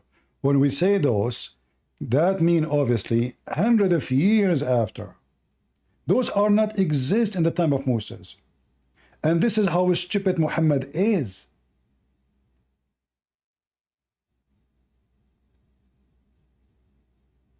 A bunch of idiot following a big idiot.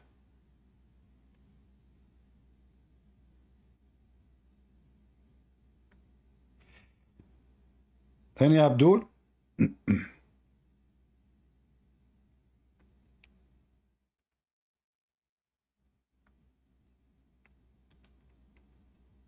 If I bring slander alert, we ask him why Allah, he says, you know that your Lord is one-eyed. I ask him how many eyes Allah he have. He don't know. I don't know. But the Antichrist is a man.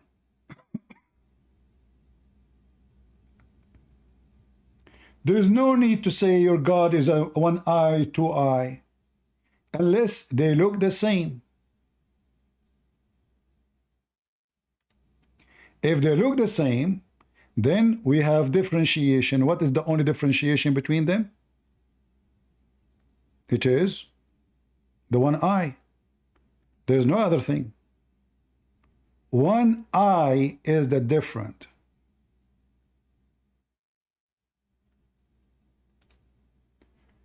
Who is a Muhammadan would like to join us?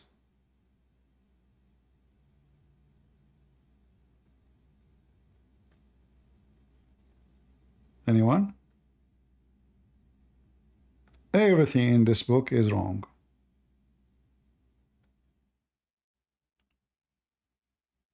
And when you give me an article, you idiot, about the UNESCO, they are not talking about the people, you donkey. Those people are not exist. It's talking about the area.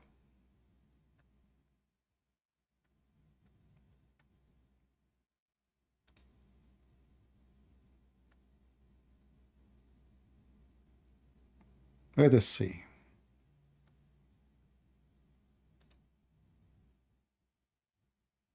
Standard alert, you want to talk again? You will not change the topic? You will not say to me, I do not know? How many eyes Allah have? Go ahead.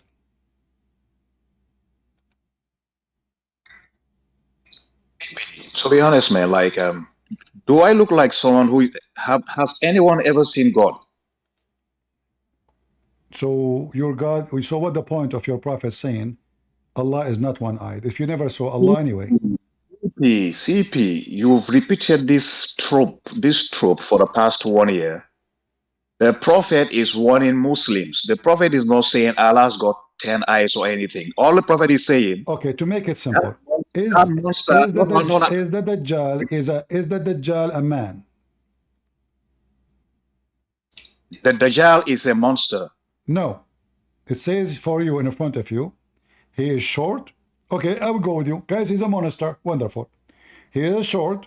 He's hand-toed, woolly-haired, one-eyed. Why they will be confused about who is Allah? They think that this monster is Allah. No, CP, do not focus on the shortness or the one eye. It's about you said, I'm focusing on what you said. You just said, everybody heard you. This is a monster. No, you said CP, he is a monster. So why Muhammad worry that the people will think that he is Allah? If he's a monster. Because the entity says he is God. So it's like we have been told. But you see, you're a prophet. He described how he look and how Allah look. He didn't say it's enough to know. As long he is a monster, obviously this is not Allah and this is not the Messiah. Is the Messiah a monster? No. CP, you know, I think you owe it to your audience to be apt to sound intellectual to your audience. In the sense that your audience today, they can read, unless like some of them is like, you know, they just want to give a blind eye to the way you read. Eyes no more. You lost the first eye. Soon you will lose the second one. So now, no. CP, when you read, I'm losing my voice. Keep repeating myself. If I want to go with you, if the Dajjal is a monster, why Muhammad is worried about them thinking that he is Allah? No. He's not thinking about his Allah. It's like he's going to declare he is God. No, he is. He's going to declare he is God. So do not believe him. Okay, hold on. If a monster declare that he is Allah, the only way for Muslim to believe him, if Allah is a monster. No. Huh? No. You said. Okay. If a cat came to me and she said to me, I'm Muhammad. How in the world and I will believe the cat that she is Muhammad? If a chimpanzee came to me and says I am Muhammad, maybe that will work. So if he is a monster and Allah is not a man, is Allah short? Is Allah fat? Is Allah so look, you're a prophet. He spoke about one equality, is the look. He didn't speak about anything else. CP, Thessalonians 2, verse 1 to 12. This is a biblical. No, I'm not changing topic. It's the same description. Same what? It's the same thing we have been told about this entity. It says he's called the man of sin and son of perdition. He will come at a time of general apostasy, deceived people with signs and wonders, sit in the temple of God and claim to be God himself. So the prophet is coming from this angle, like this entity, he's short, he's got one eye, and like he's going According to to the declare he's Bible, not. according to the They do not verses, believe one according as to it the was. verses you are reading, this person who will claim to be God, he claimed to be who? This Dajjal is going to claim to be God and is going to kill millions of people if Is you don't it believe him. true? Is So it true whatever he it is is, claiming to be the Messiah? CP, even that last verse, what did the prophet Why? say? I know It's not Allah. is it like impossible for a Muslim to answer a question? Is it true that he is claiming to be the Messiah?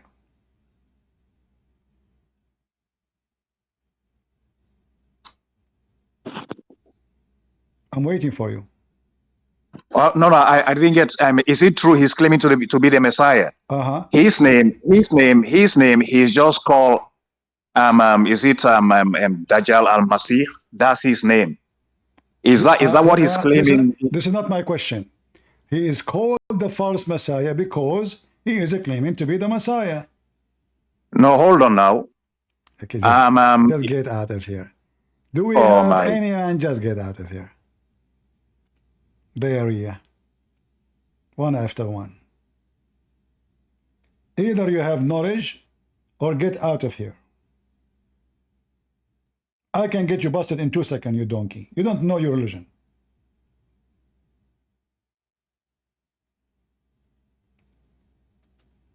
This is why he's called the false Messiah, because he claimed to be the Messiah. Stupid. They have a lack of intellect.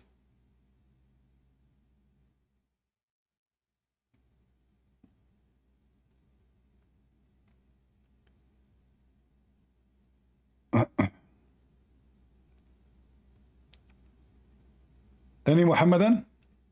He have a little intellect and little intelligence. So his name is the false Messiah. He don't claim to be the Messiah? Stupid people, man. Stupidity is amazing.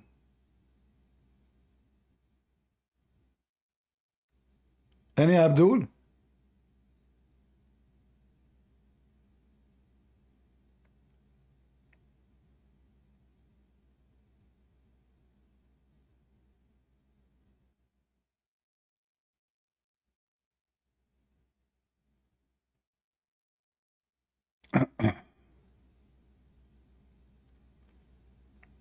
I will invite you one more time, the boy from Senegal.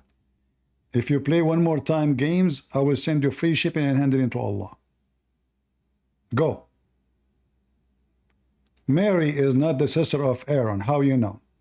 They said she is a sister of Aaron. Mary, she agreed. Go ahead. Yes, I'm back. Go ahead. Back to expose Christian Prince again. Let us see. Christian Prince, are you rejecting the Bible? Don't change the topic. I'm not changing the topic. I'm in topic. Sister of Aaron, right? I'm asking you, is Mary the sister of Aaron? You forgot in Luke. Wait, you forgot in Luke. Mary is a relative of. Coward. Coward. They cannot answer anything about their book. In the book of Luke, Mary? Yeah. Do we have any brave Muslim? He knew what he is talking about. Remember, you coward son of Muta. You are a person, you believe in the Quran only. And this is what I'm trying to say to you. In the book of Luke, Mary, she is the sister of Aaron? Idiot. So when you try to duct tape your religion, you donkey, you need to use the Quran to prove your point. Nowhere in the Bible says that Mary, she is the sister of Aaron. Or her, or Umran is her father. The verse is so clear. The Quran make it so clear. that Aaron is her brother. And if we go right now in the Bible, we will find that really there is a woman. Her name is Maryam. She is the sister of Aaron.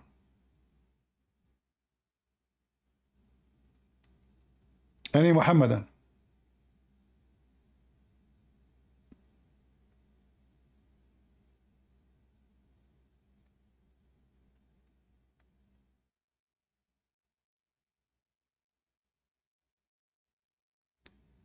All right, we have another Abdul.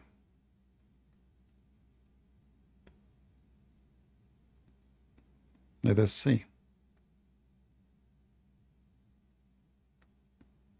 What happened? He did not show up. Go ahead, Al-Myth. Follow the Moscow down to Gonky Park. Well, the donkey is the one who go and have sex with the children's, and he go to heaven in the top of a flying donkey, and the donkey refused to take him in the beginning on until Jibreel told him, you stupid, don't you know that this is the stupid Muhammad? And then the donkey, he was ashamed of himself. He was sweating his ass when he learned that this is Muhammad. I can show you the story.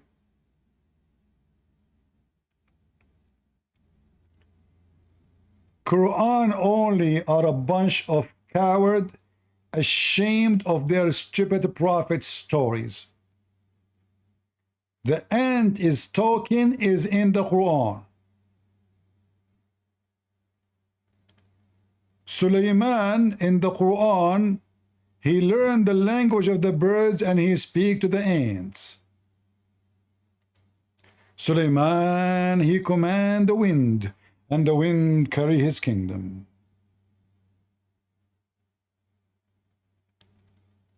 True story. Are you going to say now I don't accept the Quran? Flying carpet? And look how slow the carpet of Sulaiman. By noontime, it's a journey of 1 month. In which speed? The speed of the camel?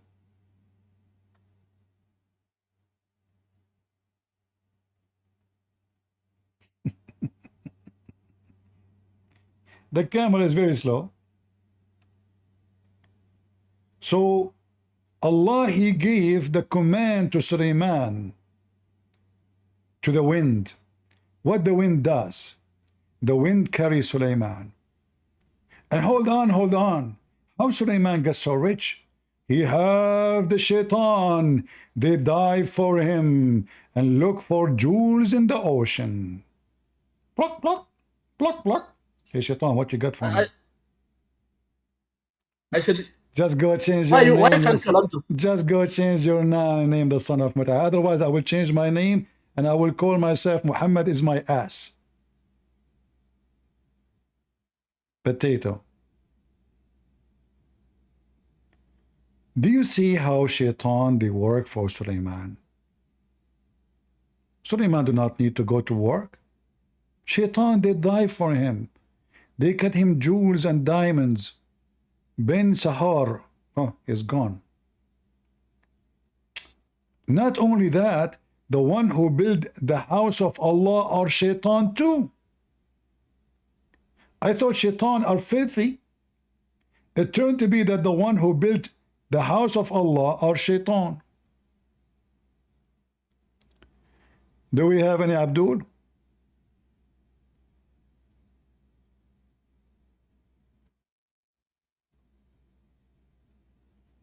In the Bible, when the Bible speaks about Jesus' birth, or let us say lineage, the Bible is speaking based on the birth. He is a son of Joseph, but by birth.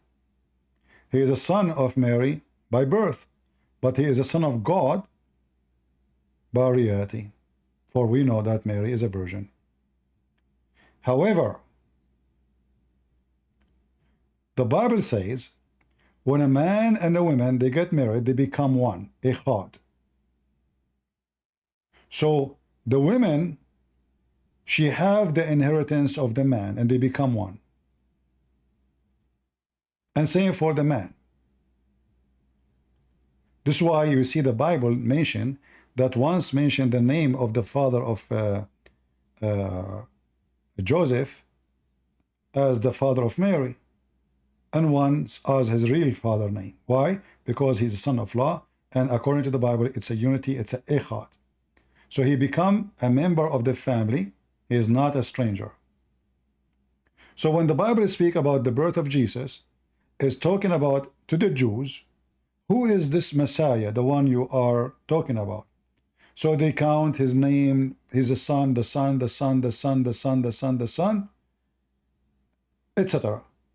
However, all of this to say what? He is son of David. But Jesus, he told us what does that mean. When Jesus, he asked the Jews, he said to them, what say you of Christ? They said he is a son of David. He said, if he is a son of David, then how David called him God by his spirit?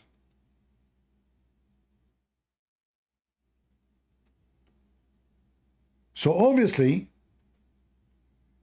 the understanding of Jesus being the son of David is not about being son physically. For Jesus is exist before David was exist, and David, he worshipped him, and he called him God. Are you with me, people? So when he asked the Jews, and this is here a quotation, the one who mentioned quotation, what you say of a Christ? They said he is a son of David. Well, if he is a son of David, then how David called him God? The Bible says none of the Jews was able to answer. So here you see that Jesus is making it clear that he is not the son of David by birth in any way, any mean, for he is the Lord and the God of David. So when they say the Messiah will come from the lineage of David, this is their understanding, and the Messiah, he got them busted. He is from the lineage of David, but in a spiritual way. For he is exists before David, and David worship him. He is exists before Abraham. Jesus says, before Abraham I am. So how he can be the son of David?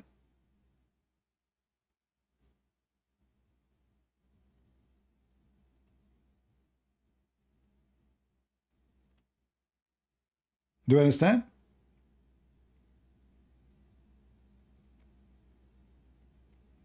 And here you notice the Muslim, how much they lie. They say, where in the Bible Jesus says, I'm God, worship me? This is what they say. Where Jesus says, I'm God, worship me?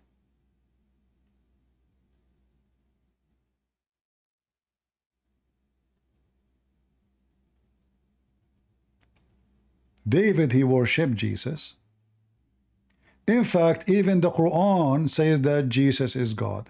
Like if I bring this donkey now in the stage, and I say to him, can you read for me this verse? Remember, they believe in the Quran only.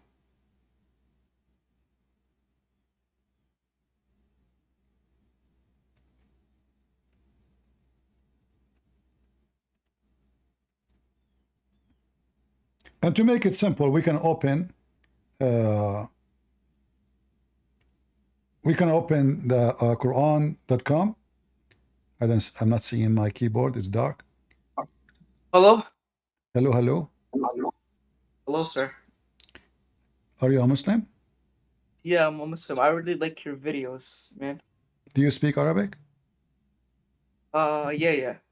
Can you read for me this verse, please? Can you help me to read it? Yeah. Okay, go ahead. واتخذوا أحبارهم ورهبانهم أربابا من دون الله والمسيح ابن مريم وما أمروا إلا ليعبدوا إنه واحد لا إله إلا هو سبحانه عما يشركون. All right. I want you to tell me word by word what the meaning. I will highlight it. You tell me which first one, what it's mean. Let me see real quick. And really bad quality. The first word is اتخذوا. They took. They took. Their Their أحبارهم, I think that is priests. rabbis, okay. And Oh, rabbis. Thank you for correction. ورهبانهم. Okay. Right. أربابا. As gods, correct. من دون الله. Instead of Allah, okay. And والمسيح ابن مريم. Thank you. Okay. Well, it says they took their God, their monks and their rabbis as gods instead of Allah and the Messiah. So the Messiah is God. No, sir. If you were to understand Arabic, it says اتخذوا أحبارهم ورهبانهم أربابا من دون الله والمسيح ابن مريم وما أمروا إلا لي. It doesn't say that they took that their أحبارهم and ورهبانهم من دون الله and the Messiah. So they No, hold on. It's you who said. I said to you, let us translate together. So they took their monks and their. And by the way, you do not know how to read. It says وَمَا أُمِرُوا. So here it says they took their monks, their rabbis and their monks as gods instead of who? Instead of Allah subhanahu wa ta'ala. That's what the verse says. And what? And the Messiah.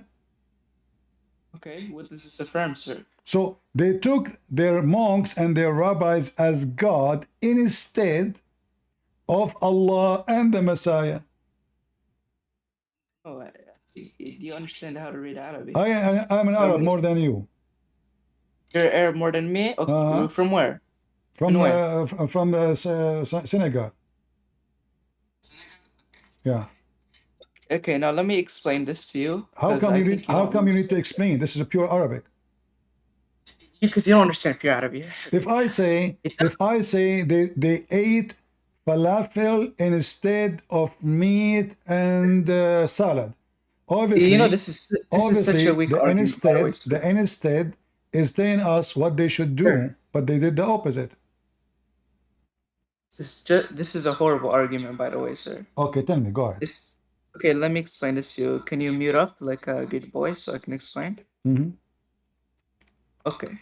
اتخذوا أحبارهم ورهبانهم أربابا من دون الله من دون الله كسرة, that's a kasra, you know that, right? They learned you that in the original Quran don't have kasra anyway. Dalil? What's your dalil for that? Well, the Quran don't have those dots are created after Muhammad's death. Okay, what does that affirm though? You just said to me kasra. It's you who mentioned to me kasra. All those vowels are fabricated by a Persian guy. Have nothing to do with Arabic. To correct the Quran, to make the Quran, you can understand it. Sir, the burden of proof is on you to show. The burden of proof is on you. Okay, who is the first one who created those vowels? Oh, Adam, guide us with your intellect, sir. You are the one who said you are an Arab. Yeah, I'm Arab, but I'm not a master of Islam like you are, sir. Oh, you're the master. Okay, no, that's wonderful. Okay. I learned Islam. Do you have Google? Do you have Google? What? Do you have a proper Google? I have Google. I don't have Google. So can you search for me who is the one who added tashkil to the Quran? Sure, let's search it up. Even though I don't take Google as my hujjah. Okay. No problem, but I'm asking you. You said to me the Quran, the Kasra, etc. No. Right now, I don't have to search. The burden of proof is on you to show me. Okay. Okay.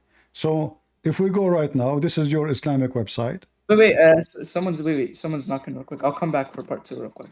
Okay.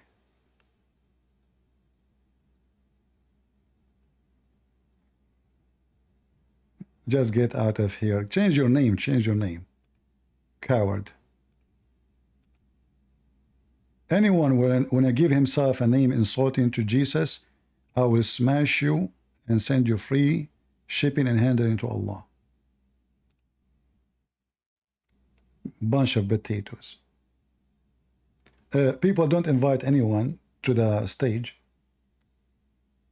I will go to talk to Allah for a second. Just give me a minute.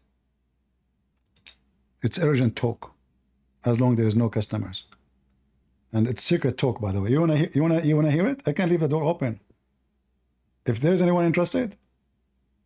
I mean, no, this is a holy talk. You enter the bathroom, you say, MashaAllah, Allahumma jannibni, whatever, blah, blah, blah. Shaitan cannot see you. Let me mute the microphone, otherwise you will hear the fart.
All right.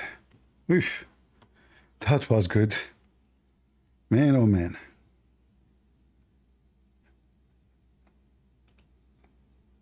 Is he back?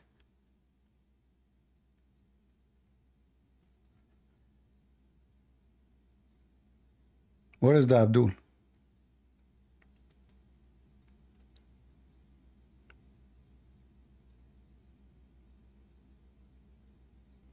Am I heard?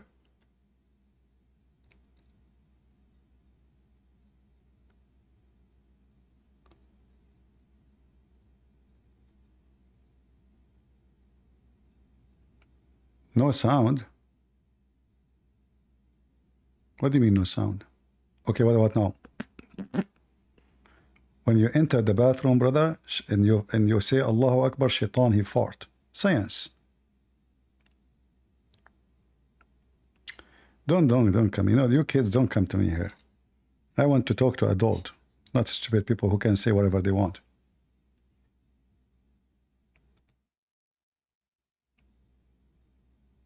I want people who have knowledge, they knew what they are talking about.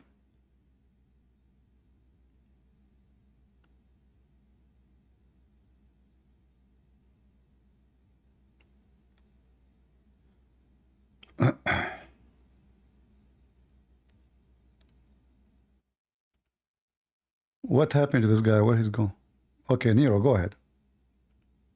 Hello, I'm back. Sorry, All right, that's people good. not. That's good. No problem. No problem. No problem. So tell me what does verse mean? You know, give me first the meaning in general, and we can go into details. Go ahead.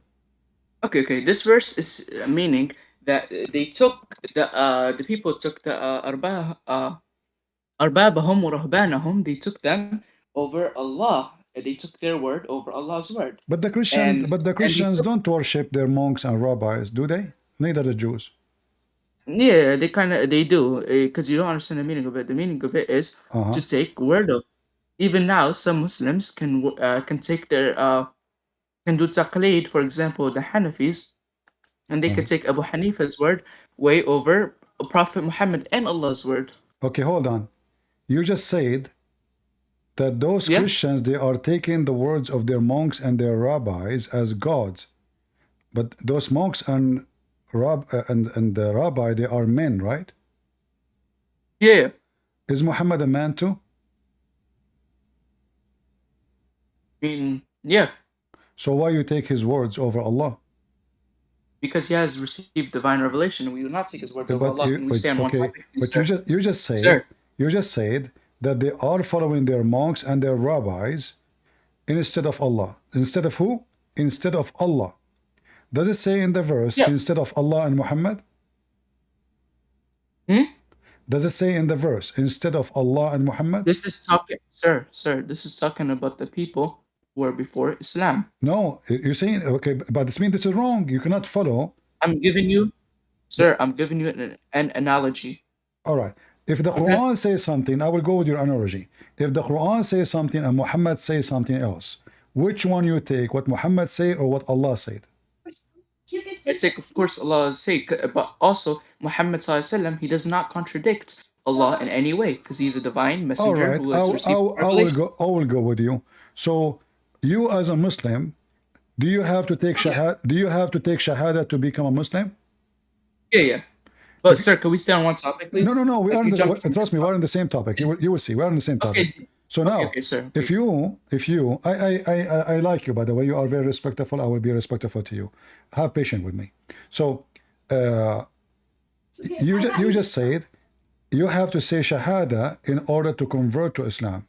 Otherwise, you will not go to heaven. Correct? Yeah. If I believe in Allah alone without believing in Muhammad, am I going to go to heaven? Well, it depends. I think maybe if you're going to reference that, you're going to say that, oh, but people back then did not believe in Muhammad. How did they go to heaven? The core meaning is to believe in La ilaha illallah. I'm not talking about before. I'm talking about me, today. Oh, okay. After 1400 years of Muhammad. If I say I believe in Allah, if I say I believe in Allah, but I don't believe in Muhammad, am I going to go to heaven? You're not going to go to heaven. Why? Because to believe in Allah, you must. How would you have the divine revelation that has been received to Muhammad alayhi salatu wasalam? Okay, so you just said that believing in Allah does not save you. So you Muslims associate the monks and the rabbis with Allah in order to be saved. So you cannot be saved by believing in Allah. Hold on. You just said that to me yourself. Already you said that to me. You have to believe in Muhammad. So who is more important? Allah or Muhammad? I said to you, if I believe in Allah, I go to heaven. You said no. If I believe Muhammad, you said yes. So obviously Muhammad is more important than believing in Allah. Can I talk? Can I speak now, sir? Go ahead. Okay. When people back then, when they have gotten, for example, the people of Moses, were they told to follow God only or to also follow Musa alayhi salam? They don't follow Moses. They don't follow him as a prophet. No, Moses is a king. Moses is a king, and Moses as a prophet. So when God he say, Moses the king, he have authority over them. Yeah, so the Prophet Muhammad, peace be upon him, at that time he also had authority over us, and he still has authority over us because he's the final prophet. you just Sorry, said, sir, let me finish. but you just Please don't said cut me this is off. about belief.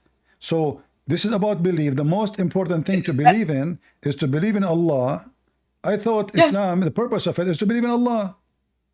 Okay, how are you going to know Allah without Prophet Muhammad, peace be upon him? Isn't you Muslim? You say that Moses was a Muslim, Isa was a Muslim, everybody was a Muslim. According to you, even Zulqarnain was a Muslim, Alexander the Great. We don't believe it differs. Okay, we will go there after this one then. So now, if those are Muslims, do you need to believe in Muhammad? What if somebody believed that Isa is a Muslim and he believe in Allah? Yeah. Today. As I'm telling you, Islam in itself, it doesn't change, but it gets more revelations. The Quran when you itself say, is... When you say revelation, what revelation mean? You know what revelation is? Revelation is scripture that has been given from God himself to the prophets. Well, according to you Muslims, Muhammad did not receive revelation from God. A man, he came to him, he did not even say to him his name. He squeezed him 3 times. He squeezed him 3 times, and he told him read. He did not even say, I am an angel, correct? That was at the first encounter, sir. Well, okay, give me the other encounter. The other encounter? Okay, I'll give you one from the hadith, okay? From the 40 hadith al-Nawawi, okay? All right, go ahead. عن عمر بن الخطاب رضي الله عنه جاء رجل شديد بياض الثياب وشعره I don't remember the hadith, but I'm kind of like half of it, and his hair was black, and he came to the Prophet, peace be upon him, and then he asked him, what is Iman? And the Prophet told him, الإيمان بالله وملائكته ورسله وكتبه وباليوم الآخر وبالقدر خيره وشره. وقال له صدقت. وبعدها سأله ما هم أركان الإسلام, I think. And he said الشهادة لا إله إلا الله محمد رسول الله والصلاة والزكاة والصوم وحج إيداء البيت من دعي سبيله. And he also asked him afterwards, he asked him ما هو الإحسان أن تؤمن بالله كأنه يراك فإن لم ترى فإنه يراك. And then after the guy left, the Sahaba asked the Prophet Muhammad, peace be upon him, من هو هذا الرجل? فقال لهم هذا هو جبريل جاء ليعلمكم دينكم. Okay, so now this is just example of one encounter. All right, that's wonderful. Let's just stop here, guys. Did you hear what he said? He said Jibreel, he came to the Muslim to teach them their religion. So what the benefit of Muhammad? Jibreel is coming to the Muslim, he just told them the religion. Yo, sorry to say this, but Christian Prince, you just committed a strawman fallacy. You took from all my words and you took part of it. What I'm saying is, he came to teach the Sahaba something, and who is the core messenger in that? Without Prophet Muhammad, Jibreel wouldn't have came. All right, but look what happened now. Everybody heard you again, that Jibreel came and he taught the Muslim their religion, and he asked the questions. The major thing we just heard you saying that the major belief in Islam is taught by Jibreel himself to the Muslim, not by Muhammad. But look what the Quran says. According to the Quran, if the angels used to be living in earth, then we will send them a messenger who is an angel. So Allah, he said, in order to send a messenger, he is an angel, to teach those who they are in the earth.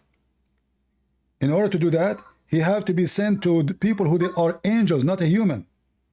But now you said to me that the angel Jibreel came as a man and he was teaching the companions, which is... You're strawmanning it, sir. What? Sir, I didn't say he came to teach them. I said he came to the Prophet and it was a wasila, and that wasila... No, you said that. You said the Prophet said, you said the Prophet says, this is Jibreel teaching you your religion. You said that. He didn't come teaching them like he brought a board and he started teaching them, bro. You said that, not me. I don't care he bought a board or not. He is teaching them the religion. Yes, sir. You said that, not guys, be my witness. Did he say that? Did he say that Muhammad said This is Jibreel teaching you your religion? Sir, can you listen real quick? Did you say that or not? Am I lying? Am I lying? Say to me if it's okay. You can say I'm lying if I'm. No, you're not lying. I said he came to teach it, but right now you're strawmanning the definition of teaching. Right now you're what teaching? He just told them what faith. He told them all the all things about Islam. Everything you count for me. Sir, guys, you guys are witnessing the chat. You guys could just be honest. Now he's saying that he said he came and taught them everything. When did I claim that, sir? Okay, read for me again the hadith you mentioned. Okay, wait. Let me read it specifically like how it is, okay? All right. Okay. Nawawi, second hadith. Yeah. Okay, wait. Give me a minute, please. No problem. On the authority of Umar, alayhi salatu wassalam, who said, one day while we were sitting with the Messenger of Allah, there appeared before us. I want to remember. Hold on. You just said the authority. You just said the authority of Umar. I said on the authority. You said in the authority of Umar. Yeah. Is Umar an authority in Islam? Oh, you're such a rage bait, bro. No, this cannot be true, bro. No, I'm asking you. Is he the prophet of Allah? This is speaking on a narration, okay? No problem. So what authority he have? What authority he have? He has the authority on the narration because he's the one that's narrating. You cannot mention authority. You cannot mention authority of narration because this is not an authority. He is just a narrator. Okay, it's his authority of the narration. Like, are you not understanding? If you say authority, that means he have authority. A person who reported a story, he have no authority. Okay, you know what? Sure. Yeah. He has authority. And what? He has authority because he's from the Khulafa Rashidun. Yeah, he has authority. Is it true that he made Quran too? Yeah, he has authority. And can you substantiate your claim on how he made Quran? He made Quran, correct? Yeah. Can you show me? What do you mean? Show me. Show you the hadith? No, you have the burden of proof is on you to show me where he created okay, no problem. That's easy. Okay. Sir. Here you go. Okay. I don't go there anymore. Okay. No problem. Here we go. By the way, before you do, are you gonna bring the one where he says, Allah subhanahu wa ta'ala agreed with me on 3 stuff? Yeah, Allah, he took exactly what Umar he said. He agreed with him. He didn't take exactly what he said. It's not him who wrote it. He agreed with him. Allah agreed with who? With Umar. So Umar, he said it first. Yeah. Okay. So who is the one who made the Quran? Umar. What is this freaking claim, bro? Listen. Just because he does it say? Okay. Does it say? So this verse came the same as I had said. Exactly. Okay. Now you're saying. So who is the prophet now? Allah, Prophet Muhammad, or the God of Islam is Umar? Because now Umar is the one who made this verse. Wait. How does God agreeing with you equal that? Yeah, that means he's God. Can you please show me? Because the burden of proof is on you right now. Because the verse came exactly as he said. Okay, that means Allah agreed with him. Why Allah? He agree with the man. He have nothing to. Isn't Allah? Isn't you Muslim? You say the Quran is written before time in the Lawh al-Mahfuz, in the tablet. It turned to be Umar. He says something. Muhammad, he take it. He make it Quran. So the prayer toward the Kaaba, the Qibla, is the fabrication of Umar. The hijab is the fabrication of Umar, and the divorce, the marriage, etc., is the fabrication of Umar. So what left in Islam? In bros, the burden of proof again, as I say, it is on you to show me. I am showing it to you on the screen. I'm showing it to you in the screen. He asked them to cover themselves. Sir, I see. He asked them. I say to Allah Messenger, I wish you to order yourself to cover themselves. The verse came as I said. I said, may Allah replace you. The verse came as I said. I said, may take the station of Abraham, a place of a prayer, and Qibla. The verse came as I said. In fact, I can show you more hadith saying more than 10 things at least. Major things in Islam is made by Umar. Okay.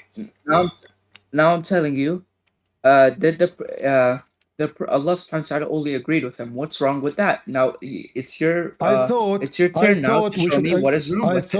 I thought the Quran is made by Allah. It turned to be Allah is copying Umar. No, it is not made by Allah. It is the speech of Allah. Okay. How it is a speech of Allah if Omar he said the speech before Allah?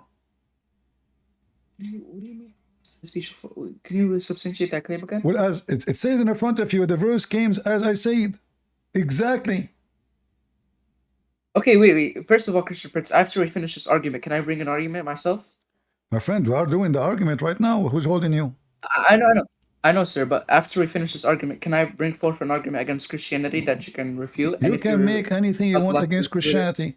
Did Jesus, he copy somebody else and he claimed that this is the teaching of God given to me? Okay, repeat that again? Here we see Omar, who is nobody. Omar is nobody. Who is Omar? What you said to me? No. What you He's said not to a me? nobody. He's not a nobody. He's part. Actually, we must follow the Sunnah of Umar. Wallah.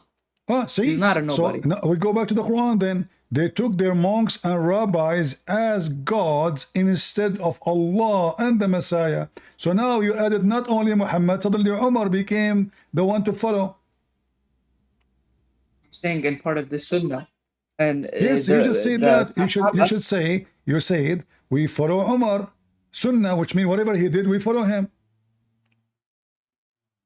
What do you mean everything? Okay.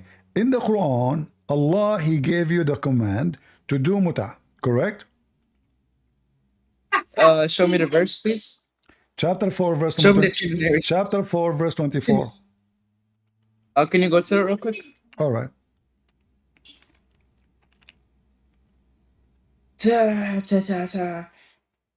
By the way, Christian Prince, what's your thoughts on the LPT? Who? The LPT, the logical problem with the Trinity, and does it follow? We can talk about logic. I find it funny that Muslims talk about logic. No, I'm talking about the logic of doctrine, sir. We can go there after we finish this. So now, the Quran says you can do. The Quran says you can do muta. Who forbid the muta?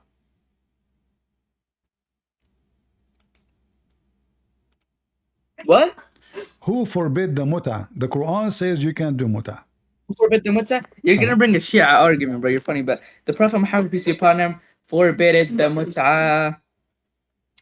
You said to me, I will bring the Shia argument? Yeah, you're gonna bring the Shia argument of saying that Umar ibn al-Khattab has forbidden the muta. Yes or no? So is that what Shia say, or this is what your book says? I said it's a Shia argument where Sunni Islam. So how this is their argument? How this is their argument if it is you Muslims who wrote it down? Huh? If this is what Omar did, how this is their argument? Oh my, sir, I think you're charming me right now, bro. I'm asking you. Listen, who is the one who forbid the muta?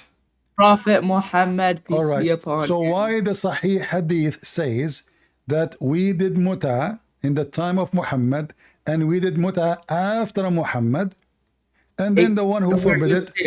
Huh? Where does it say that? Where does it say that, sir? Okay. Here we go. Also, I have a question. So there's a syllogism I want you to look at. Don't jump. Just one by one. You know. No, you've been jumping, sir. Take it easy. Take it easy. You're being dishonest right now. Take it easy. You've been jumping. Take it easy. No. I'm not taking it easy. When we finish this, you're trying to change topic. That's the whole idea. Also, look. So Arabian Empress. Read carefully with me. They did muta when in the time of the Prophet. And there is no Quran came to forbid it. No Quran came to forbid. There's Quran to forbid the muta. Hello? Where do you go?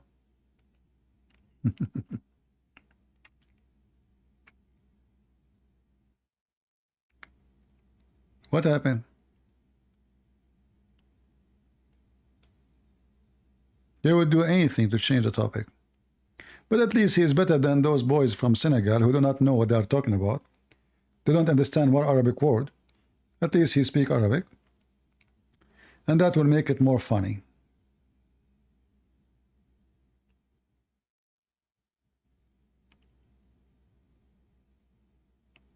Come back, my friend, come back. You are doing good. We are almost there.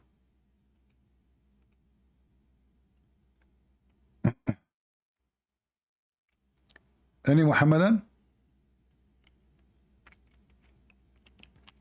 Did you hear him? He said we should follow Omar.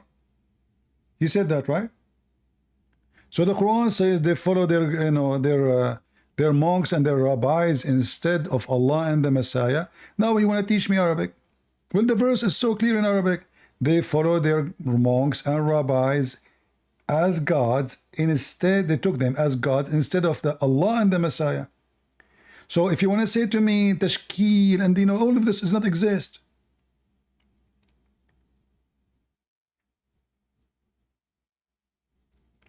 Same time, it turned to be that all the Muslims is the one who follow their monks and rabbis. Ibn Kathir, Al-Qurtubi, Al-Jalalain, Umar, the companion. You don't follow what your prophet said.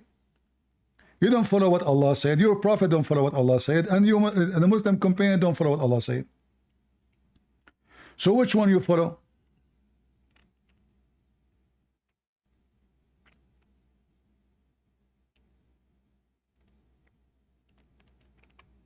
Too bad he decided to escape. I hope he will come back. He will be brave. It's a shame that he ran away. There's no way a brave man like this, he will run away. Right?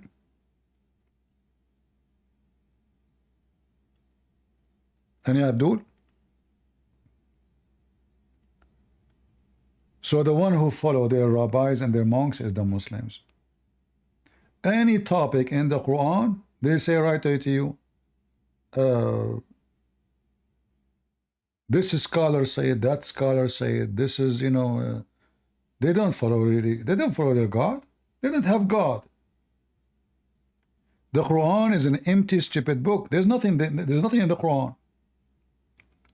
Same time, he said, let me explain to you. Let me explain to you how the Christians and the Jews, they took their rabbis as gods. If the rabbis and the Christians, I will talk about the Christian, I'm not going to defend the Jews, this is their business. In order to be called a monk, to be considered as a monk, you have to be a person who is obedient to God. Not people are obedient to you. Jesus said, in order to be a master, you have to be a servant. So the monks, and everybody knows, even the Quran witness, that the monks are wonderful people. How suddenly they become gods and bad people?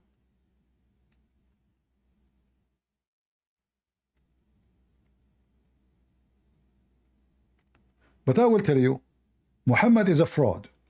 When he sit in the front of the monks, he praised them, so they will not go against him, expose him.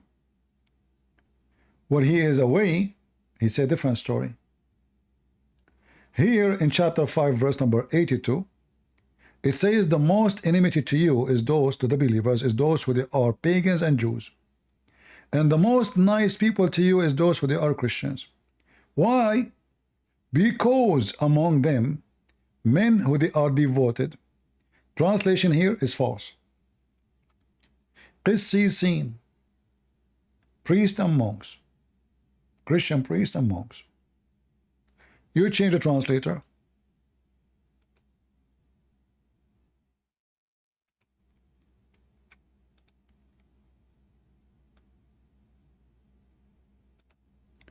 See, so is the monks are bad, evil, or they are good? Here they are good. There they are bad. And what they excuse? They took them as gods. We don't. Anything is not biblical, we say is not biblical. We don't accept it.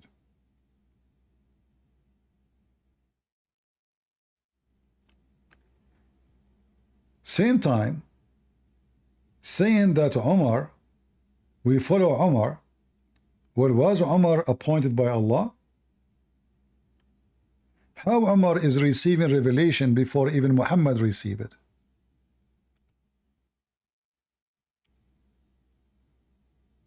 Who is this guy, Umar?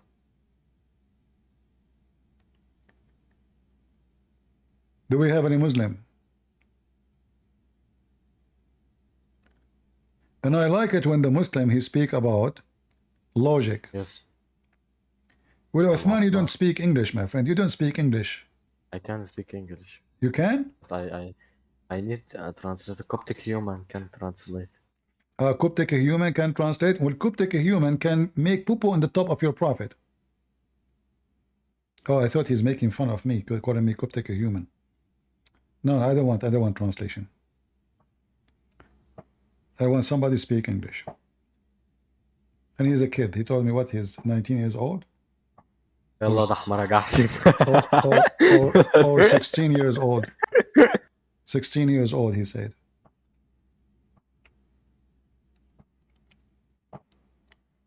Anyway. Any Muhammadan?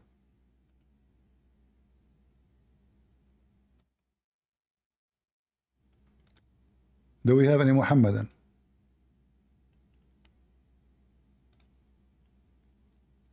We don't want to waste our time with kids. If you spank them, they will say, look, he is spanking a kid.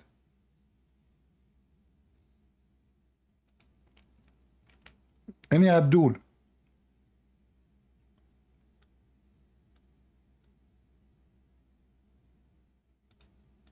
Slender Alert is just another kid. He claimed to be an adult, but he is just a kid.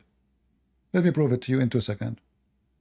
CP, a kid is someone who says UNESCO is Muslims. And basically UNESCO is talking about Samaritans who are in existence right now. UNESCO, you gave me the link, is posting the image of Palestine flag. Obviously, that is written by a Muslim. And yes, we know. CP, Listen. CP, We know. CP, Listen. Do you want to go to the Middle East? Who was the head of the UNESCO? Is it true he was a Muslim? CP, UNESCO is a UN organization. Doesn't matter. Is it true that the head of the UNESCO is Muslim? It does matter. It does matter. No, hold on. It is an international organization. Secondly, let me ask you. Is the Samaritan exist in the time of Moses? The article proved it. The mountain they are fighting for, that mountain they claim was given to them by Musa. Hold on. And that's why they are fighting for it. Those are not the Samaritan. You see how stupid you are? Let me ask you again. Is the Samaritan or the Palestinian? Samaritans, CP, even Jesus is Palestinian. Is the Samaritan or the Palestinians? CP, Samaritans are Samaritans. In the Bible, they are called Samaritans. Are they the Palestinian? Yes or no? Yeah. Okay. Even Jesus is Palestinian. They are the Palestinians? CP, now that region, you have Palestine, Israel, Jordan. In the I'm past, not talking about Palestine. There's nothing called Palestine. I'm saying to you, is the Samaritan, the people, are they the Palestinians? No. In modern times, they live in the land of Palestine. So do you see how stupid you are? So in the time of Moses, there is no Samaritans. In what? What do you say? In the time of Moses, there was Samaritan? Of course. Okay. The article proved it. Can you describe for me what is unique about the Samaritan? I haven't got much knowledge about them. Okay. What do you know about them? From the link you said UNESCO. What the link says? The link says there's a mountain which they are trying to claim, and like the mountain was given to them by Musa, by Moses. Who given to who? The mountain was given to them by Moses. Give it to who? Give it to who? To the Samaritans. It says in the article there it's given to the Samaritan? Of course. Okay. You said to me, everybody heard you, that the Samaritan are not the Palestinians.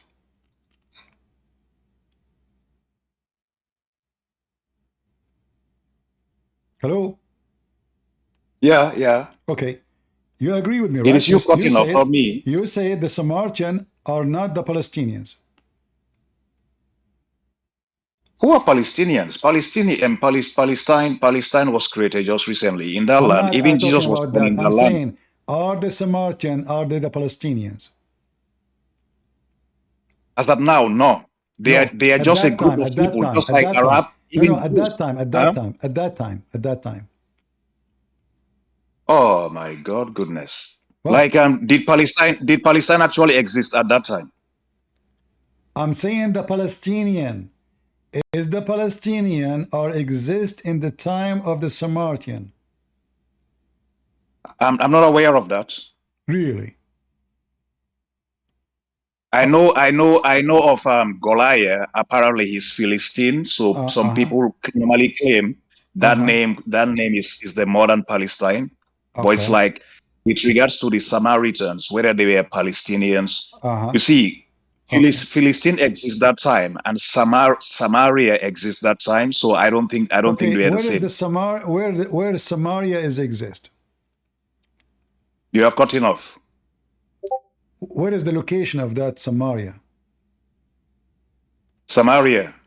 The land, you know the land, man. It might be in Jordan, Where it is? it might be in modern Palestine, it might be in Israel, it might be somewhere, but it's like It might I'm not a be. geographer. It looked like it might be everywhere. I don't know. You know, you know what, CP, So why you sometimes gave you me want this us to lie. article? Did you read the article yourself, or you're an idiot?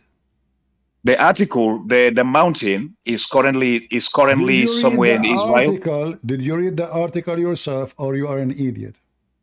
No, I read it years ago. All I know is if you check the No, you article, were it's quite old. posting the article for me just 15 minutes ago. No. You did in the chat. Yeah, no. This one, what I'm saying, I posted an article I read years ago, and it's an article about You posted the the few article. Samaritan. Listen, so you posted an article years ago. You do not know what the article is saying. No, listen, I read an article years ago. I want adult here. Do we have any adult?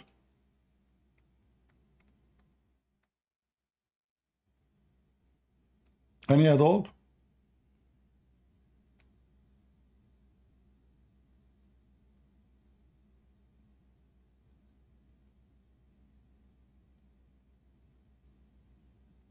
We know that those articles, it doesn't even say where the reference, what they are saying, what they are talking about.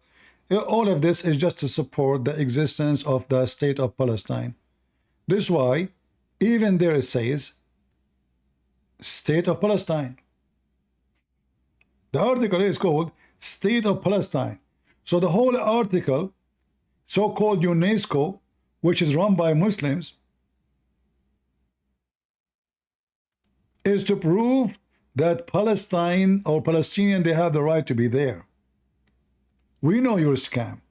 When we talk about history, we give reference, we give scientists, we give this, you know. We don't make an article of UNESCO. We know who's running the UNESCO.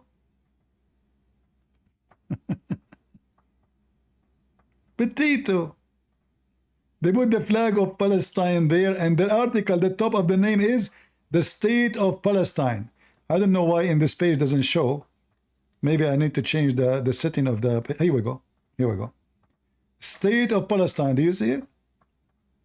So the whole point is an article to support the existence of those Arab who they have nothing to do with so-called Palestine or so-called Samaritan or any of that.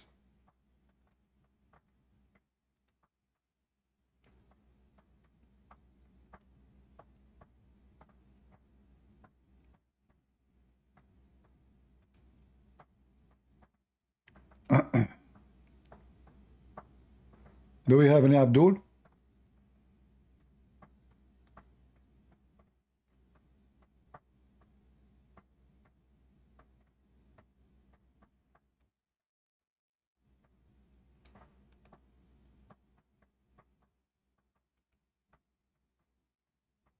Anyone?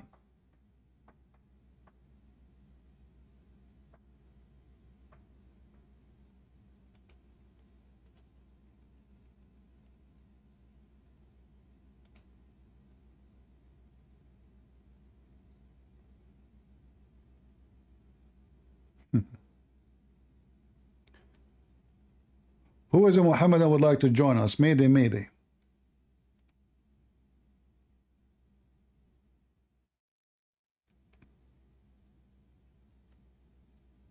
And just to show you how stupid the Quran is. If the Samartian exist in the time of Moses, so when Allah command Moses to kill whoever lived there, who are those people?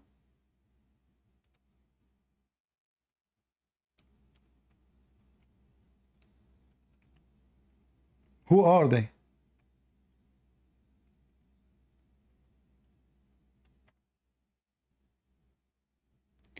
My voice is breaking.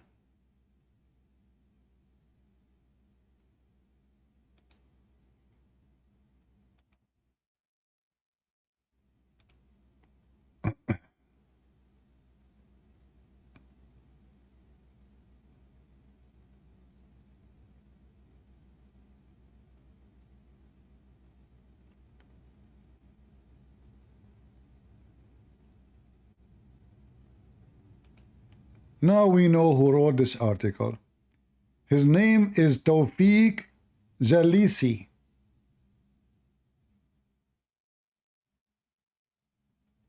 Tawfiq Jalisi. A Muslim Abdul.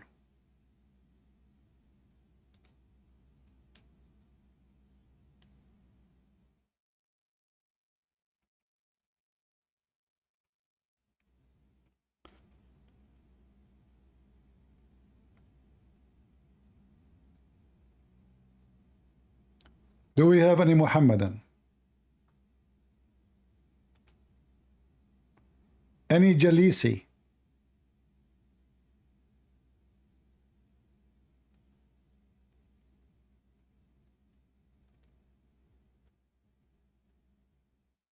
What happened to those people? What happened to Nero?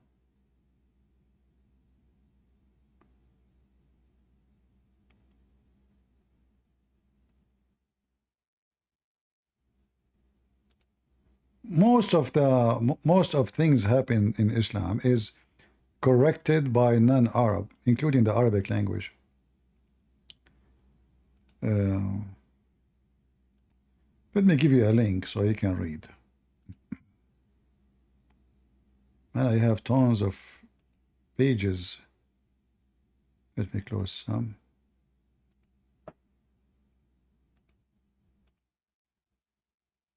It took me, I have like 7 pages open just looking for Geigo.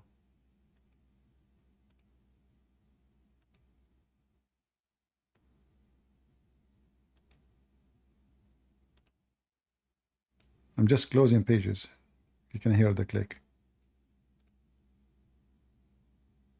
All right.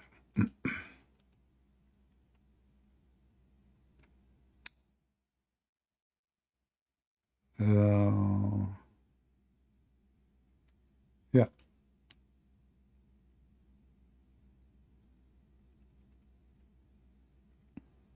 They added even letters. They added verbs. They changed the whole Quran.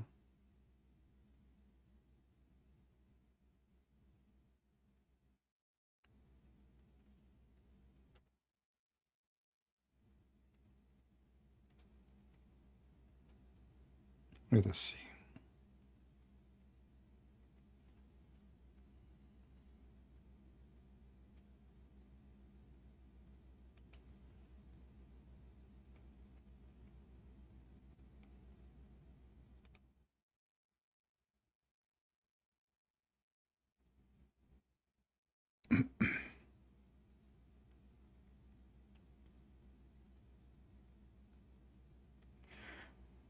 I'm trying to find the name.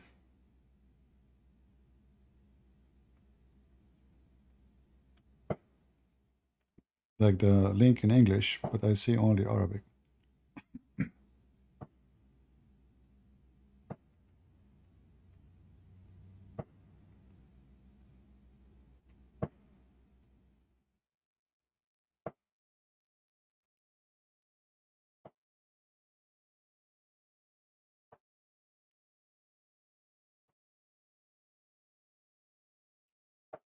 All right.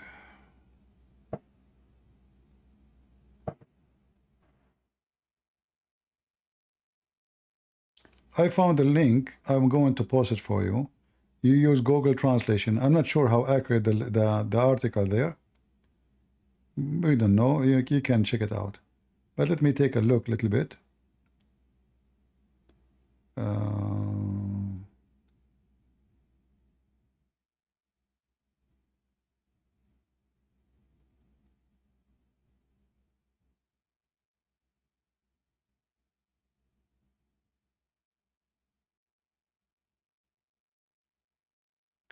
Yeah, you see here, there's an article. Let me show you how the Quran used to be without those vowels. Even the letters, they used to be different.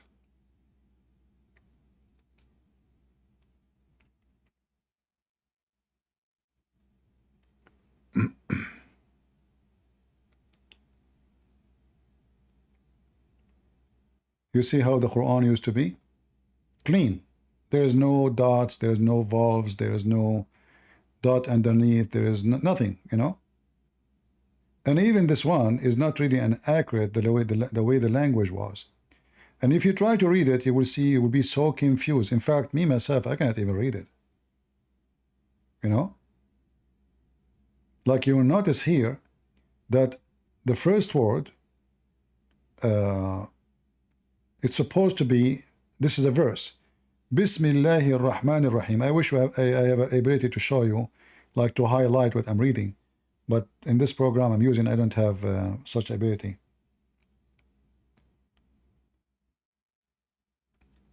The rest is very hard to read and to understand. This is why they add those dots and those vowels so people they can read this stupid language.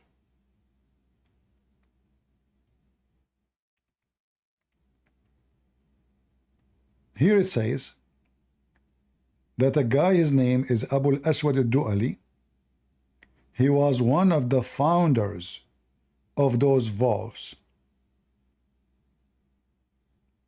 And this is happening long after the Muslims they start occupying other nations, so the Quran is messed up and people do not know how to read it.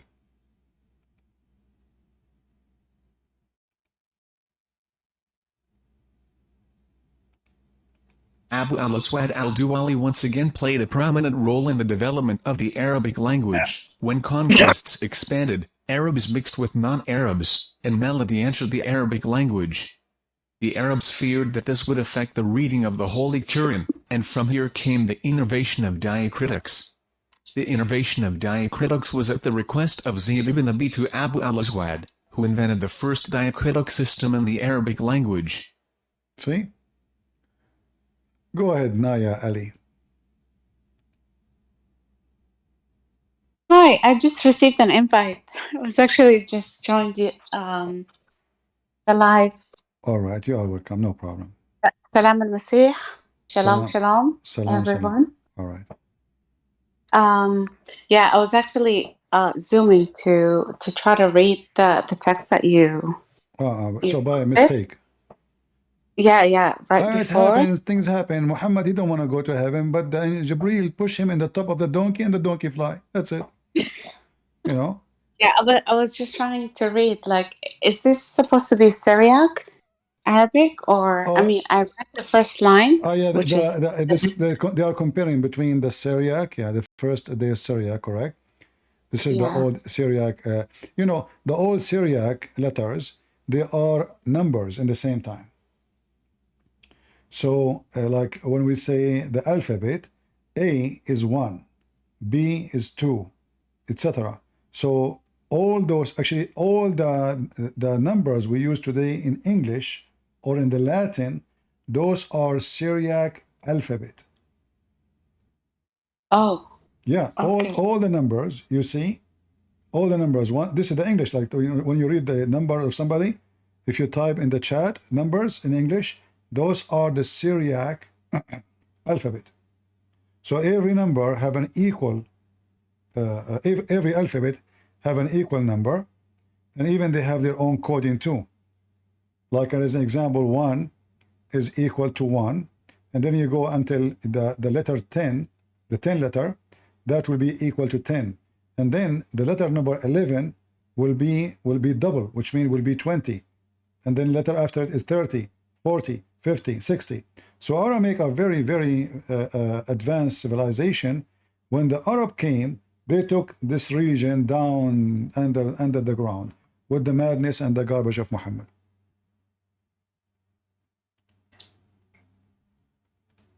Hello? Is my voice coming, guys, or you don't hear me? Yeah, it's cutting off, and I'm trying. Should I join to a different channel? Okay, hold on. Let me get out and come back because this stupid Discord, don't function all the time. Okay, I will come back. All right, do you hear me now? Yes, I do. All right. So the alphabet, the Aramaic alphabet, actually, I believe that even the Quran have nothing to do with Arabic. Like the word Quran is not an Arabic word. It's coming from the word Qur'anu or qarra wara'a, which means he read what he saw. And all of us, we know that Muhammad, according to Muslim, he did not know how to read, and he was not given a book. So how the book is called Quran? That is impossible. It can be called Quran if he gave him a book to read and not to recite, because recite is not to read. Recite is different story. The word recite, I remember once a bunch of Muslims, they decided to debate me about this issue, and they said that the word Quran means recite. Like if you remember the story when Jibreel, he came to Muhammad and he squeezed him 3 times. Each time he squeezed him, the angel, he says to him, Iqra. We asked the Muslim what Iqra mean. They say to you, read. When you say, well, I thought he don't know how to read. Did he give him a book? They will say no. So the word is wrong. Then they try to fix it. They say he meant recite. Well, hold on. Recite mean repeating something from the memory. Was Muhammad informed before this moment of the Quran to recite the Quran? Or maybe the angel saying repeat. Then if this is the word, then the Quran is wrong word. And if the word mean recite, this is wrong word too. So the Muslim, they don't know what to say. Do we have any Muhammadan?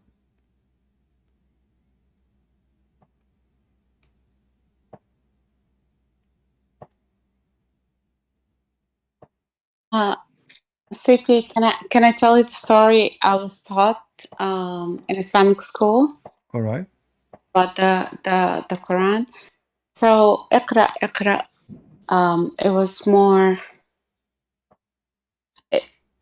like we were not told that he was giving anything to actually read, which was also confusing in itself. But it was like اقرأ باسم ربك الذي خلق. That which is read in the name of for my English speakers, read in the name of the one who taught by the pen, the one who created you. All right. So throughout my teaching, and this is like I'm telling you, like for 4 years, like I had no idea like there was actually anything given to him in writing to read, but for us it's more like reciting something for him to read. But you see, the problem is if the Quran may recite, then the word Iqra, and you know Arabic, is the wrong word. Because Iqra mean reading, not reciting. Reciting is a word mean not repeating too. Reciting means something you say from your memory. If I recite, like Jawid or no. Tajweed is just to add the music to it, to try to make it with the tone. Like but Iqra means strictly read. Read, exactly. Yeah. Okay. So it's coming from the word qira'a, coming from the Aramaic qarra wa ra'a. Ra'a mean he saw. Qarra, he said what he saw. So in order to say words, You have to read words. But he didn't read. He was supposed to be illiterate, right? According to them, even if he know how to read, that will be a problem, because if he did not give him book, then he is saying to him, read what?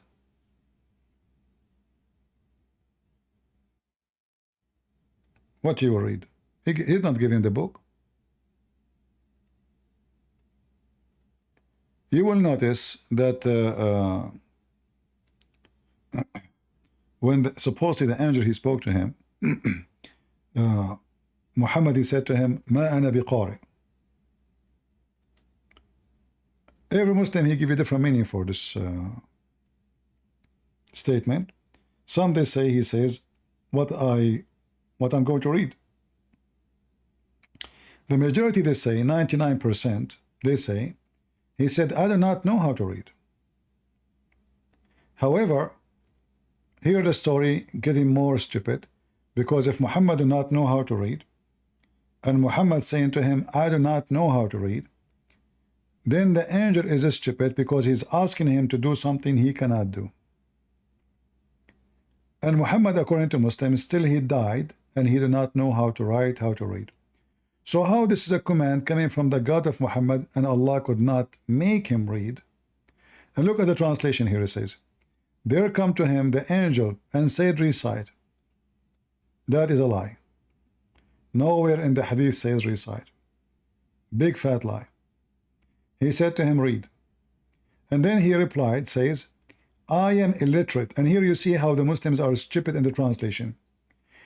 Do I need to be educated to recite? Let's say let me repeat.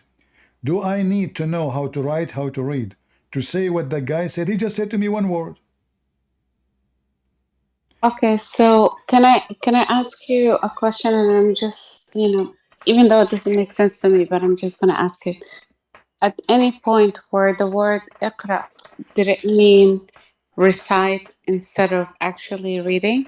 Now they are, you see, now they are using the word iqra as a word reciting the Quran. But iqra cannot be, especially this time here. Muhammad is just receiving the first word. This is the first word.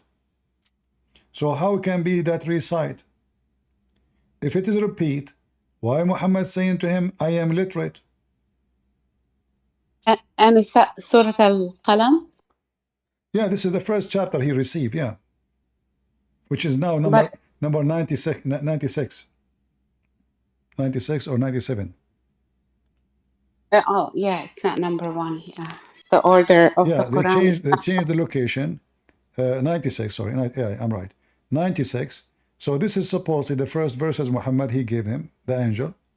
So look at the translation, says proclaim. No. Look what they did. They put between two bracket read or read. Well, if it is proclaim, why Muhammad said to him, I'm illiterate? You see, the hadith itself exposed their lies. Because when Muhammad he says, I am illiterate, that means obviously he is saying to him, read, not recite, not repeat. Correct? Sorry guys, we have a bunch of stupid people doing the 4th of July again.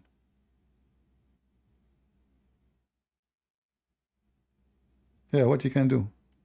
So do you see guys the stupidity of the story? Oh, the apostle in parentheses or the brackets is supposed to be Muhammad? But this is additional. They added to the, all of this is a fabrication. There's no recite, there's no bracket, but it's just to make it to understand what's going on, So if Muhammad is illiterate and the angel did not give him anything anyway, so why he is saying I cannot read? Either the angel gave him something in his hand, and the word here read makes sense, or the angel he is just giving him verses by speaking them and the whole story does not make sense. Plus, if the angel he is sent by God and Allah is the one is talking through the angel, which means when the angel said to him read, that was not even the statement of the angel. it was Allah saying to Muhammad, read, even though it's the voice of the angel, and the angel is come to him. So was Allah making a mistake by saying that? Plus, Jesus, when the person who cannot walk, he said to him, carry your bed and walk. The person carry his bed and walk. Allah said to Muhammad 3 times, read. Why Allah could not make Muhammad read? Can't Allah make Muhammad read? Isn't it the Muslim, they say Allah, he says be is going to be? Especially if you read the verses after, it says that it is he who taught the man by the pen. So he taught the man by the pen to the person who did not know how to use the pen. So the Quran confirmed that Allah, from the first day, that Allah, he teach by the pen, not by repeating. Sifi, do you, can I ask you a question and maybe you can help remind me? Are you At an some ex-Muslim, point, Naya? Are you an ex-Muslim? yes, yes, Yeah, because I see you have a Muslim. Okay, go ahead. yes. There was at some point, and those were some of the contradictions. I mean, one of the many, but there was, I think it's called the Hudaybiyah, or there was some resolution between him and Yeah. the Jewish where he was asked to sign and he signed. I just don't remember, but that was So what do like, you what do you want? and I was on 6th grade. I remember when I learned this. So what is the what do you want to know? But it was more like, did he, whether or not he knew how to read and write? Yeah. Because Well, this is first of all there was an Hudaybiyah. indication that he signed. He Yeah. signed the document. So I Hudayb don't know. At some point, he learned how to Hudaybiyah. read. Okay, I understand. Hudaybiyah was between Quraysh and Muhammad, not between Muhammad and the Jews, according to the Muslim sources. However, yeah, there's many places where it says, like as an example, Muhammad, when he was dying, he said, bring me a pen and a paper, and I will write for you a book. You will not be misguided after it. So how Muhammad do not know how to write, how to read, and he is going to write for them a book? I don't.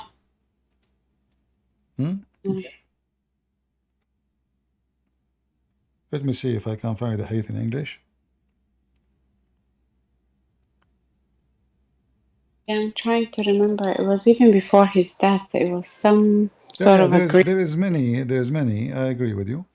There's many statements that contradict what the Muslim believe. But again, you know, the word illiterate in the Quran never meant that somebody who do not know how to write, how to read. Illiterate is the gomai, which means the one who is not a believer in the true God. It's mean illiterate about God, not illiterate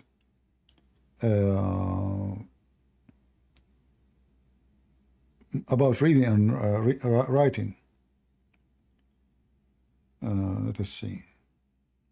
I'm trying to find the hadith, which is confirming in this hadith that Muhammad, obviously, he knew how to write, how to read.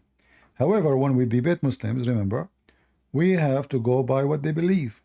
You know, if I want to debate a person, I debate him about his belief, not about what I think it was there, because he will not accept what I'm saying anyway. But just to confirm what I'm saying, the Muslim, they don't like this hadith actually, because this hadith will make Muhammad, obviously, in fact, Umar, he said, Muhammad, he went astray. Muhammad hajara Rasul, which means he became crazy. So don't listen to him. So look what happened. When the time of death of the Prophet approached, while there were some men in the house, and among them was Umar bin al-Khattab, the Prophet said, come near, let me write for you a writing after which you will never go astray. Umar, he said, don't listen to the Prophet. He is seriously not, this translation is always false. He is mentally ill now, you know. Same time, the translation is false. He said, like in this hadith, he says, "Let me write for you clearly." Like even in the translation, which is not a good translation, it says, "Let me write for you." Let me write for you. If we go to different hadith, we will find this, and all of those are authentic.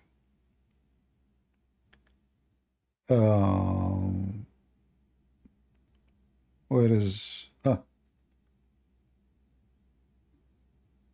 so I will write for you a document which you would never go astray. Again, the same story reported again. Oh, I'm sorry. Can you hold on? I'm just trying to take a screenshot. I'm sorry. Oh, okay, no problem. No, I will give you the link. Here we go. I will give you the whole link of the search. You will find them one after one, all of them. Okay. All right, I will post it for you in Discord. Here, Muhammad is saying the same, and this is Al-Bukhari. Fetch me something that I may write for you. So Muhammad now is asking for papers and pen to write. You see it? So that I may write to you something after which you will never go astray. The problem with this story here, not only Muhammad, obviously he knew how to write, how to read. The problem is that all of Islam is fake. Why? Because Muhammad, he claimed, now what he will write for them is the thing will guide them into Allah, which means the Quran is not needed. And the Quran was hopeless. And is there anything in the Sirah Nabawiyah about this? Do you know?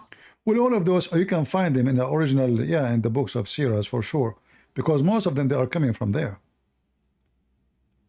But as long the Muslims, they consider, like if you say to them Sirah, they can say, this is not filtered. Here, this is filtered.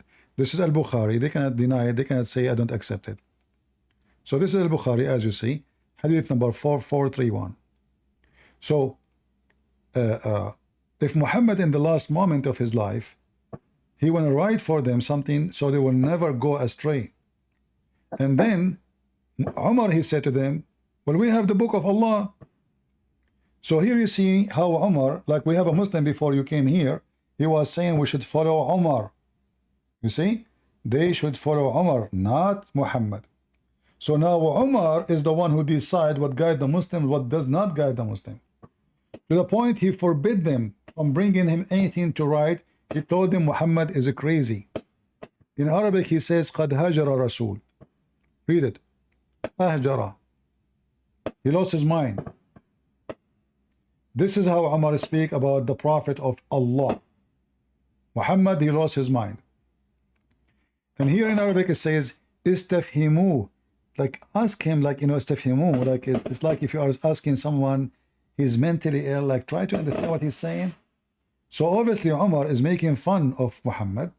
He forbid them from giving him any paper, any pen to write, and he told them, what's wrong with him? And even the rest of the companion says, what's wrong with him? So, yeah, now are any of the hadith like bring some kind of timeline? Because in the Shia, because I was watching some Shia content, and the time when they were saying that Aisha, his daughter, his wife, she could have been his daughter, for all we know. Who said that? No, in some Shia, there's some guy named Hussein, some Iraqi Shia guy, ex-Muslim also. That was telling a story that Aisha and Hafsa kind of conspired to kill him. Yeah, according to the Shia, yes. For Abu Bakr. So yeah. I'm trying to, and because I'm trying to get my family to join your channel, CP. Is your family Shia or Sunni? Sunni. Sunni. But it's more the English. My mom doesn't, speak English, so I can't have her to join. I wish she would have like some Arabic sessions, but you don't. No problem. You can invite your mother. I promise you I will speak to her in Arabic. And I'm sure people here will excuse me for some time, like let's say 10 minutes, 15 minutes just to help your mom. Yeah, but I'm trying to kind of like piecemeal, but because I'm still not fully, you know. Yeah. However, you know, the issue of Aisha, it is recorded in authentic hadith for the Sunni that she was 6 years old, which means she was 5 years old. And not only that, we find something even more embarrassing, that there's tons of hadith about Aisha playing with her dolls, and even all Muslim Sunni agree with that. This is what happened. And then you will find... But is there anything about her trying to poison him so her father can take... This is an accusation of the Shia, but there is no really any solid evidence of it. What they say that because they want their father to be the caliphate, they want to get rid of him. It's possible, but there's no proof of it. there is, because you just showed me the son saying like it must be crazy. So I'm thinking like maybe there's some grounds like they're trying to get rid of him. We have the Quran witness that Aisha and Hafsa, they did a lot of problems to Muhammad, you know, and even Allah, he threatened them to divorce them. We have hadith about Muhammad beating Aisha. We have hadith about Abu Bakr beating Aisha. We have a hadith about Aisha making fun of Muhammad, saying to him, it's you who claim to be the messenger of Allah. So we have tons of evidence that Aisha, she don't believe he's a prophet, and she was giving him a very hard time. However, obviously she was controlling, because she was forcing all the gifts, they come to Muhammad's house, to come to her house only, so she can take them, only alone, not the rest of the wives. Here in front of you, you see my screen? Yes. It says my mother trying to fatten me up. So when she wanted to send me to the Messenger of Allah, when she got married, but nothing worked until I ate a cucumber with date, then I grow plump like the best kind of a plum. So here you see Aisha is so small physically, not only by age, and her mother is trying to fatten her literally so she can go and sleep with Muhammad. So we have tons of evidence that Aisha, she was just a child, and her mother shouldn't know what to do. How I can send this little tiny body to this evil beast who was going to sleep with her. The Shia, they hate Aisha, so I don't take what they say into consideration because they hate her, they have agenda. However, it's proven obviously that Aisha is a very evil woman too. As an example, Aisha, she took an army of 10,000 men and she killed more than 10 other thousand men in the war attacking Ali to kill him. So but how old were they? This is after Muhammad died. I mean, there's no exact date because Muslims, they give you different dates. But it is very accurate that Aisha, she attacked, it's called, they call it the fight of the camel. So she took her army to kill, imagine, I mean, how filthy she is. Like we speak about Aisha, that she is, she was a child and Muhammad used her and abused her. But obviously Aisha, when Muhammad died, she was 18. Aisha, after Muhammad's death, she became a beast. She killed a lot of people. She is even leading an army to kill. And then Ali, he captured her. And because he don't want people to shame him for killing the wife of Muhammad, he did not kill her. You know, she lost the war. So she attacked, she killed a lot of companions of Muhammad. Anyone opposed her father, she wanted to slaughter him. So I understand why the Shia, they say what they say.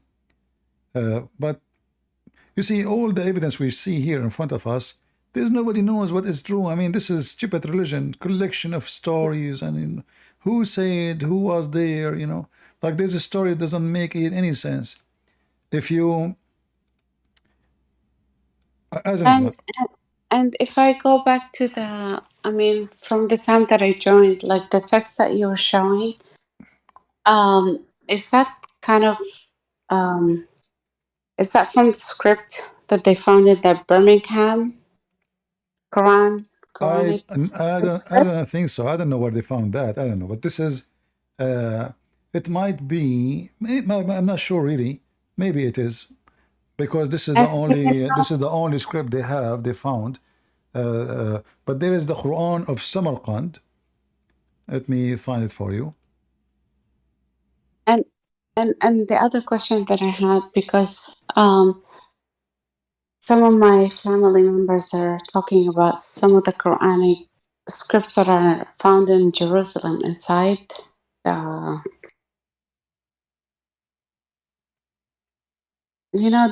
Quds, the big. They said that there's some writings of Quran. Do you know anything about it? Like, is it kind of similar in the same Syriac where there are no dots in the text? It's confirmed, or even the Muslims agree that the first Quran have nothing to do with the Quran today as a language, like the way it's written. And even there is some historian who did study Aramaic, and they studied the Quran very well. They come to the conclusion that Quran obviously was written first time in Aramaic, never in Arabic.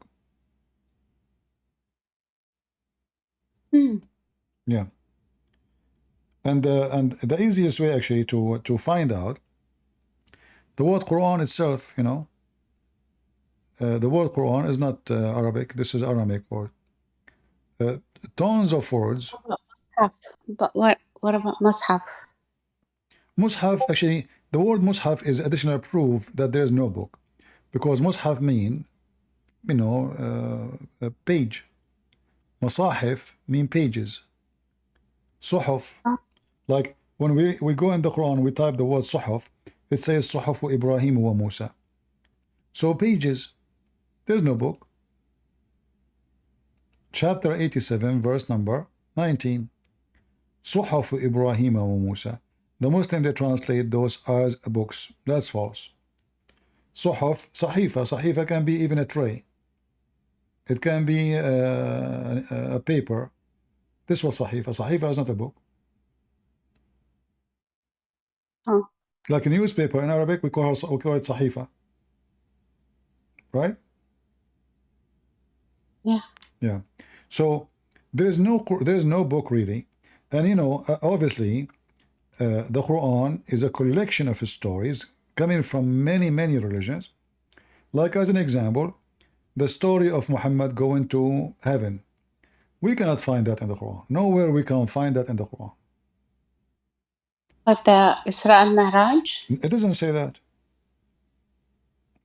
It doesn't say anywhere that Allah, he took Muhammad to heaven. That's primarily the Bukhari, right? All those stories is coming in the hadith, yes. But in fact, if you go read here, this is not about Muhammad, this is about Moses.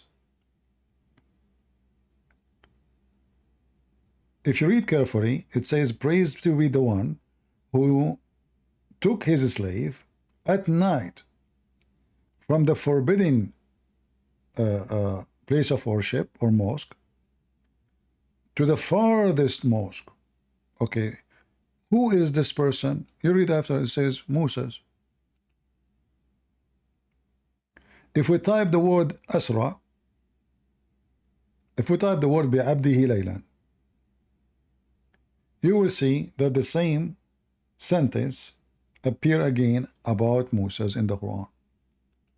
So what happened? What the Quran is talking about, this is a story of Moses, when Allah supposedly told him to take his people and get out from Egypt at night. Chapter 44, verse number 23. So is that referring to Exodus? Exactly. Do you see it? It's exactly the same sentence. Okay, I'm sorry. I'm so sorry. You were in Surah Al-Isra before that, and now you're in Surah Al-Dukhan. Yes. So in the chapter of Al-Isra, nowhere it says Allah, he took him to heaven. And this is not about the heaven. And the Aqsa here, this is not the mosque Al-Aqsa, the Muslims they speak about, because it doesn't exist. Even the Muslims agree that this is built by Abdul Malik ibn Marwan in the top of the old Jewish temple. So Moses is going all the way from a point which is called sacred land, second mosque, and to other land which is farther from it.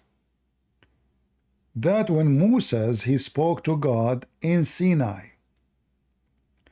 In Sinai, the land is forbidden land. How we can prove that? I do not even need to go to the Bible, but we can go to the Bible. If you go in the Quran, you will see Allah told Moses, take off your shoes,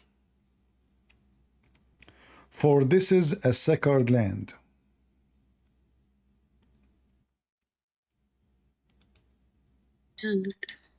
Do you see it? Yeah. So why it is sacred land? Because this is what it is, the sacred land, the Mount of Sinai. Take off your shoes, for this is a holy ground. So what happened now? God, he told Moses to go and take his people. He spoke to him in the Mount of Sinai, and he commanded Moses to take his people and to go all the way to the farthest mosque. That is not the Aqsa. There is no Aqsa. That is the holy ground of the Jews. Have nothing to do with the mosque of Al-Aqsa. Aqsa here is saying the farther. So this is the land you dream to go to. Otherwise, that land is not too much far from Egypt. But for them, it is way far. So Moses at night, he took his people and he ran away from the Pharaoh. And when the Pharaoh, he come to chase him, according to the Quran, Allah, he flooded the sea and he made him die. So the Quran is copying a story from the Bible as usual. But I see why it's so confusing, because it goes through different surahs. Yeah, remember the Quran. Unless someone reads the Bible from, start to end, they will not pick up on these things, because I've always been reading the Quran and I don't know, it's like copy paste. It really felt like copy paste. You start somewhere and then you end somewhere else. And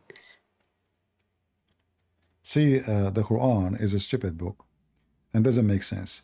I mean, why the story is in this chapter? How we can find the story about, Moses? Where we can find it? and what's Taha? Huh? What is Taha? This is Surah Taha. Yeah, well, this is another stupid thing. Like, if there is any Muslim want to answer the question, just to show you, none of the Muslim, he will tell you what does that mean. Any Muslim can tell her? Did you ask your parents? No, I didn't. My dad passed away. Any Muslim want to volunteer to us and tell us what this is, what Taha is about? What is this? You will notice that not a single Muslim can tell us what the heck is that. They don't know. They don't know. They say. Can you tell me who's Taha then? Huh? Do you know? What did they say about who's Taha is? They say the scholars disagree about the meaning. Nobody knows. Some they say even it is one of the names of Allah. Oh, but it's not in the 99 names, because I memorized them when I was a kid. They don't know. They don't know. No, they are guessing. They are guessing. They don't know. They don't know. So if you search right now, you will find tons of articles. Each one of them, the scholars. I'm not talking about articles written today. We're talking about the scholars. They say to you clearly. Let me search. Hold on. Just to show you that this is what they agree upon. Okay, give me a second. Here we go. I just wish there are Muslims that would join now. Ban Sahar, are you a Muslim?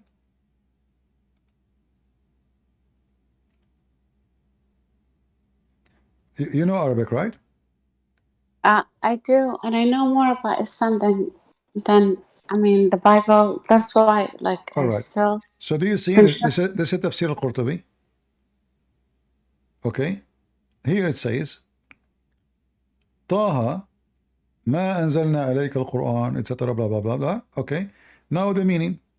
It says, it is a hidden name. Nobody knows if it is from the names of Allah. Here it says, like let me translate. Let me translate here. Everyone here have different opinion.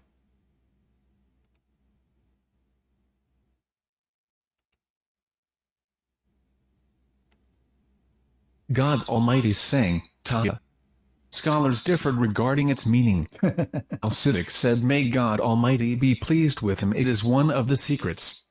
Al-Ghaznawi mentioned it. Oh, the Ibn secret, Abbas, another it secret. means, Another O man. secret, one more secret to go. Al-Bayhaqi mentioned it.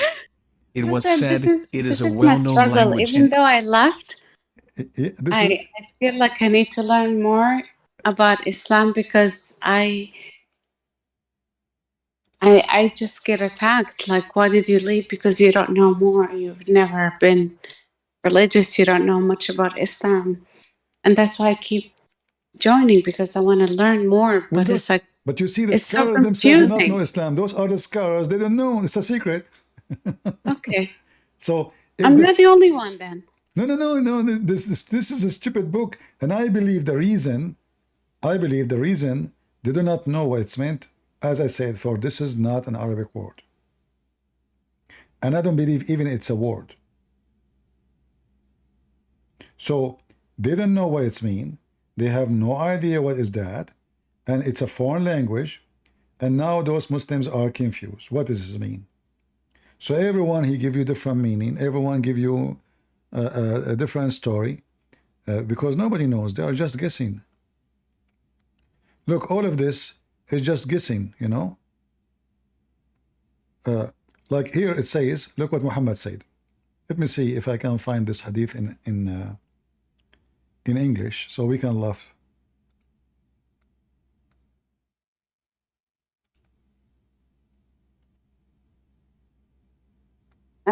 And honestly, it's like I still feel the guilt because I was never like deep into, like, they always make me feel like I don't know much about Islam. That's why I left it. Well, the more, in fact, is the opposite, I believe. The more you know, the more you will leave. People do not know because they don't leave because they don't know. They leave because they know. Look what Muhammad said here. But it's becoming such a distraction because instead of me focusing on learning, yeah, look and what Muhammad said here. Look what I have Muhammad to said. learn. How stupid this statement is. Hold on, let me just. The messenger said, The Prophet, may God bless him and grant him peace, said that he said to me 10 names before my Lord, and he mentioned that among them were Taha and Yas. Yes, it's Yasin. Yasin, exactly. Okay. So now, but Yasin is an Aramaic word, which is the name of the moon god. So same like Allahu Akbar, which is the moon god. No, Allahu Akbar is two gods. La, al in Arabic, you speak Arabic. Al in Arabic means that. But in the old Aramaic, al is a word meaning God. This is why, like the Jews, the old Hebrew, like Israel, it used to be called Israel. Mikael used to be called Mikael. Emmanuel. So al is a word meaning God. And this is the word God is a generic word, not necessarily about any God. It's just a word meaning God. So here, when Muhammad he used the word Yasin, Ya is a word meaning God. Sin is the name of the God. So God's sin. God's sin. And yeah, if we go and check, you know,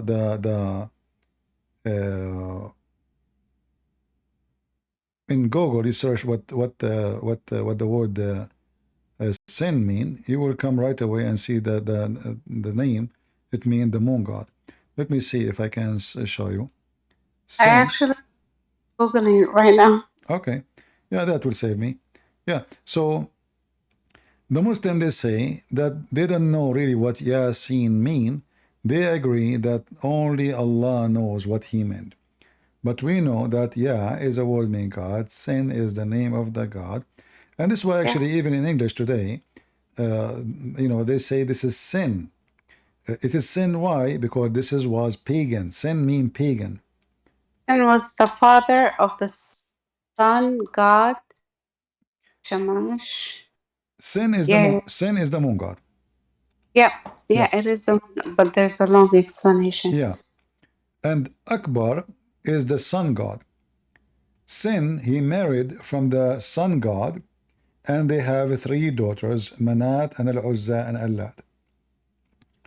The Arab, they like Sin. Manat and Azad, and they're like supposed to be the daughters of the sun and the moon, marrying? Yeah, they are the children of Allah from his marriage to the sun god. The sun god, not the sun. See, some people, they don't know the difference. They think that the moon is sin. No, sin is the moon god, not the moon. Akbar is the sun god, not the sun. It's the god who is in charge of the sun. So when he get upset from you, he torture you. This woman, Akbar, she torture her enemy by the sun. This is why the Arab, they like the moon god. They don't like the sun god, for they live in the desert. But those who used to live in Europe, they worship the sun god because they are desperate for warm weather. So everyone depends where he live, and Muhammad, he brought Islam, which is uniting the moon god and the sun god and merge them together and make them ikhad. So the word ikhad in the Bible says that the man, he leave his parents and he become ikhad with his wife. And this is exactly the same phrase Muhammad used to describe his God. He says ikhad, qul huwa Allahu ahad, Allahu samad. Samad, do you know what samad is? The samad means like what is the word, like doesn't move, like something. Samad is a name of one of the idols around the Kaaba. Which is like, Samad. Which Samad? This is his name. Samad. Samad in a word is like something static, like does it move? Yes, he is. Samad is like it stays in its place. It doesn't move. You're right. But usually, this word is used for not only something don't move, it is solid. It is something is hollow inside. And I used to ask him like ahad min man, which is exactly because ahad is one of, is not doesn't mean one. Yes, not al ahad, which is exactly the one and only. Yeah. So if you go and read this chapter, let us go. You will see even in Ibn Kathir. I don't know if the English one. I think the English one they still have it. In the new Ibn Kathir Arabic, they are taking off those sentences, trying to corrupt Ibn Kathir book. So if we go here, it says, let us see. I don't think we will find it in English, but maybe we try our luck.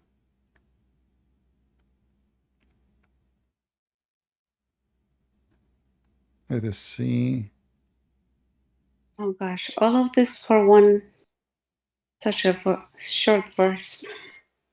Yeah, I see. All of this is for four words, you know. So let us see in Ibn Kathir.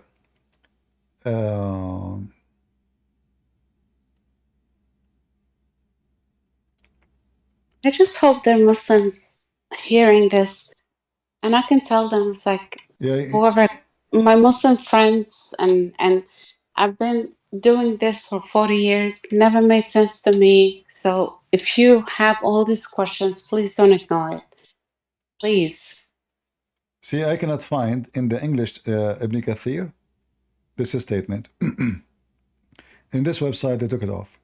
But let me see if I can find Ibn Kathir in different website. Maybe they are more decent. They did not take it off.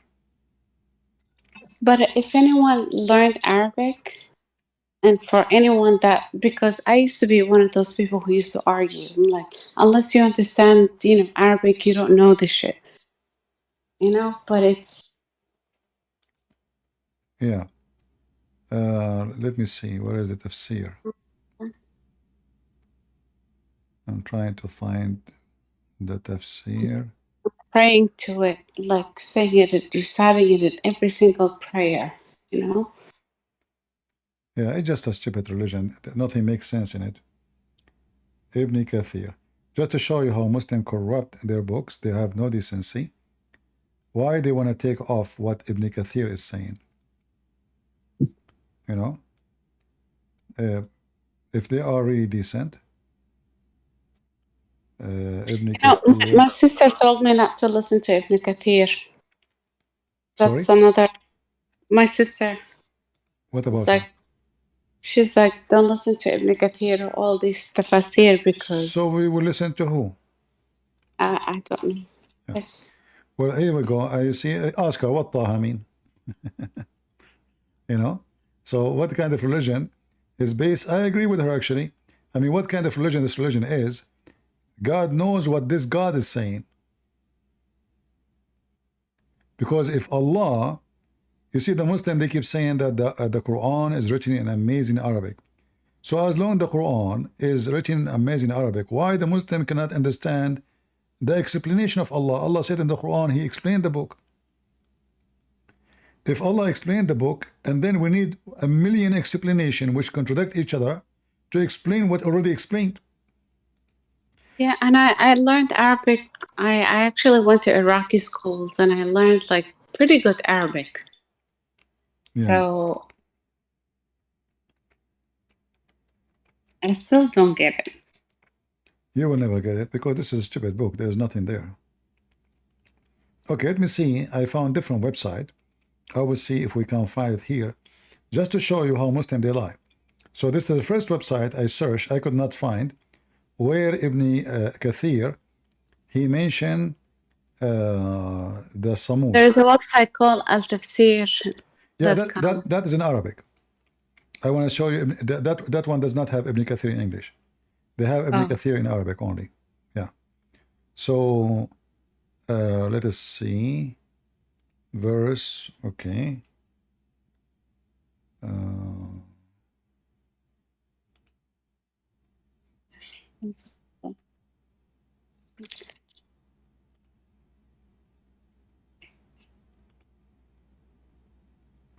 All right, let's see if we can find it here. I open a new website. I'm searching. Yeah, I didn't have it too. Not even in sunnah.com. Yeah, now we have to go to the English one, to the Arabic one, sorry, and then we got them busted. You mentioned tafsir.com, we can go there. Here we go. Yeah, we can just use But I was Google. trying to see if there is anyone have little decency, so we can see together what what Ibn Kathir in Arabic saying. And here I want all the Muslims to explain to people here why Ibn Kathir, the translation, is not even 10% of Ibn Kathir, the original. I will tell you why. Because you Muslims, you lost your dignity. You have no honesty. Otherwise, why you want to take off the massive size of the book? Where is Ibn Kathir? Ibn Kathir, Ibn Kathir, Ibn Jawzi.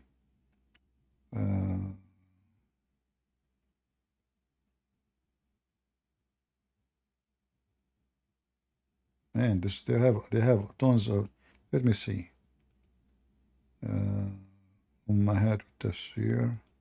I have to say, like, I was guilty of that whenever I used to read, like, or see, like, a big text. I wouldn't, like, go fully through it. Yeah. See, this is Ibn Kathir now. This is Arabic. Let's see this part here. Google Translate. I will type the word Samad and see if it is exist in the first page. Samad. I will type it in Arabic. All right. So now we see Samad, Samad, Samad, Samad. Let us go to page number 2. We type the word Samad again. الصمد الذي لا جوف لا جوف له. له. It's the opposite actually. It is the one who have empty inside. Yeah, you see, they took it. I don't see it here. Let me try the word Samud. Samud. Yeah, it's not here. Let me try one more time, different place. I mean, do you see how they lie? So let us go. Hold on.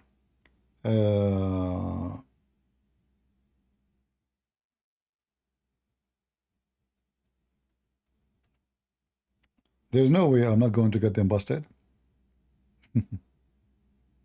I'm searching too. No, I will find it. Don't worry.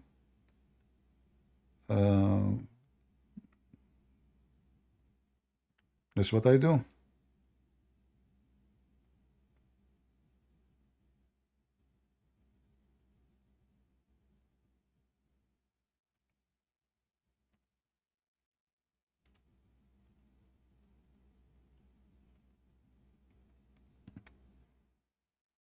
Look how stupid they are. Look, I just opened a book written into the summaries of Ibn Kathir. The summaries of Ibn Kathir is bigger than Ibn Kathir. And look what happened. So this is Tafsir Mukhtasar, Tafsir Ibn Kathir. Do you see it?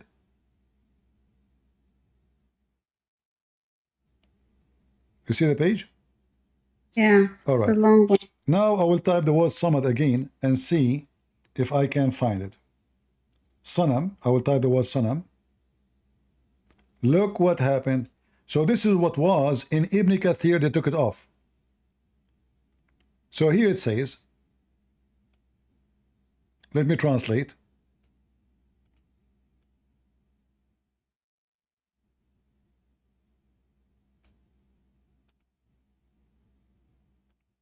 Muhammad bin Ishaq and others mentioned that they used to worship idols. One idol was called Samad, another was called Samud, and another was called Bain. So do you see the disaster? They took it off from the book of Ibn Kathir. What the name of the idol? The fake god? Samad. Yeah. Let me give you the link if you, in case you need it. This is here. We go. I took a screenshot. Yeah. No, here we go. Let me give it to you. Okay. All right. So as you see, this is how it's stupid. And why they took it off from Ibn Kathir. If I go right now and let me show you an image of Ibn Kathir, the original book, and you will see that the Muslim, they took it off. I mean, unbelievable how liars they are. This is a Muslim website. They have a screenshot for the book of Ibn Kathir.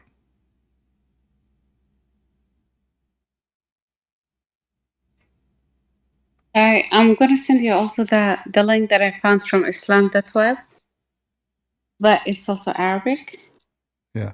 No, I mean, we have enough. It's okay. But I'm just here. The whole point is we're trying to show people how stupid Islam is.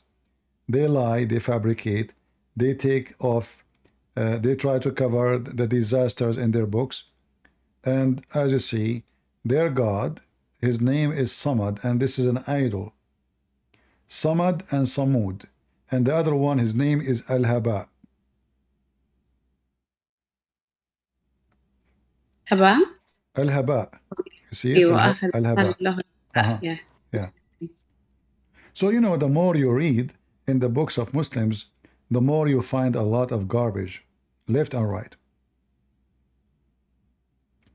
And for those who don't speak Arabic, what you need to do, like in case you are trying to collect reference, it's very simple, especially now we have the technology, the AI in the phone. you can take a screenshot on your phone, and then you go to the Google Lens if you are using Android, or I don't know what you use if you are using Apple phone, and then you can choose text. There's an option to translate, and there's an option to copy. So you can choose what I was highlighting in the screen. You remember what I highlighted here? You know? So you can highlight that part and search in Google, and you will find the reference. So any reference I show you, even if it's in Arabic, you can always do that, and you will find exactly the reference in Google. You see, we are actually very lucky these days. If I want to debate now somebody about this, I have to go take the books, search which page. It's going to take forever. Now we can find reference in 2 seconds. That before was impossible. So now you have a billion book between the fingertips of your hand. You know, that's just type the name. But as you see how they lie, they took everything from Ibn Kathir off and they replaced it with something else.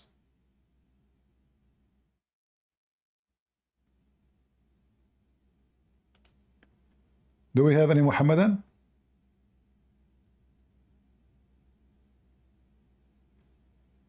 Ban Sahar?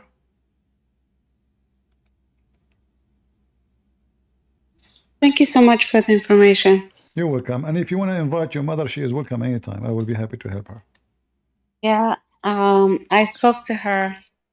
She's not very happy about my decision, of course. Well, I don't know. You know, for me, I feel sorry for you. Like now, think about it.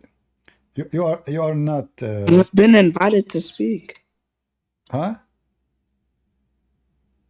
I'm gonna stop talking to someone else. Hello?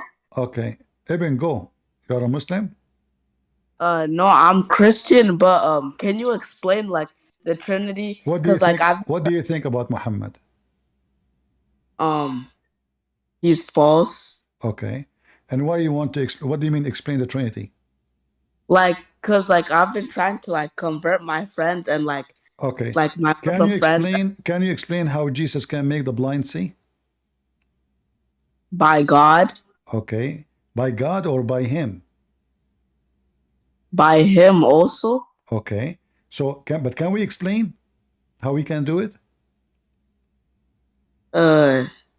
No. No. So how come we need to explain how God can be 3 and 1 if this is everything for him is possible? So when we speak about God, I cannot and nobody can explain the power of God, for God is almighty. So if a Muslim saying what is logical, well, it's not logical for me to be here and there in the same time. But Jesus says, every two of you mention my name, I will be between them. Is it possible for Jesus to be between every two mention his name, which means he is with us right now? Unless he is God? So, but listen carefully. So when a Muslim he asks about the Trinity is the mighty power of God. The perfection of God is the Trinity. So when the Muslim he says his God is one, and then we find that his God one, even the word one is used wrongly. What is the logic of Allah being one or not two or not three or not four? Does it make any difference? The Muslim they accept whatever Muhammad he said to them. Why the Muslim don't make fun of Mary being a virgin? Because the Quran mentions so. If the Quran never mentioned Mary as virgin, they will make fun of us. So Muslims are hypocrite. They try to say, well, you have something not logical, but when we ask them about their God, they say God is above logic. So Trinity is very simple. And to make it simple for you, you even as a human being, you are a one person, right? Hello? Ibn. I don't know, he's gone. Me as a human being, I'm not comparing myself to God, and Trinity is not like that. I'm just trying to make it simple. So, me as a human, I have a flesh. I have a spirit. I have a mind. The mind, you can say the mind is part of this flesh. No. Because the mind we are talking about here is not about cells. It's about God giving you your conscious. God gave you the ability to make decisions. And those decisions involve ethic. Animals don't have that. Animals, they have a brain to think about food. The second he see food, his saliva run. Even before he touched the food. Animals are programmed. We are not. So, if me as a human, in order to exist, I need to have a flesh. I need to have a soul. I need to have a mind. If my mind stop working, I'm dead. If my flesh stop working, I'm dead. If my spirit is out of my body, I'm dead. So in order to be me as a one person exist, as a human, I am a three and one in the same time. However, in the case of God, it's not the same. Even though we are trying to make it simple. Sippy, can I tell you one of the things? Maybe you can explain it to anyone. All right. What makes sense to me? And I'm just gonna say it in Arabic. تجلي الله في الجبال والنار. Okay. سيدنا موسى. Uh-huh. And also from Surah An-Nisa when say like ونفخنا روحا مريم. If you can, because that's really when I was like hardcore, when I didn't understand Trinity, the tajalli like made sense to me. Yeah, you see when Allah he come to Moses, as we mentioned the previous verse, and he said to him, take off your shoes, you are in the holy ground. Allah he spoke from the tree, and he said, I am your God, Allah. The Muslim, they refuse that Allah can be inside his creation. So when Allah he says, I am your God, Allah, from the tree, who was there? The Muslim, they have no answer. When Moses he saw the fire, what is the fire? It was Allah. It says here in chapter 28, verse number 30, when Yes, Moses he arrived to the side of the valley, right side of the valley, in the holy ground, from the tree, holy ground, from the tree, which means from inside the tree, the voice came saying, O Moses, I am verily Allah. But Moses, what he saw a fire, he saw a tree. Is Allah as a fire? The Muslim, they will say no. Is Allah as a tree? They will say no. So what is the fire? To make it more horrible, Muhammad, he said the following: blessed is the one who is in the fire and who is around it.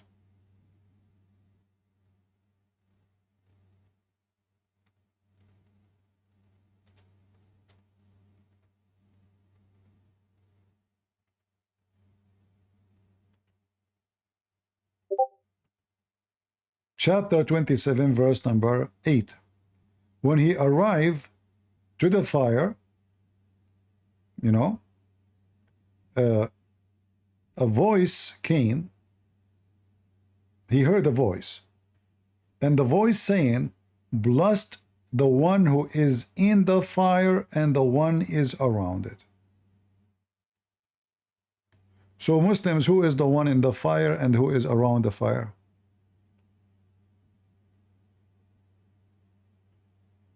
Any Muslim?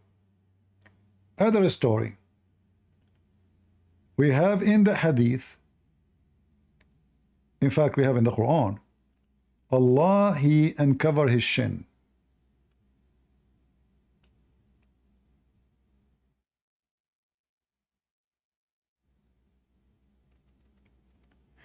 Is that Allah doing what we say in Arabic tajalli, which mean he reveal himself? Physically? Yes. The day, look at the translation here.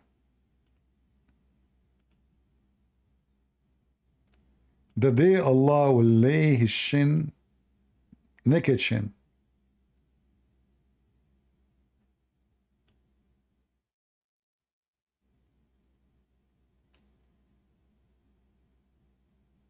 Is that Allah revealing himself physically? Let us continue. Just to make it simple, many Christians do not know that Muslims believe in a physical Allah, not a spiritual. Allah does not have a spirit. Always Christians remember that. The God of Islam is not a spirit and he has no spirit. This is why when a Muslim they say to you, we have a spiritual, we believe in spirituality, that's a lie. How you believe in spirituality if your God himself is not a spirit? So Allah will show his shin.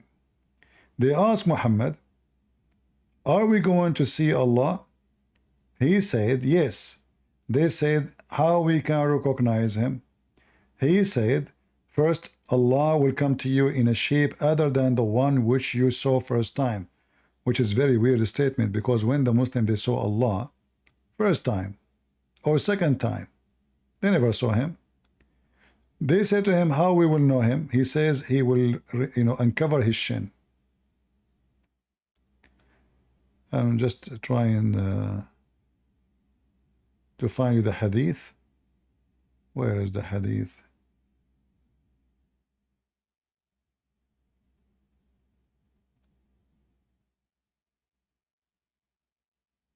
Here we go.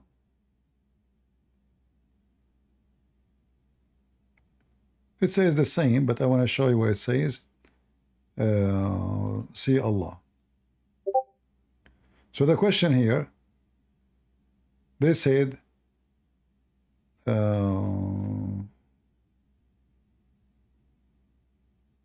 where it says, see Allah. Okay, let me search again. Shape.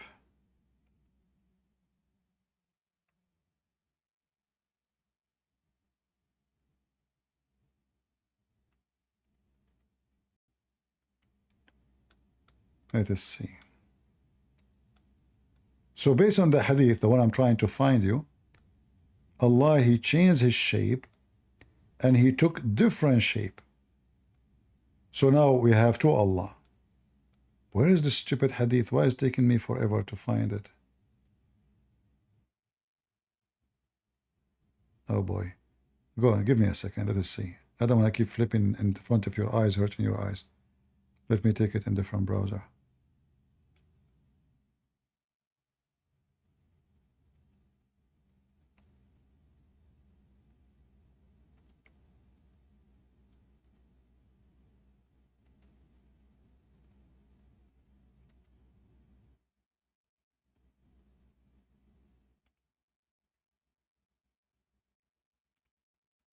And the stupid website stopped working. Okay.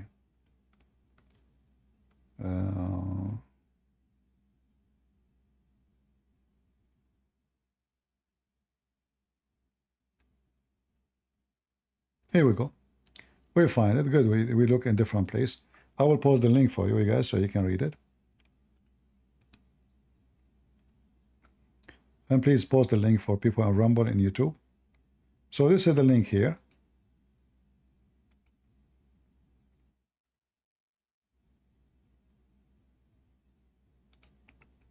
I mean, come on. I know what happened. Nothing is working. Is it open? No.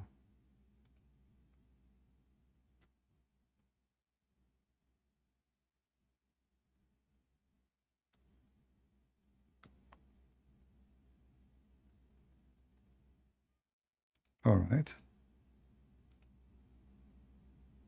Where is...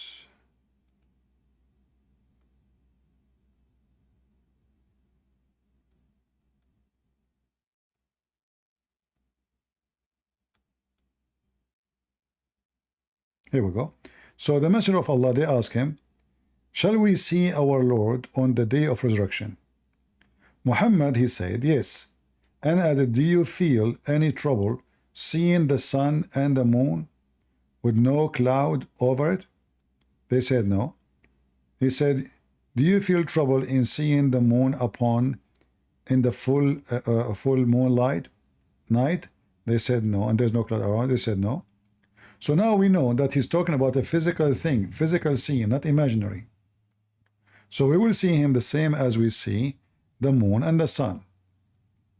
Now, if you go down, you will see Allah will come to them and he will say, I am your Lord.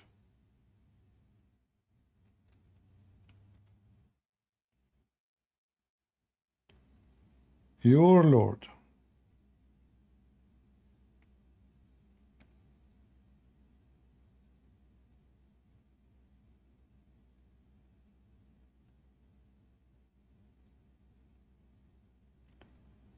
They would say, we take refuge by Allah from you. But why they are, what's happening here? Why they refuse to accept Allah? For Allah, He changed His look. Allah, I don't know why the English is not showing that. If not, here we go. وَقَدْ تَحَوَّلَ فِي صُورَتِهِ. Do you see it, Naya? Yes, I do. See how they lie? It should be in the English. It says he changed his shape, his look. I don't see it. Where it says that? I don't see it. It's gone. So in Arabic, it says it clearly that Allah, He changed totally His look. And the Muslim, they did not recognize Him. And even they say to Him, you are shaitan. A'udhu billah. You know, they say to Him, He say, I am your God, I'm Allah.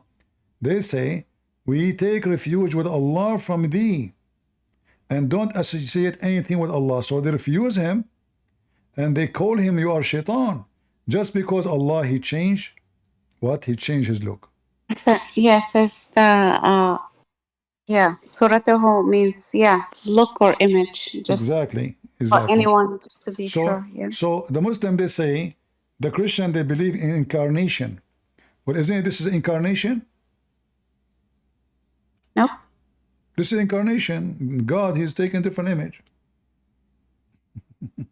I mean, but for the purpose of deceiving people, I guess. It doesn't matter. It's still incarnations. You know, he changed his look. You know, I'm showing that how Muslim they lie and they say we don't believe in this. This does not make sense. Like God came as a man. And the way I was taught at school, the reason God would change His image, or like it's meant to be a test for people. Doesn't matter. Still, Allah changed His look. But it's supposed to be deceiving people for anyone who truly believes. But it's like mind games. It's really messed up. First of all, that will make people lose a trust in anything called God, because now how we know who is shaitan and who is God? Yeah. Secondly, as long we know now who is Allah, Allah will change His look. So why we will say to Him, we seek refuge? We will say you are Allah, because we got the questions and we got the answer. You know what I mean? It's not a surprise no more. We know that it's like going to the exam and we know the questions and we know the correct answer. So what's the point of this? Even if I am a Christian, I will know now what to say to Allah if He come, because I did read the story. So this is a stupid story. And then you will find that in Islam, everybody cloning everybody. So Allah now, He cloned Himself. There's two Allah. One is a fake Allah, one is a real Allah. There's two Jesus. There's many Jibreel.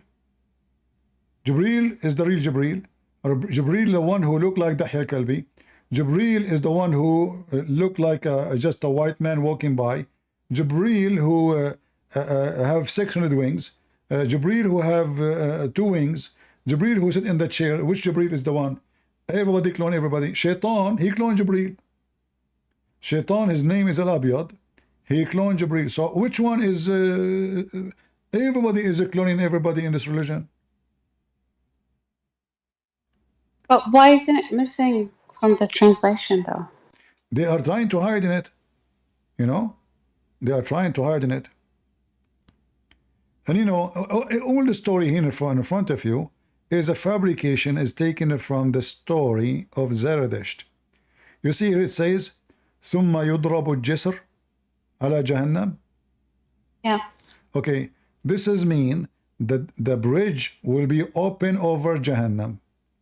That's exactly what the Zerdusht believe. Zerdusht believe that their Zerdusht prophet been taken to heaven in a journey. In his way, he found the median, the beautiful women, and then the bridge will be open and he crossed the bridge. Every single part of the story of Muhammad going to heaven is taken from the story of Zerdusht. And look here what it says. They say to him, if there is any sign between you and him which you will recognize him, they would say yes. And look, they took off again the shin. They took it off. Yeah, so you screwed anyways. So anyone that doesn't read Arabic. Yeah, exactly. Like, they I'm sorry, it's not your religion. They say the thing would be laid bare. Thing?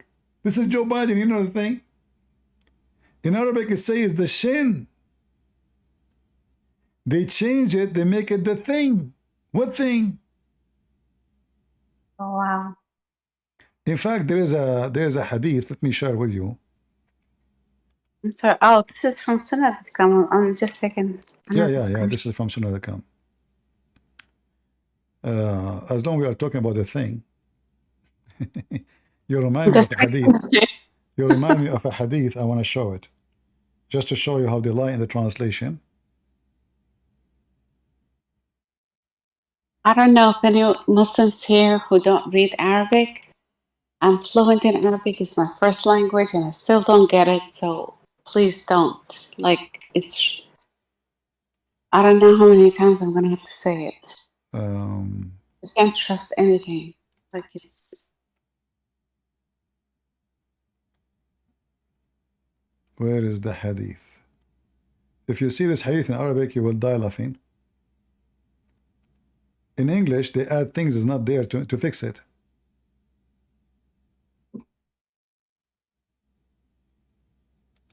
Let me see if I can find it. Well, I have a Bangladeshi girl that was a colleague. Her name was Zania. And because they just picked from the Quran. And for anyone who doesn't know what Zania means an adulteress. Correct. They just picked it up from the Quran and they just thought it was a holy name. So, if you don't read the language, this is not your religion. Let me show you how stupid this religion is. The purpose of writing the hadith is to tell us what's going on. Look with me. Actually, the hadith I'm looking for is not this one, but this one will do for now. We used to visit Anas bin Malik, and he used to say to us about Ansar, he used to say to me, you people do so and so, and such. They and your people did so and so, and such a day. What is that? I mean, this is the most stupid religion ever. What such a church? What a day? What are you talking about? So what the story is about? It's about the thing that nobody knows. So you people used to do such a such. What is the so what the point? How we will know now what is the such and such and so and so and see and you mean? And the funny is it says the days of a pre-Islamic of period of ignorance. Supposedly now they are educated.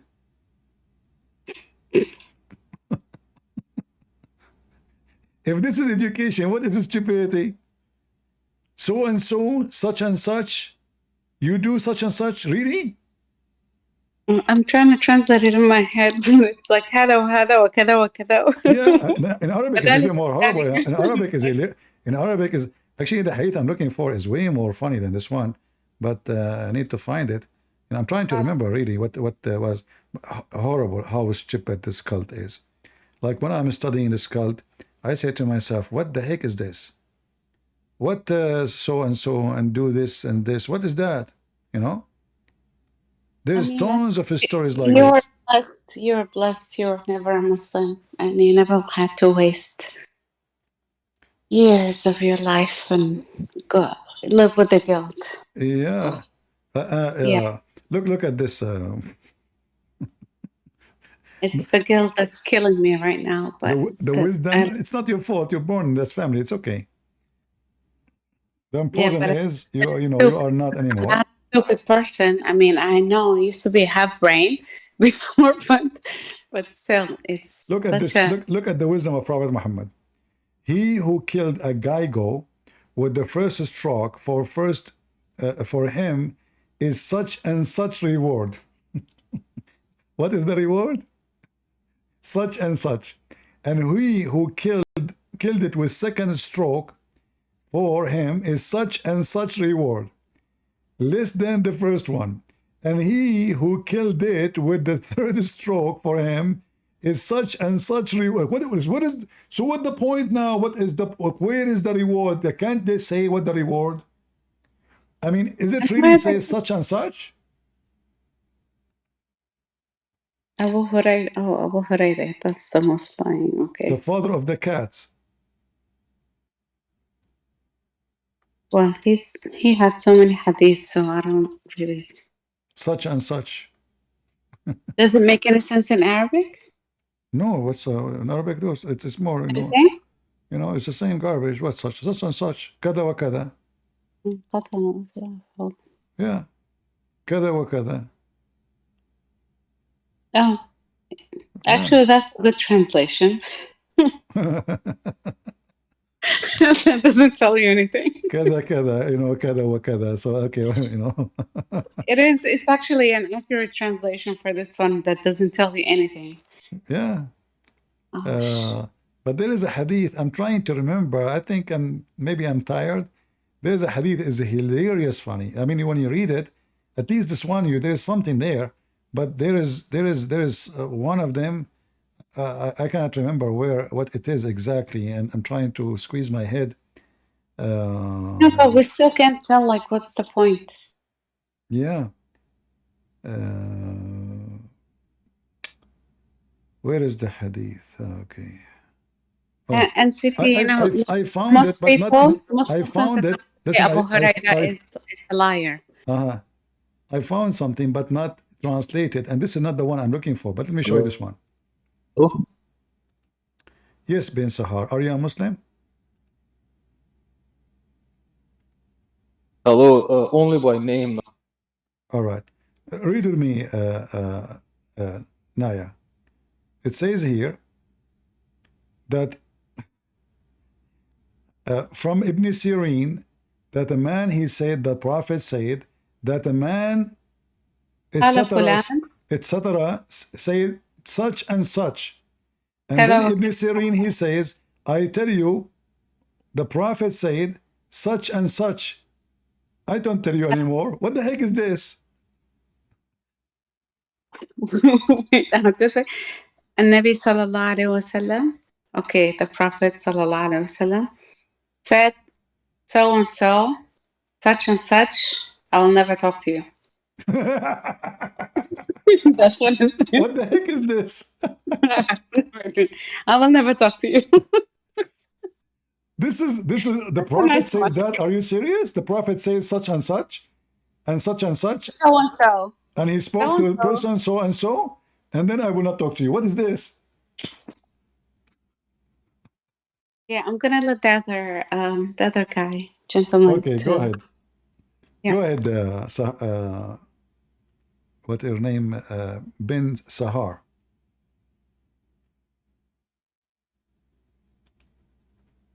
Such and such. Go ahead. Hello.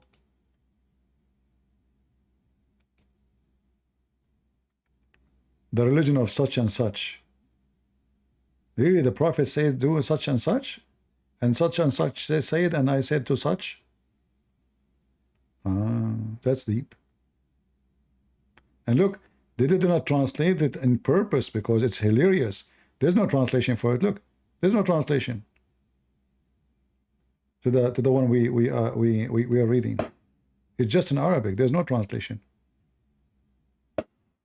There's nothing to say. There's nothing, exactly. There's nothing to say.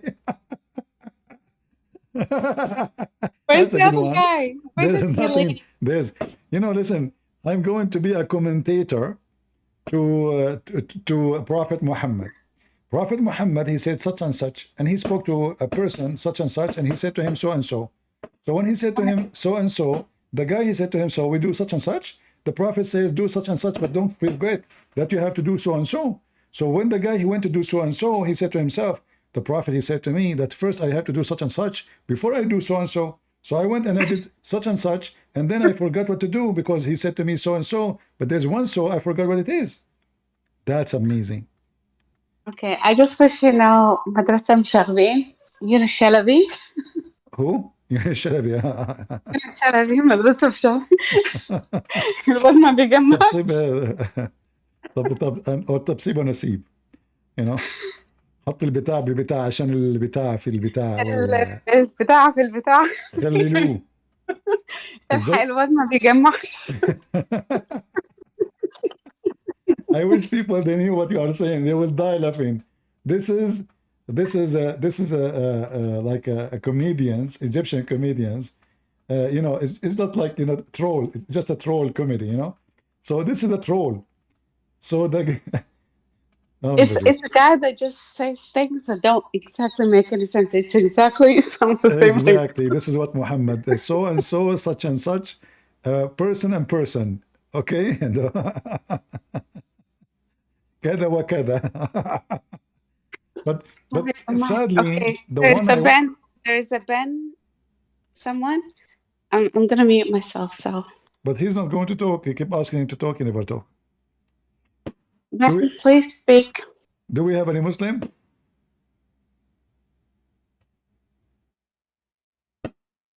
Any Muslim?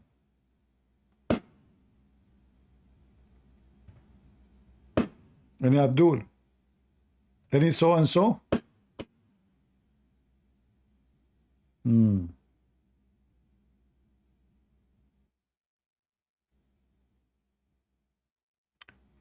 Let me show you this one. This is a different one. But the Muslim, they try to fix it in the English.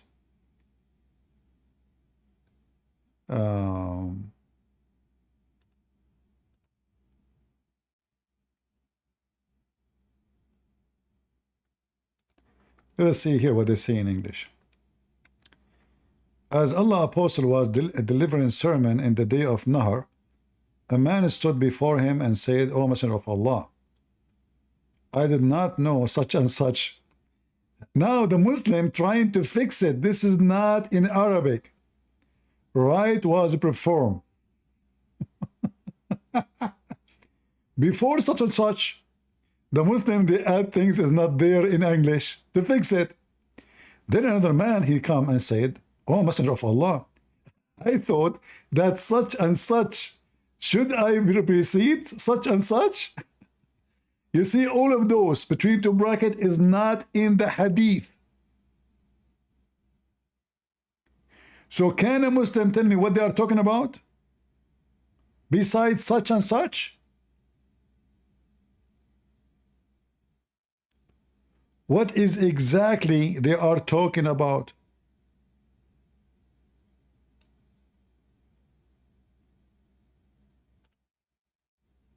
So they add between two brackets to fix the stupidity. And here you ask yourself, how those who put those things between two brackets, they knew what they are talking about. If there's no squeeness, and there is no right, and there is all those are just addition. Such and such 3 times. Such and such. Of the 3 3 what? Such and such. So guys, I think you are enjoying the such and such. All right.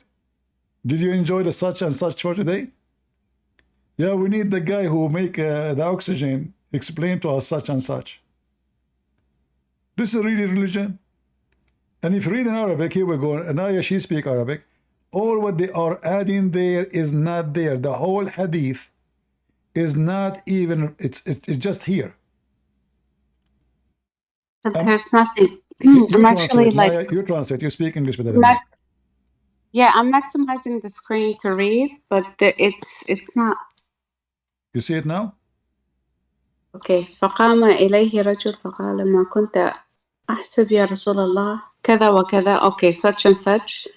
Before such and such, then some other guy came.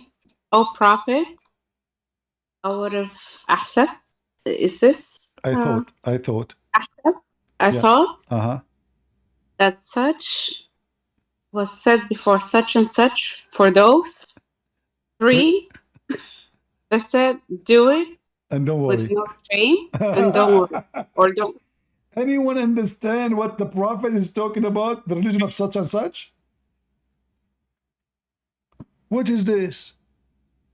I'm actually looking for Yunus Shalabi like clips and they could be I translated. know, but the problem if we play them in YouTube, they might, flag us for copyright.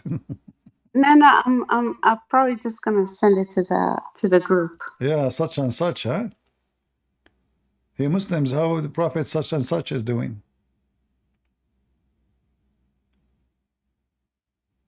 Now we know why those boys from Senegal, they don't want to consider this, this is such and such. I mean, that's it. You learn your religion, such and such. So, Prophet of Allah. So what we do, Prophet of Allah, before such and such?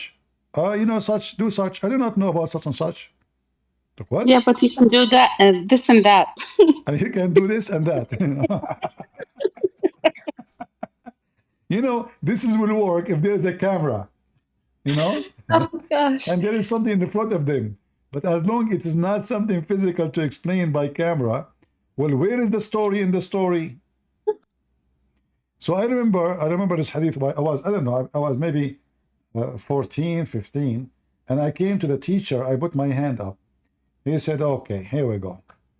How many times I told you, you don't attend Islamic classroom study? You are a Christian. Why you are here? I said, sir, maybe I would like to convert to Islam. The student, they say, sir, maybe he'd like to convert to Islam. Just okay, what is your question? I'm warning you. If you give me questions like usually you give me, I will never let you get in here. So I gave him the hadith. I told him what they are talking about. That's all. He said, where you get this from? I said, from the book. Here we go. I have the book. I brought the book with me. I have it. I put a card. I remember. I put a card. And I kept it with me.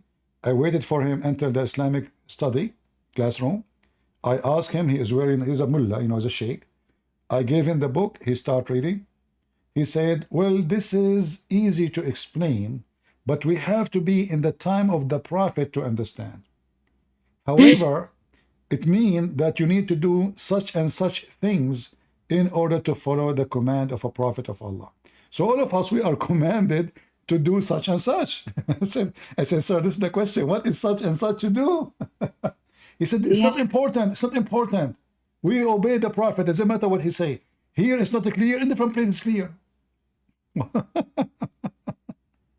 ولا تسألوا عن Yeah, تسوءكم. Chapter 5. yeah. Chapter Yes. 5, verse 101. Don't ask about things that will be harm to you. Yeah. Ask Yeah. no questions. I mean, you had guts. I only had 2 Christians in my class, and they always used to be kicked out from the classroom. No, I kicked During them out. religion. I used to kick I kicked the principal out of the school. Yeah, you had guts, but the the kids in my classroom, and I wasn't allowed to I caused speak the because I'm a principal to be woman. fired, actually. I fired him. Because of me, the Department of the Education, they fired the principal. Bandit, the mic is yours. Hello?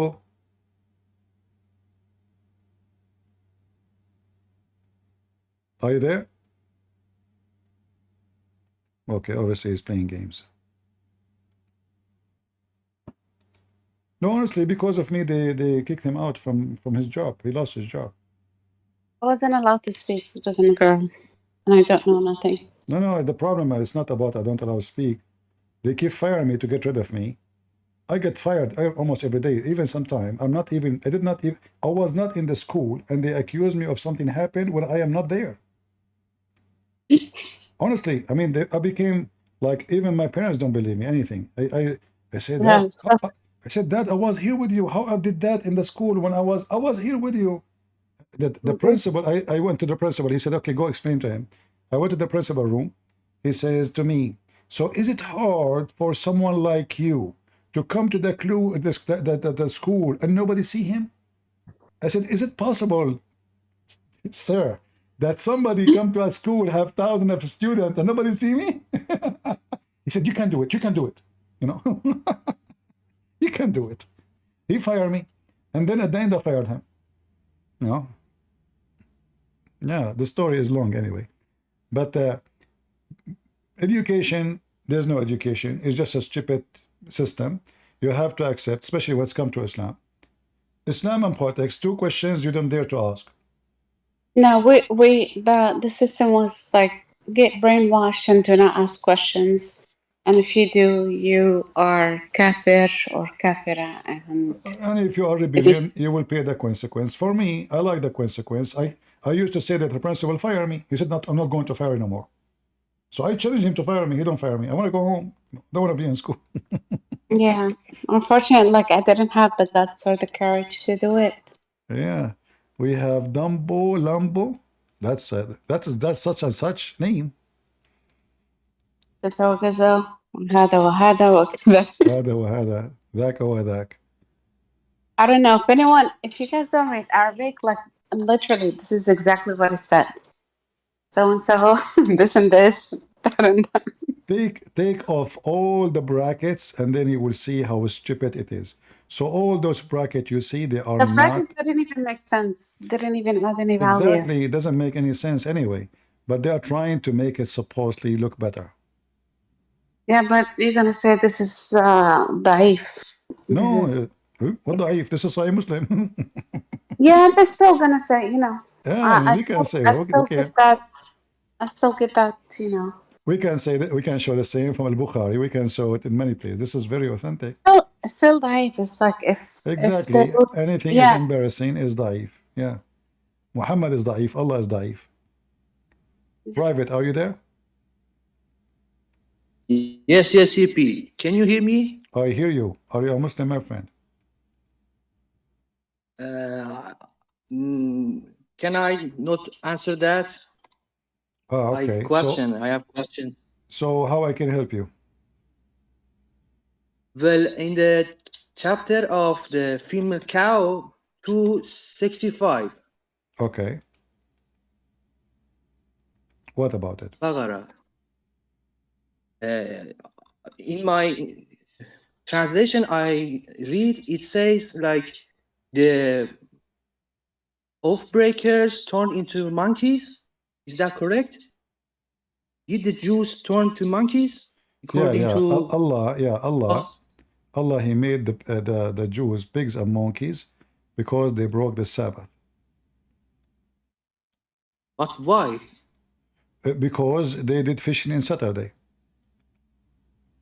But it's not sensible. It's no sense. Well, this is a true story. I remember once I saw a guy. He's used to go with me for hunting. He decided to go fishing on Saturday. I told him, Jack, Shalom, don't go. He's an idiot. He did not listen. When he came back, he opened the car door and I saw his legs. His legs is so hairy like monkeys. How you explain that? I don't know, because this is from God. It should supposed to be make sense, but it's no sense. Yeah, well, nothing makes sense in Islam. So when those Jews they did fishing in Saturday, Allah He made them, He cursed them, and he made them pigs and monkeys. And the funny is, Allah don't curse those who rape women or children or kill, make them pigs and monkeys, but the one who do fishing to feed his kids. And the story is even more stupid, because it says clearly that those Jews, Allah, he made the fish not to come to them in the whole week. But he make the fish come to them only in Saturday. So Allah, he made them starving, and now he want to punish them for they want to eat. In the Quran, Allah, he said, it's forbidden for you to eat pork, but if you are hungry, starving, you can eat pork. All those verses in the Quran is speaking about Saturday, but here the story appear more in chapter 7 verse 167. It says those who they broke the Sabbath, while their whales come to them, not fish, their whales come to them every Saturday, and their whales don't come to them in the rest of the week. And it says here that Allah, he, in fact in Arabic it says nabluhum, not a trial. Nabluhum mean we cause them a disaster. Here you see that the story is stupid. There's no way God will make people pigs and monkeys for fishing in Saturday. We have bigger crimes than this. The Jews today, they have festivals for homosexual in Saturday. How come Allah don't make them pigs and monkeys? So not only they are doing act in Saturday, why the Muslim, they don't follow Saturday anymore if it is so serious to Allah? It's just a stupid religion. Anything else? Yes, CP, I have so many questions in this chapter. It's okay, I think my it's friend, full of nonsense. I'm here for many hours. I wish you came earlier. I thought you are a Muslim. That's why I said let me wait. If you like to come tomorrow, I will try to be here tomorrow. Guys, I really am here for many hours. I apologize. I wish I can stay longer. I need to go and walk a little bit, you know. Let us see the guy. Private, are you a Muslim? Or private is I'm from Muslim country. Oh, okay. I'm from Muslim country. What about Dumb Blump? Are you a Muslim? Oh my brother. My parents were. Huh? How are you? How are you? Why How you are you? saying mean thing about Islam? I'm saying what? Why you be mean about Islam? What do you think about Allah making Jews pigs and monkeys for fishing on Saturday? Then they should be monkey. Are you a monkey? No. Is monkeys Muslims? No. Then read this for me. You see my screen? Yes, I don't. All right. I can only read Hindi. Oh, you can read Hindi. You can't read English? No. You cannot read English. You speak English only. I can speak, yes, and understand. I can understand. I know how to read. You do not know how to read. What language you speak? Hindi. Speak to me Hindi. What do you mean speak to you Hindi? You said you speak Hindi. Speak Hindi. I'm not speaking to you Hindi. Why not? I don't want, because you're going to make fun of me, no? No. No, yes, you make fun of all the Muslims. You make fun of me. I make fun of Muslims. You are Hindi. Hindi, you can speak Hindi and be... What are you talking about? Okay, hold on. As long as you speak Hindi, if I speak to you in Hindi, you understand? Yeah, maybe. What do you mean, maybe? What do you mean, what do I mean? Do you understand or not? Yeah, maybe. Why you are saying maybe? Why you are lying? You are not a Hindi. Why you are lying? Hi. Where are you from? What? Tell me. Where are you from? Why you are lying? Where am I from? Uh-huh.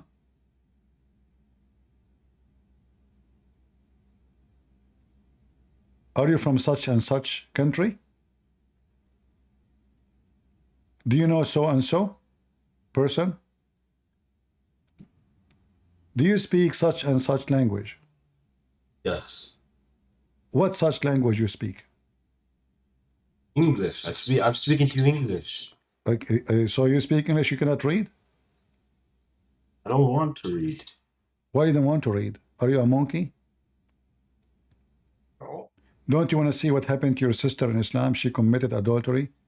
She cheated on her husband. She is a monkey, beautiful monkey. Sexy one, was wearing the bikini. In fact, she have no panty. And then the other monkey, he gave her a banana, bigger than the banana of her husband. She went behind a tree. She could not resist the temptation of the banana, such banana, and he did boom boom to her. And then when she came back, her husband, Mr. Chimpanzee, peace upon him, he started sniffing her vagina, and he smelled sperm there.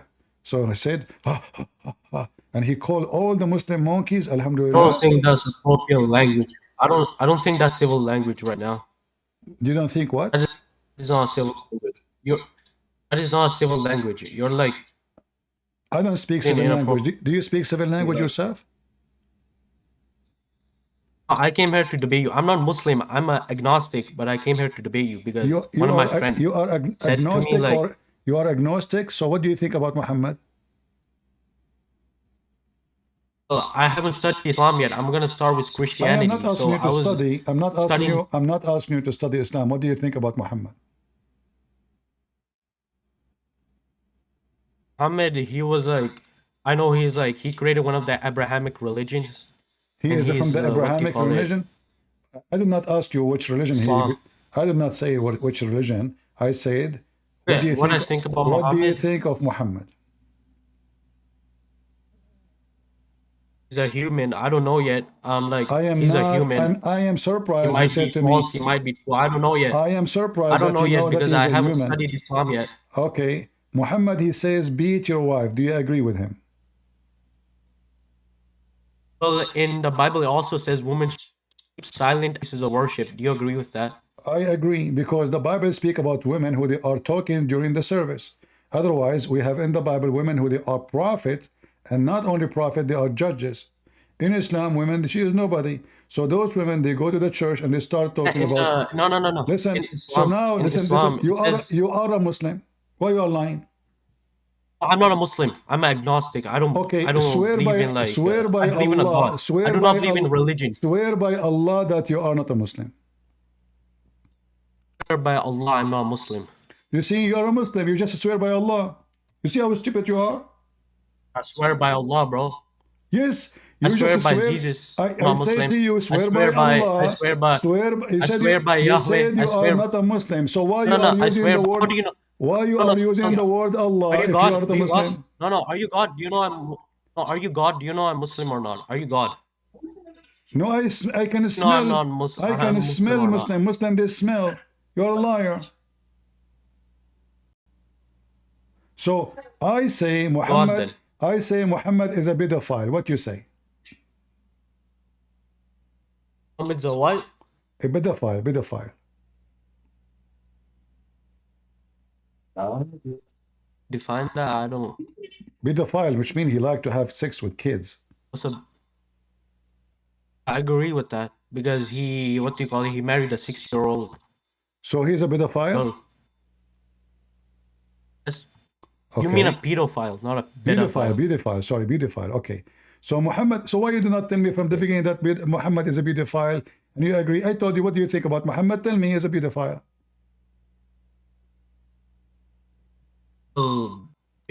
So why you would said, I like? You said I you haven't studied Islam yet. I haven't. You said Look, you let are me agnostic. tell you my Hold beliefs. Let me tell you my belief. Let me tell you my beliefs. Okay. Okay. Tell me your belief.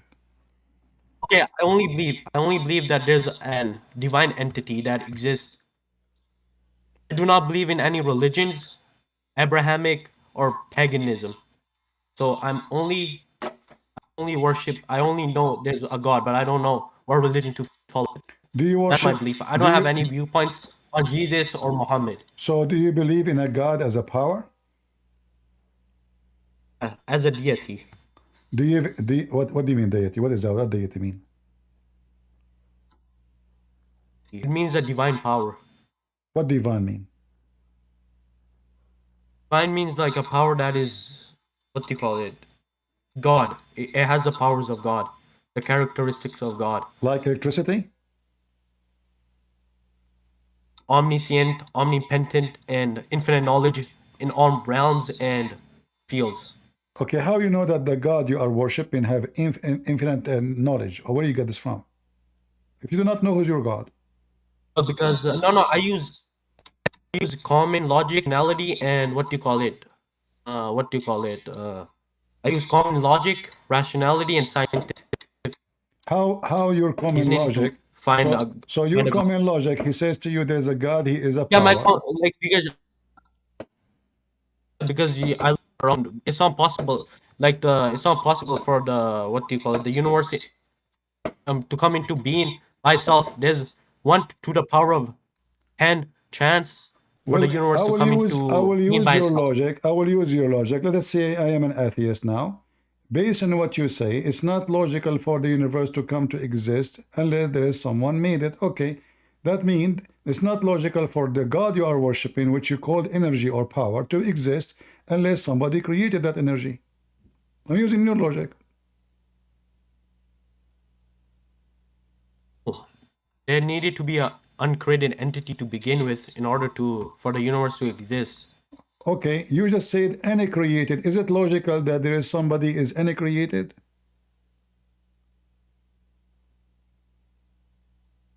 Understand? You said you believe in logic. So either you practice I believe in rationality and logic. Either you practice logic in everything, or you don't say you are logical. So if you believe that the things we have around us must be created by somebody, then if this is the logic, then the one who created those things must be created too. Because remember, everything must be created by somebody. Oh, you see, you're getting confused now. I'm not. I'm using your logic. Oh, my logic is this: there needed to be an uncreated entity for not an infinite progression to continue. What continue? How you can prove something you never saw, you never met, you never have, you never touched? You're gonna be on here. Huh? You're gonna be on here.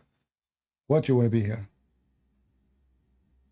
I'm just asking how long, because I have to like go right now to you call it with my dad. Don't worry, we will finish. Don't how long worry, are you gonna be here? I'm trying to find out how you for us as a Christian, we believe that God created everything, but not because everything have to have a creation. We have a different way, intelligent way to prove that God exists. Jesus, he did create, but nobody can create. Jesus, he resurrected people from death, which means he gave life, he gave body. So we have a clear proof. We are not believing in a God we do not know. It's not somebody giving us a theory of a God who exists or somewhere, etc. Power, electricity, energy. We have Jesus. I have a question regarding this. I have a question. He came to this earth and he created and he did things nobody can do. Save God. That we call him God. What you are talking about is just fiction. Yeah, I have a question. Okay, go ahead. Okay. Oh, you say Jesus created everything like that, meaning he's independent. He's an independent entity and he's omniscient, right? What the word independent mean? Independent entity means that he doesn't rely on anything else. He only relies on himself. Well, his own power. Isn't it Jesus says me and the Father is one? Jesus also says when a person came to Jesus, he said, "Oh, good teacher," and Jesus said, "Don't call me good teacher. Only God is good." No, then why did he Jesus did not say. separate himself Why you from are God? lying? You cannot find such a verse in the Bible. There is no way he says, "Don't call me good teacher." You want me to find it? Where it says, "Don't call me good teacher." This way. Let me pull it up. Let me pull it up. But you will apologize for lying as soon as you find that you are lying.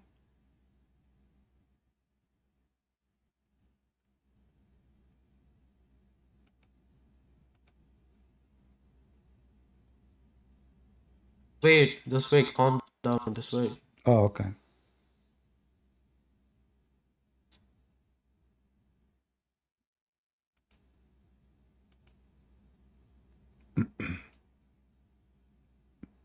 If you need help, let me know. How long are you gonna be? Doesn't matter. Just give me the answer so we can look. I'm gonna be like 5 minutes. You Because need, like, you need I'm back 5 and minutes to I'm gonna give it find 5 minutes to say. Well, let me help you. Jesus said, "Why you No, call not 5 me? minutes. I'm going with my dad. Why I'm going you with my dad. call? I'm You not lying. see, I'm going with you my dad. lied. You lied. You said Jesus said, "Don't call me good." Nowhere in the Bible says, I swear, "Don't call I'm me back right good." now. I need to go with my dad, bro. I'm gonna be back. I'm gonna be back. I'm gonna be back. You Just have wait. to. Have to go now. Swear, I'm gonna be back in a short while. Ah, okay. I'm gonna be back in 2 minutes. Okay, 2 minutes. Okay, okay, okay. I'll see you later. Later. What the heck?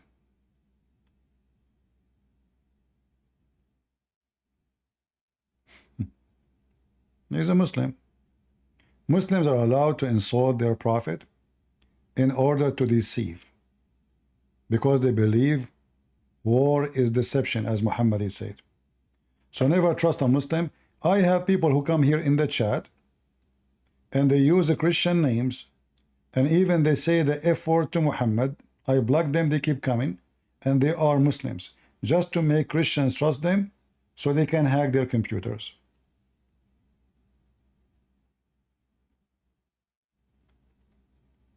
Always remember, Muslims, they are allowed to insult their prophet, their God, in order to win the war.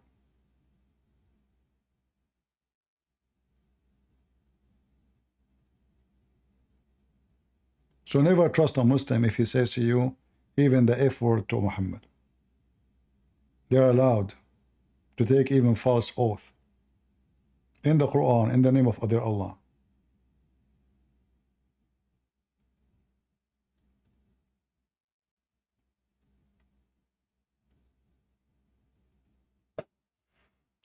Well, look like maybe, I don't know if he's going to take him.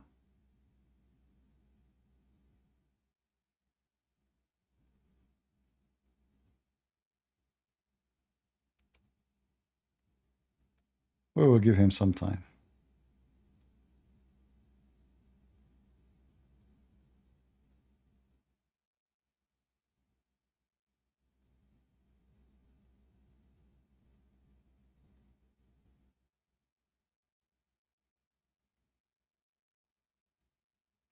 Hello.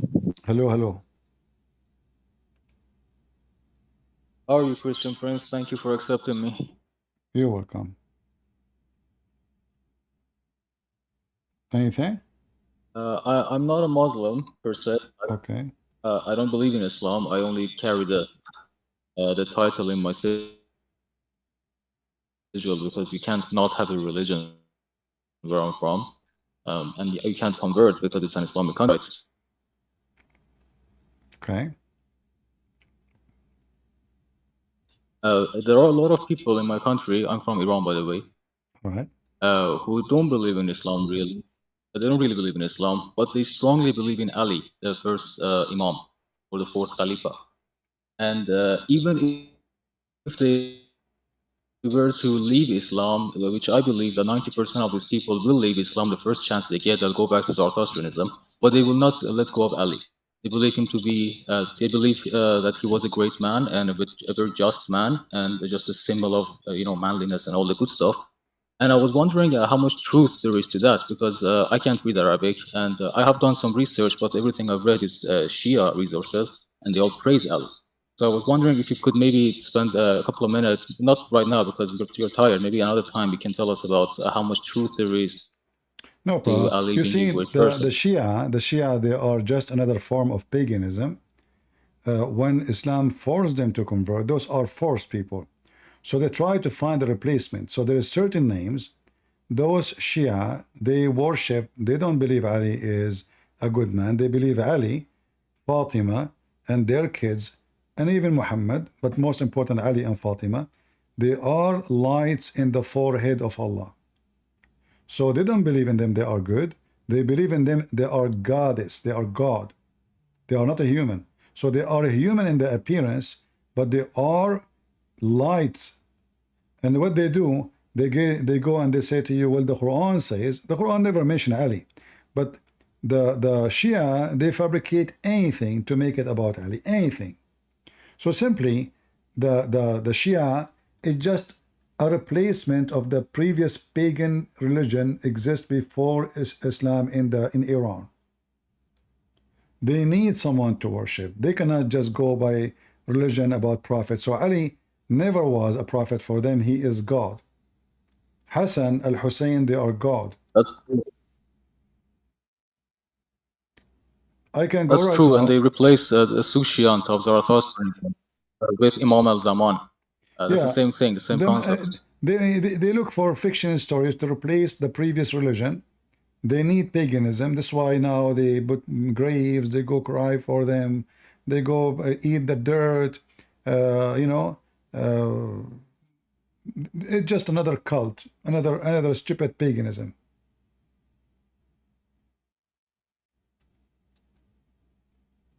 And you I know, absolutely agree with you. maybe I, next I time. absolutely agree with you. Uh, The Shia is. so you know, Okay. maybe next time I go live, we can go and make a topic just about a Shia, to show you how much the Muslims worship them, and I'm talking about the Shia specifically. However, the Muslim Sunni, they have equal hadith about Ali, but not about Ali, about Muhammad. So the difference is, the Shia, they believe that Allah, when he sent Jibreel, he was sending him to Ali. But by mistake, Jibreel, he went to Muhammad. Otherwise, the true person who be loved by Allah is Ali. And then they made everything in this religion based on Ali and the family of Ali. Everything.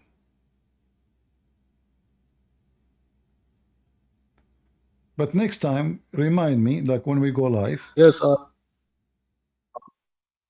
We will speak about that. Yeah, I'm watching you every night anyway. I will remind you.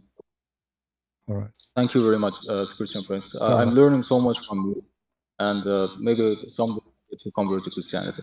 Thank you very much. Well, this is your choice. Anytime. You are welcome, my friend. God bless you. All right, guys. Thank you very much, and goodbye. You're welcome. Thank you very much for being here all those hours. For sure, you get tired because you're speaking all the time, all of you audience, and you are not moving. You don't go anywhere. That will make you tired. Not like me. I was jumping, going around, and I'm not talking, relaxing, drinking coffee and tea, doing nothing.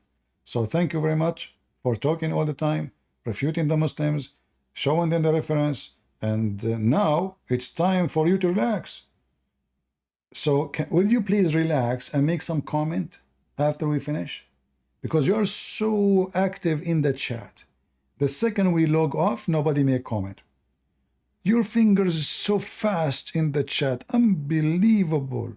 It's like playing in the piano, like tick, tick, tick, tick. So good. The second we go off, there's 10 comment. So I wonder, I mean, you love a chat, you hate the comment. You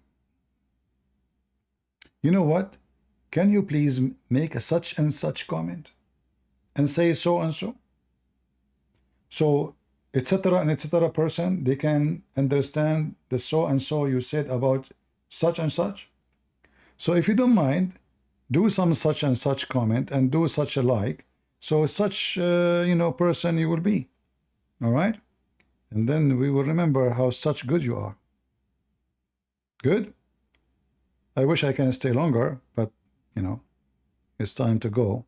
I know it's Friday night, but for me, I did not even have my lunch yes, from yesterday. I ate yesterday, and until now, I did not eat. I don't think I'm going to eat. I will eat tomorrow. But there is only one issue. I drank too much water and coffee today. So I have to go and do such and such thing. Now I know the use of such and such. I was wondering where we can use it. So from now on, if I want to go to the bathroom, I will hide it. I will bury it. I will not say I'm going to go and fart. I will say, guys, I need to go and do such. I'm going to mute the microphone, so I need to do such and such. This way, nobody will say he's rude, etc. I mean, that's it. So you cannot hear so and so. Prophet such and God such, and that guy, he believe in God who is energy. Anyway, don't take me wrong about what he said. For us as a Christians, we don't believe that God is exist because everything need to be created. No. Because the same theory or the same logic will make God need to be created too. But the clear evidence that God is the creator, that everything we have us have one signature. The same as an artist, when he make a paint, right away the expert one, they knew that this is must be Christian Prince or his student Picasso. You know why? Because this is his style. Look, everything he did share the same structures, the same design, the same intelligent design. So by studying carefully, we find out that the creator, this is not an incident. For all of them, they have the same signature, the same intelligence design. So it cannot be happen out of chaos, where things start happening like, you know, we boil water, a drop of water from the boiling water go here, the other one go there. This is not what we... So the intelligent design, which have a signature of the maker, is proving to us that God is the one who created everything. And then we match that with the Messiah. Was the Messiah able to create and to accomplish the intelligence design which is created obviously before he came to us as a man? Yes, he was. So when Jesus, he raised people from death, that means he is creating their cells. For dead body, the second you died, your body start decay. There's no point of return, especially your brain. Immediately your body will start decay. So a person who is dead for 3 days or 4 days or 5 days, that's it. Even 1 hour, even 15 minutes. So the design of God is the proof, and the one who claimed to be he can do what God can do, then he should do it. So when a person, his name is Ahmad Mirza Ghulam, he came and he claimed that he is the Messiah. Then a bunch of Christians, they came to him one day in the front of his house, and they said to him, okay, Ahmad Mirza, you are the Messiah, right? All right. We have all those people, they cannot walk. This guy cannot talk. This guy is blind, he cannot see. This guy, can you do what the Messiah does? He closed his door, and not only that, the person who he claimed to be the Messiah, he died because of diarrhea. Literally means shit.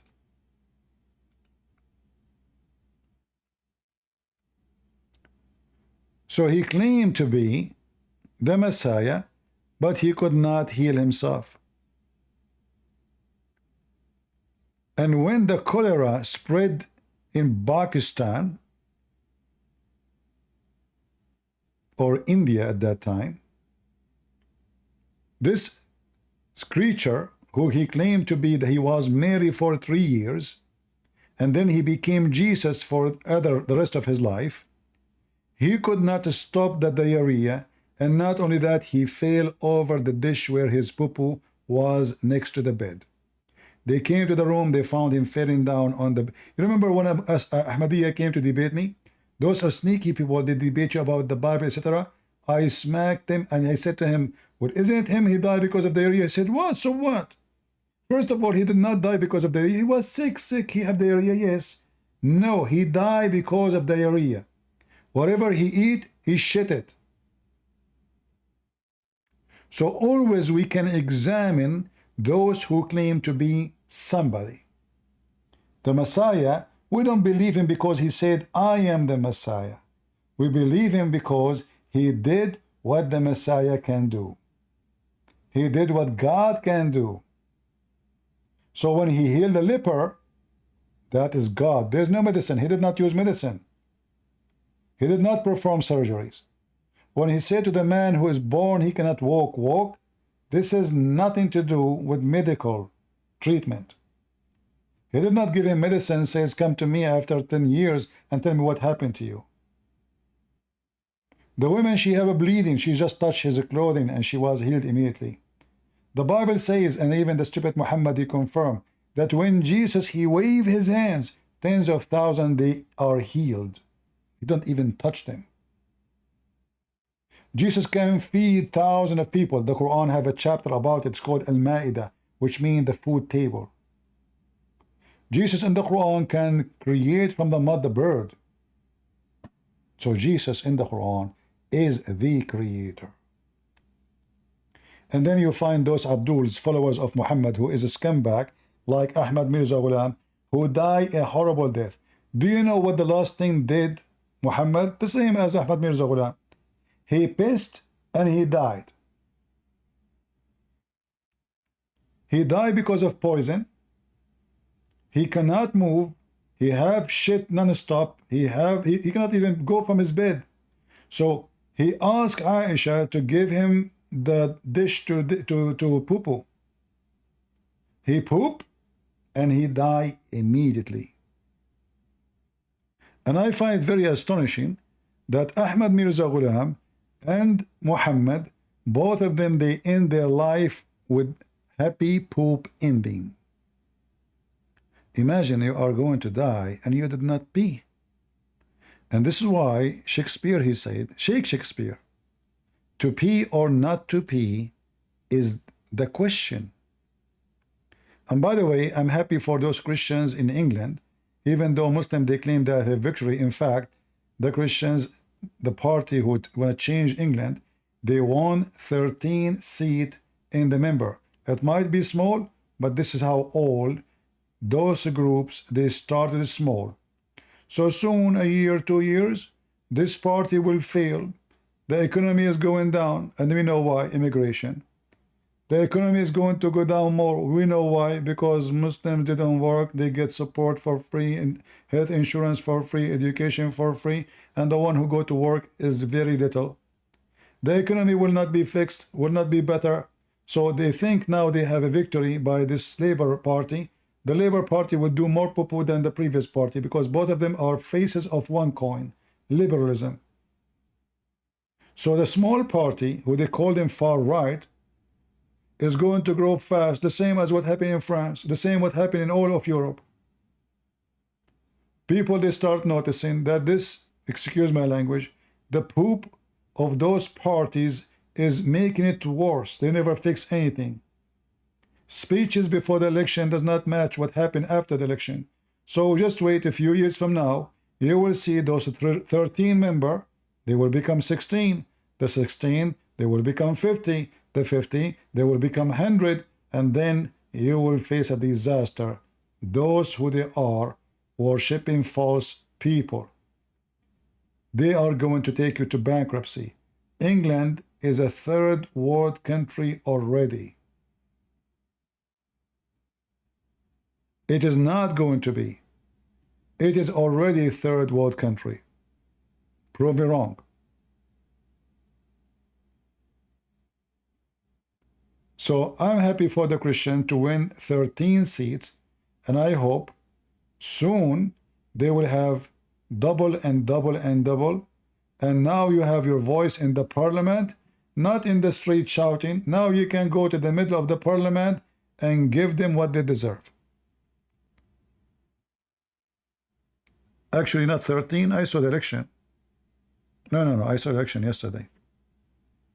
13.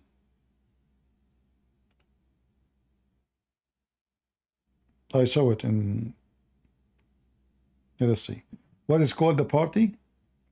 Britain Reform?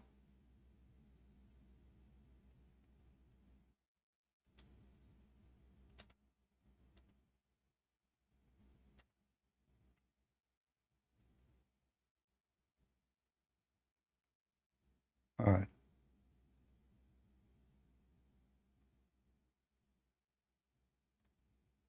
Yeah, I saw it in the news I was watching.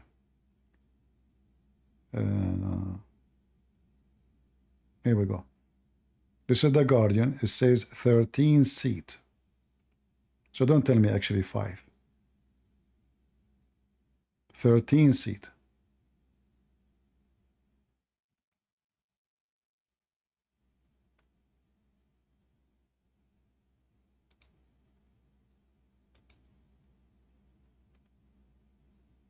This is the Guardian. Do you see the number? Anyway, you can check. I mean, you can go check it out. So they won 13 seat. Anyway, it's a very good start. This is how the one they called them far right in France. They used to be very small, very tiny, and you know, I don't know. I mean, you can go check it out. 13, the prediction. I don't think so. You know, I think they won 13. Like here, it is 10 hours ago. This is not yesterday. Let us see.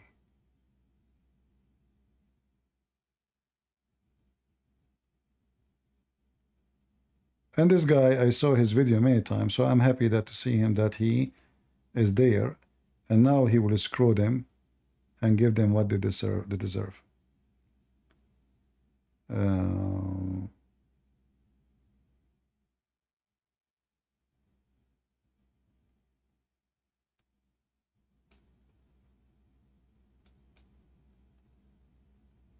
Let us see here.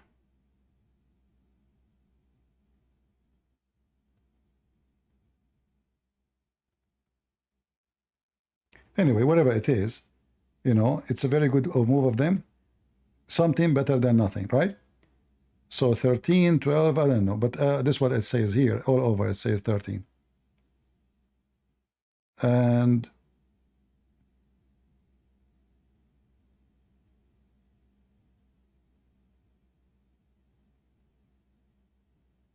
well, maybe 5, I don't know. Anyway, whatever it is, at least they have their voice to be heard. And maybe they, you know, they play with the numbers, so they can make them shrink them as usual. Because how they are saying it was 13 and now they are saying 5, it doesn't make sense. Anyway, but remember, all those parties in the beginning in Europe, they were so tiny, so small in the beginning. And then when people, they see that all those big parties are nothing but a failure. Like now people, they are saying those people, they win, but just give it 3 years from now. The economy will be horrible. The same what happened to the previous party is going to happen to them. Because how you can fix the economy and you don't have economy? How you can fix economy and you have millions, they don't go to work?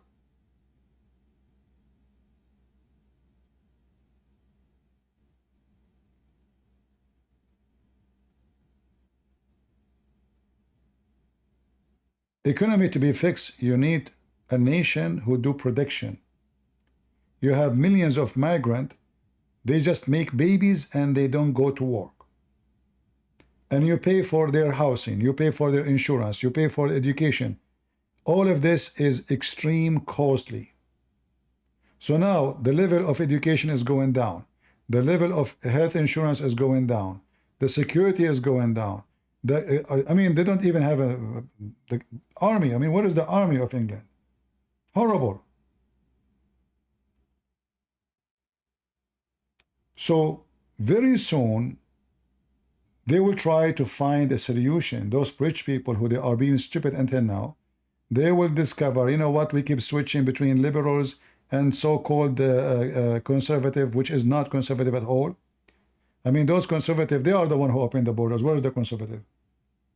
They are the one who chase the Christians. They are the one who hire the minister of security is a Muslim. The minister of migration is a Muslim. Where is the conservative? Those are the prime minister is from India. I mean, what happened to this country? Those are the conservative. Conservative is those people who bring somebody. He is first have to be from the country, not because he's rich, billionaire. He is more rich than the king of England. We make him a prime minister. So we can say that this guy, he bought his position. He didn't deserve it, and he failed. And the rest are the same. The one before him, Boris, what's his name? This guy with the hair like a broom. What the heck is that? Party, drinking, a bunch of a scumbag. Anyway, no, I'm done. I'm done for today. You can come later. All those bad things can end with good thing, because always revolution, in order to make it happen, you have to create the reasoning. As long people, their belly is full with food and they are relaxed, then nobody will make any change. The second you make them hungry, the second they lose their security, which is happening in England every day, the second they see that the migrant taking their resource and they cannot have resource, and the migrant taking their income, their everything. A migrant, he come to England, he open a restaurant because he don't pay tax. I mean, how the guy, he open a restaurant, he just came 5 years ago. Well, he have a free apartment.